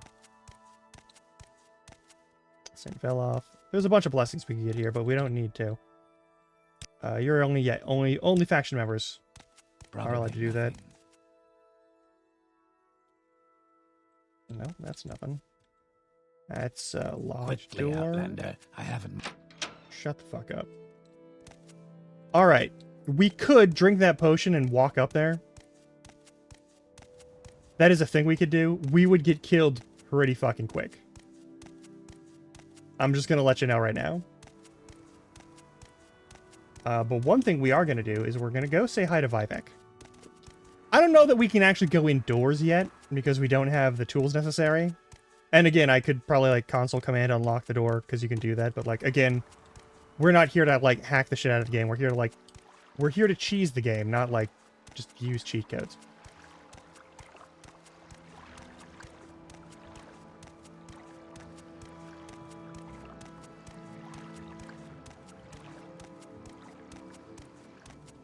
With just enough time and fuckery, you can do pretty much whatever you want in these games. Palace Shrine. Palace Shrine. That's a trapped door. I want to know what the trap is, so I'm going to touch this.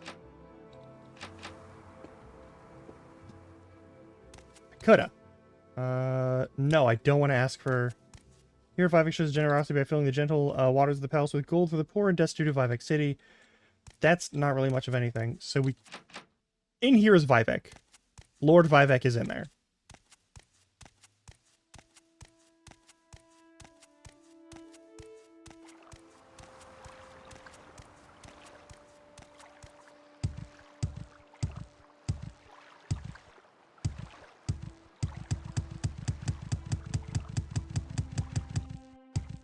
My mistake, sorry.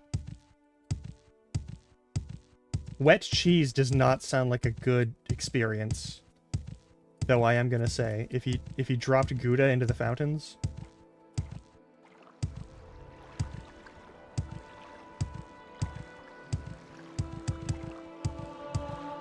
There, acrobatics is 12. We're getting there.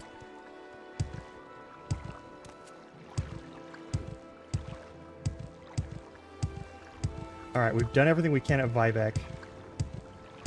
Other than burgle. We can always burgle in Vivek, but...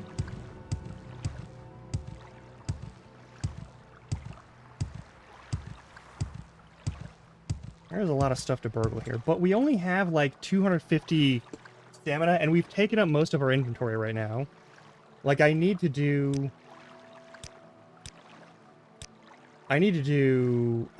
actually, is there anything to repair? No, there isn't. Okay, cool. We haven't even picked up a single suit of armor yet. No, we don't want to go into the canal works. I need to find, a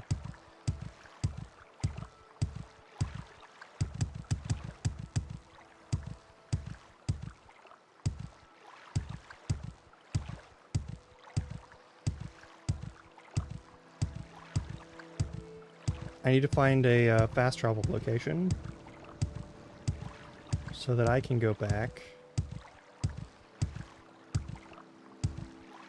Over here? Is it perhaps over here on the corner? No? I go fuck myself? Alright. There we go. Acrobatics 13. How goes athletics is still only... Okay, we're almost to a sort of okay number for that. I'm just looking around, hoping to find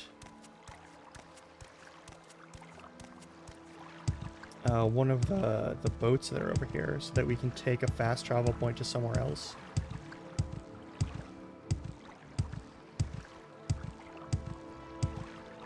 Okay. The next place we need to go, I think... Hey, there's a boat. Perfect. Hey, we're in fucking business. Where do you take me? Let's find out. And a Silt Strider. Perfect. Love to see it. We've made it to the actual normal on-foot entrance of the city of Vivek.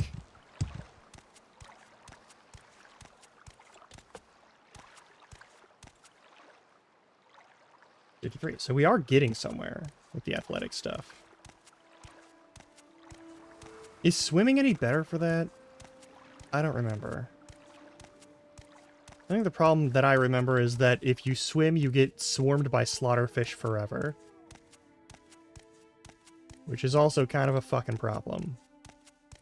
Alright, so we want to take this Silt Strider, and we want to go somewhere else.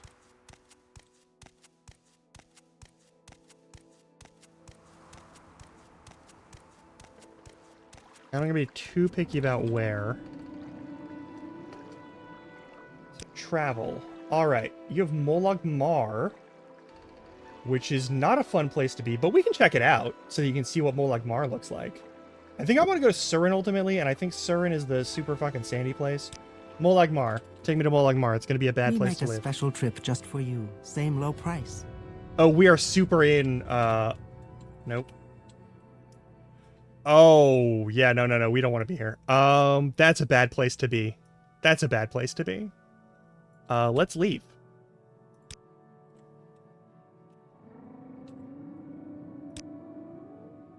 Let's go to Surin, which is also a bad place to be.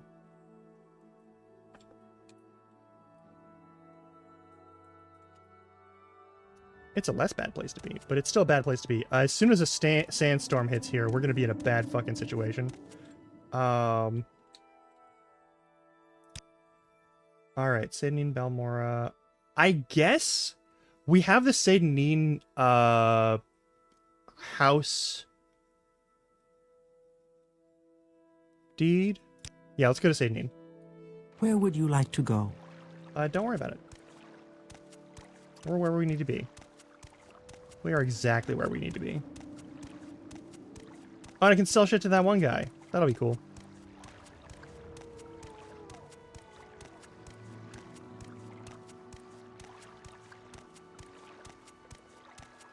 Also, we're a novice with a blade, so we can talk to the Anytime one lady now. that normally is like, I don't offer services to people like you. Any time now.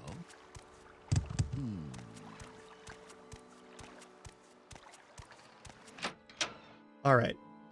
Hey, you.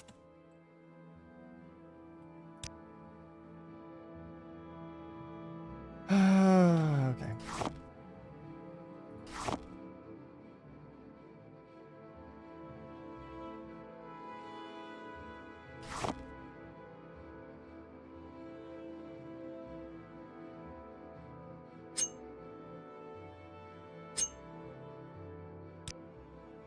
What do we got? I can sell you these. Here's the DJ in Drail's house.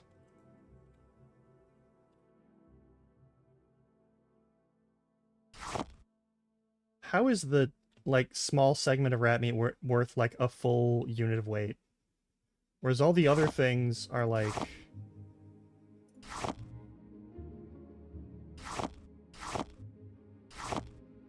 It's weird to me. It's just weird to me. Because it's been prepared. Maybe. Rat meat does add up, on your conscience specifically, but...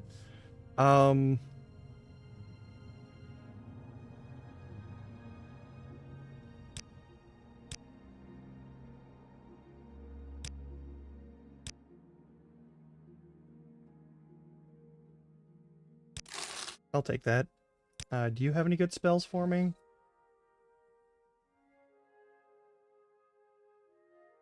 No. No, you fucking don't. You have 10% resist magicka and sanctuary 1 to 40 points. No, those are worthless to me. To what do I owe the pleasure, I'm listening. Dunmer? Go ahead. Yeah. There's Riskar. I could talk to him and let that quest finish, but I'm not gonna. I take it you want something. You Well, may speak. Speak Again. freely, friend. Let's hear it. Nah, you're not everything. I'm a lone scout. Pleasure of Caldera. Training.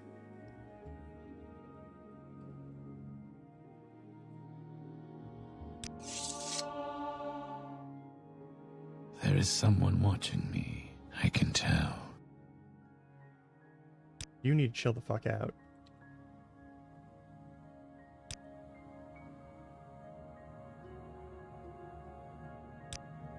I'm let off for training, but since you're one of us, I'll charge you for my time and effort. But the best way to learn is to teach yourself. Guide of Vardenfell. Hey, you best know something about the land of the people. Goodbye. Alright. Guide to Vardenfell. Hey, look. The Red Mountain. Sadanin and Vivek, Molag Mar, Sadrith Mora, which is a fun place to go. Balmora, Aldaroon, Dagon Fell, the Sea of Ghosts. Always good to just sort of... Yeah, anyway. You're on your honor. Don't press your luck.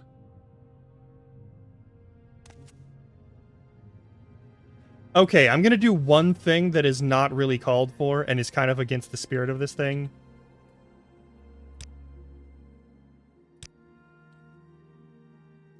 Is it still... It's still Tildy. I'm killing this man. I think it's kill. Nope. Alright, so it's gonna be set health 0. Arg! The olden day version? Perfect. I want you dead. I'm taking your stuff. Oh, and I'm disposing of your corpse. I hate you. I hate your shitty accent. Fuck off and die. Alright, we're gonna sell his stuff. Actually, we could just wear his stuff. We do need armor. I may as well just take it, right? That seems uncalled for. Imperial studded leather cuirass. Stick to light armor for now. Yeah. Fuck him. To what Fuck do him. I owe the What pleasure? is this I just about? wanted him dead. I just want him dead. I hate him. He's always at the top of the stairs. He's a bag of dicks. The quest is done. He's a corpse. Alright. The rest of that can all be sold off. We'll get regular armor. And I'm not going to worry about, like, getting heavier duty armor. It's not like it's super important to get heavy duty armor right now. Yeah, but I mean, mostly it's just like, I hate that guy. I hate him so fucking much. And if I kill him now, everyone will come and murder me.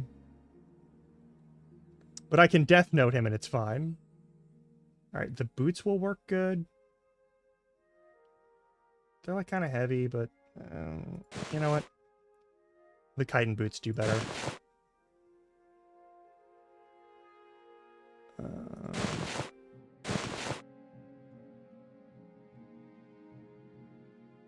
And something to boost our block rating.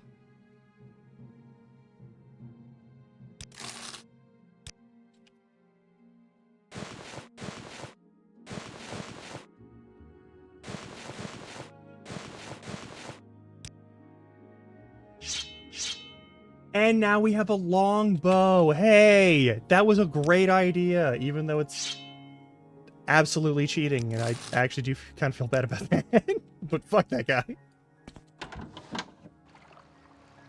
Alright, we gotta find Indril. No, it's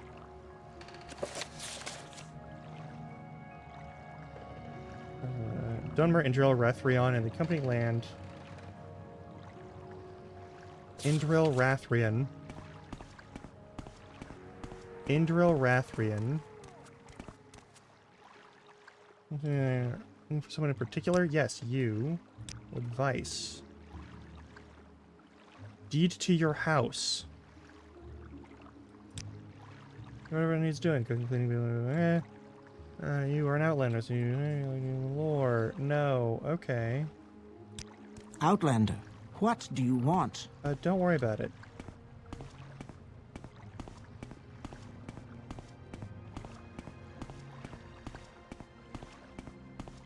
Okay, so that's your house I'm then. Listening. Go ahead. Okay, the other fun thing to do is actually go anywhere from Sedanin on foot. And one of those things is gonna cause some really stupid shit to happen. Under sun and sky, Outlander, we greet you. Yeah. And Imperials took everything anyway. I have a feeling that you What's and this I about? are about to become...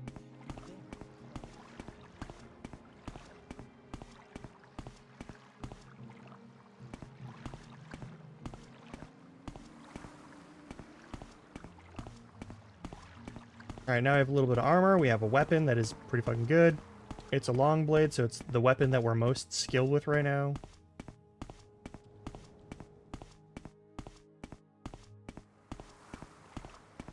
And if we continue on through this way, we have 139. So I have enough room to, like, do a bunch of stuff. And we're still fully charged on that fucking sword. Nice.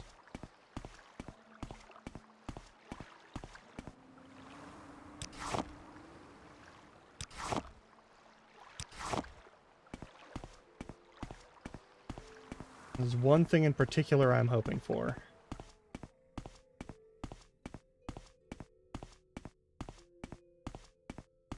But we'll worry about it later.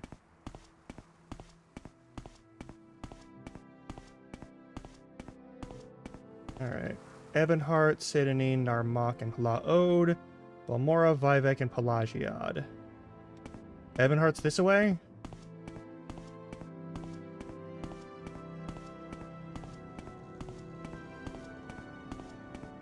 I'd believe it. We're gonna go this way.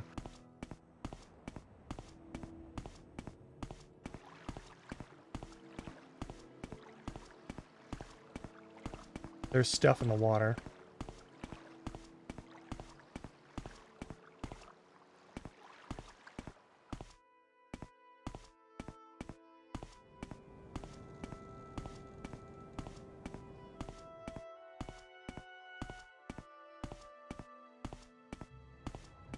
No, it's slaughterfish.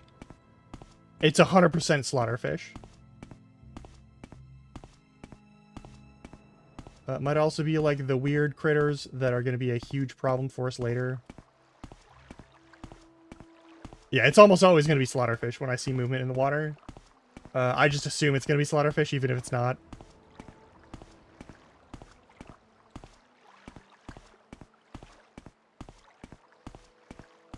Slaughterfish are messed up because they can, I believe they can paralyze you while they attack you. And then you're in the water and you're drowning and they're eating your face. and you don't get to, like, run away from them at all. We're bound to run into some monsters around here in the very near future, but, oh yeah, that's the other thing. I need to set up a spell that would actually be useful. So let's use, Fireball, because we have a 31% chance of casting Fireball. Okay. I gotta do something about learning magic. We gotta get better at magic.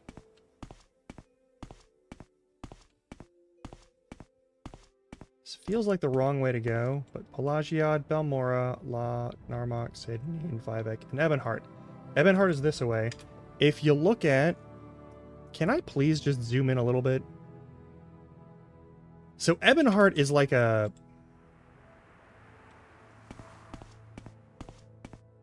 side thing. Because, like, there's Vivek. I'm gonna run into some critters, almost certainly. Oh god, it's been almost 5 hours.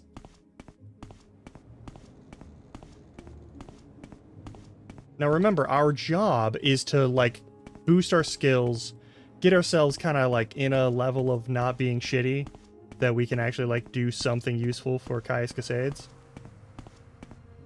He really wants us to, like, train up.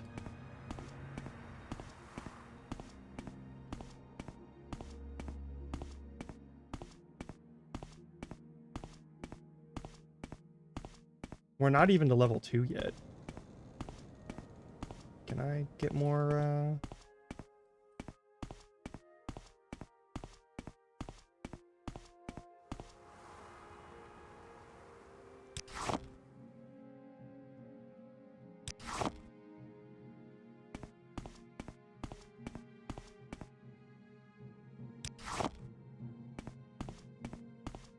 I know, the Balmora, Ajira wants a bunch of not flowers, not feathers, flowers. For the next gathering thing. Why do I remember that?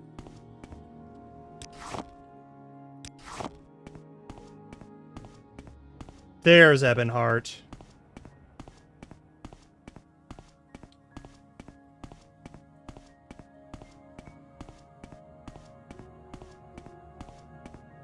Are we allowed to enter Ebonheart right now? I don't remember.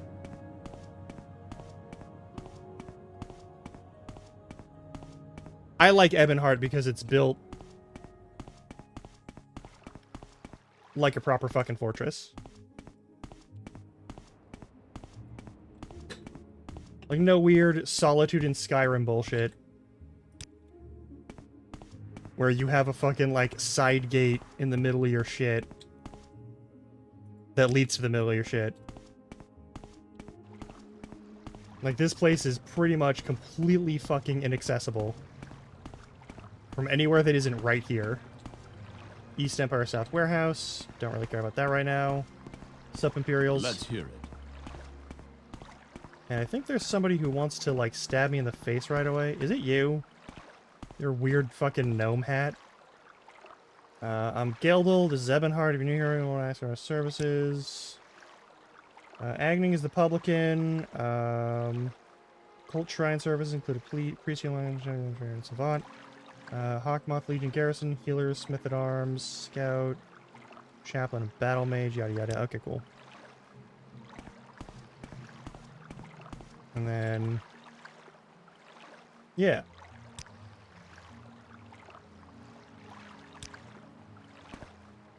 They got this fucking giant statue of Talos, which isn't rendering properly.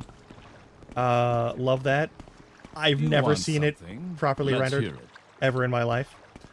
Not a lot of pretty ladies around here. Yeah, whatever.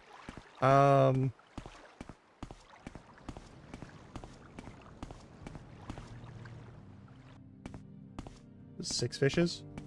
It's the 6 fishes. Alright, it's the pub. But yeah, there's the outermost wall with the port.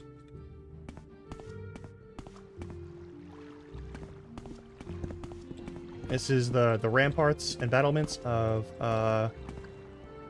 Fort Hawkmoth. All right, I'm listening. You look like a vampire. Maline Mazelad, and this is Ebonheart. If you're new here, services. I've already been told that. A little advice. Imperial Image recruiting. Also, we'll send down ports from the IP openings in the frontier up at Fort Darius. All right. We'll go to Fort Darius at some point. Asks way too many questions. Hey, fuck you. The Argonian mission. The Skyrim mission. You're all gonna have bad Scottish accents, aren't you? That's what they depicted the Nords as in Morrowind. Grace the Nine Citizens of Birmingham, Bedrelflawed, Ebonheart, don't care. Someone is scurrying against a wall, I think. Nope. Don't What stand say you? about. Get moving. Okay. I appreciate... That's the fanciest looking motherfucker. Alright. None of these people are merchants in any way, shape, or form. That's a hand-to-hand skill boost. That's an acrobatics skill boost. I will fucking take those. I'm not taking the chests, but I will read those and enjoy the knowledge that I've acquired from them. Now way into the Wellhead. Argonian mission might have something. Argonian! Hey, Argonian! Nothing to do here. No trades. Oh, training. Okay. I need security. Might have to go back to Balmora. I need to get my hands on just a fucking dick ton of money, though. That's gonna be a problem. This warm blood has questions. Alright.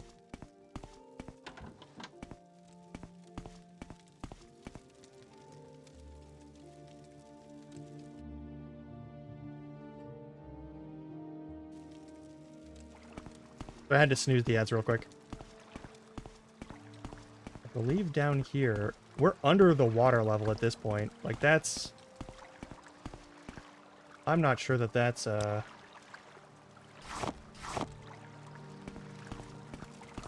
Hey, what's up?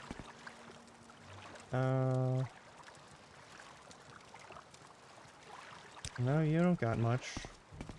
You're not doing much of anything. Do you see that?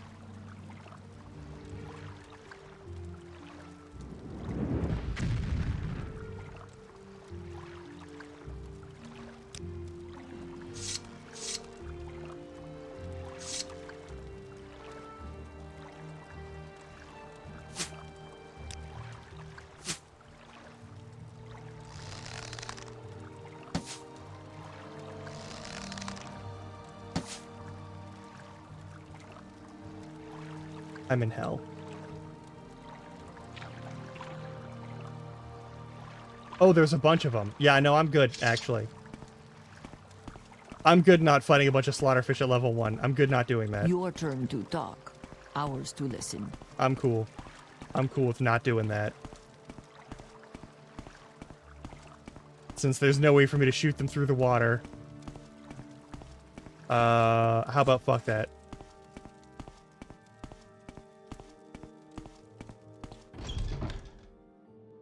I'm no fool. I know my limits. Nope.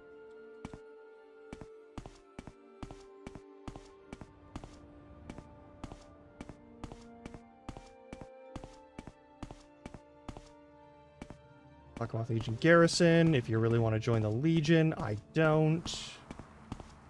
We might have to at some point, but I'm going to avoid it for as long as possible. Apollos Matius. I remember there's something I have to do with you.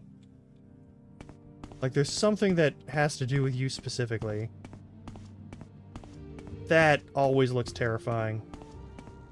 Janus Maximus. Don't care. Alright, Grand Council Chambers for Ebonheart. Hey, what's up?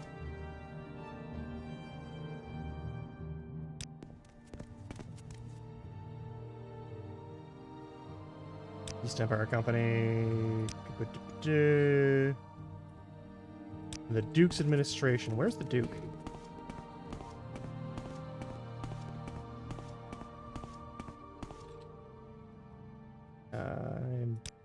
The Imperial Cult. Priestess and Tunifis, Mara Healer. Can I... Okay. Yes, Dunmer. The Imperial Cult is just the Faith of the Nine. Raylan Halalu. Do I know you? Golas Drenim. Okay.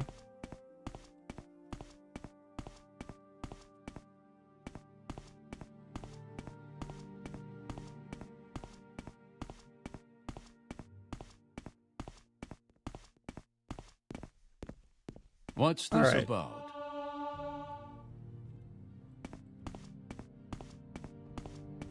So here's the deal. I think we're after 6 p.m. on my side. I could Yes. stop here for the day, and I'll see you all tomorrow, and we'll play some, I don't know, Final Fantasy X probably. Or we could play more of this. I do love Morrowind.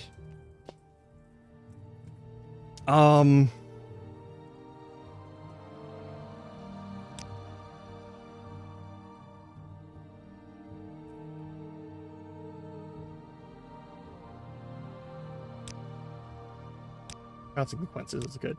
We'll use that for this. But I think I might stop here just so I can do more like dedicated stretches and whatnot to keep my leg from fucking losing its shit.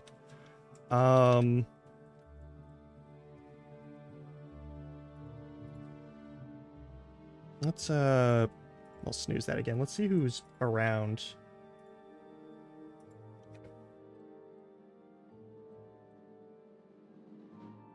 Yeah, of course Howie's still streaming.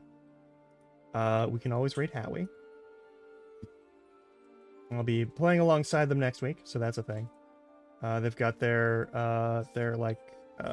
streamiversary going on. Unofficially, I believe this is my streamiversary when I started actually doing stuff, but this isn't like when I started doing, when I like made, it's not too far. It's not too far away from it, but it's not even officially where I made affiliate. All right, let's find. Not that I remember when I made affiliate, but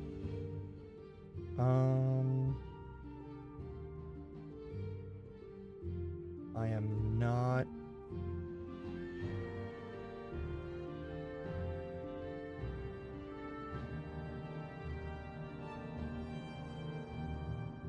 All right, we've got some folks playing. I'm assuming seamless co-op on Elden Ring. But also, is Aqua?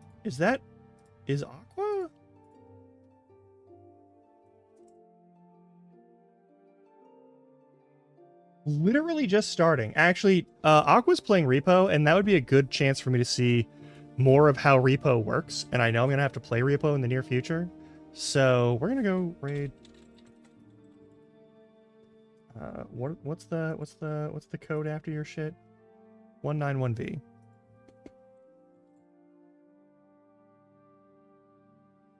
I'm gonna do some recon. I'm gonna hit them with a Grum raid if you can. I will see you tomorrow. We might be playing more of this. We'll probably be playing more of this because I have a problem with these sorts of games. And I will see you then. Until next time, if you're watching this on recording, thank you for doing so. If you're watching this on recording, check your clock. If it's between the hours of midnight and 5 a.m., consider going to bed. I am going to stretch my legs and do my best to make sure that whatever the fuck is going on with my hip does not continue into the remainder of next week, so on and so forth. Thank you for watching. It's been lovely. It's good to hang out with you. All right. Bye.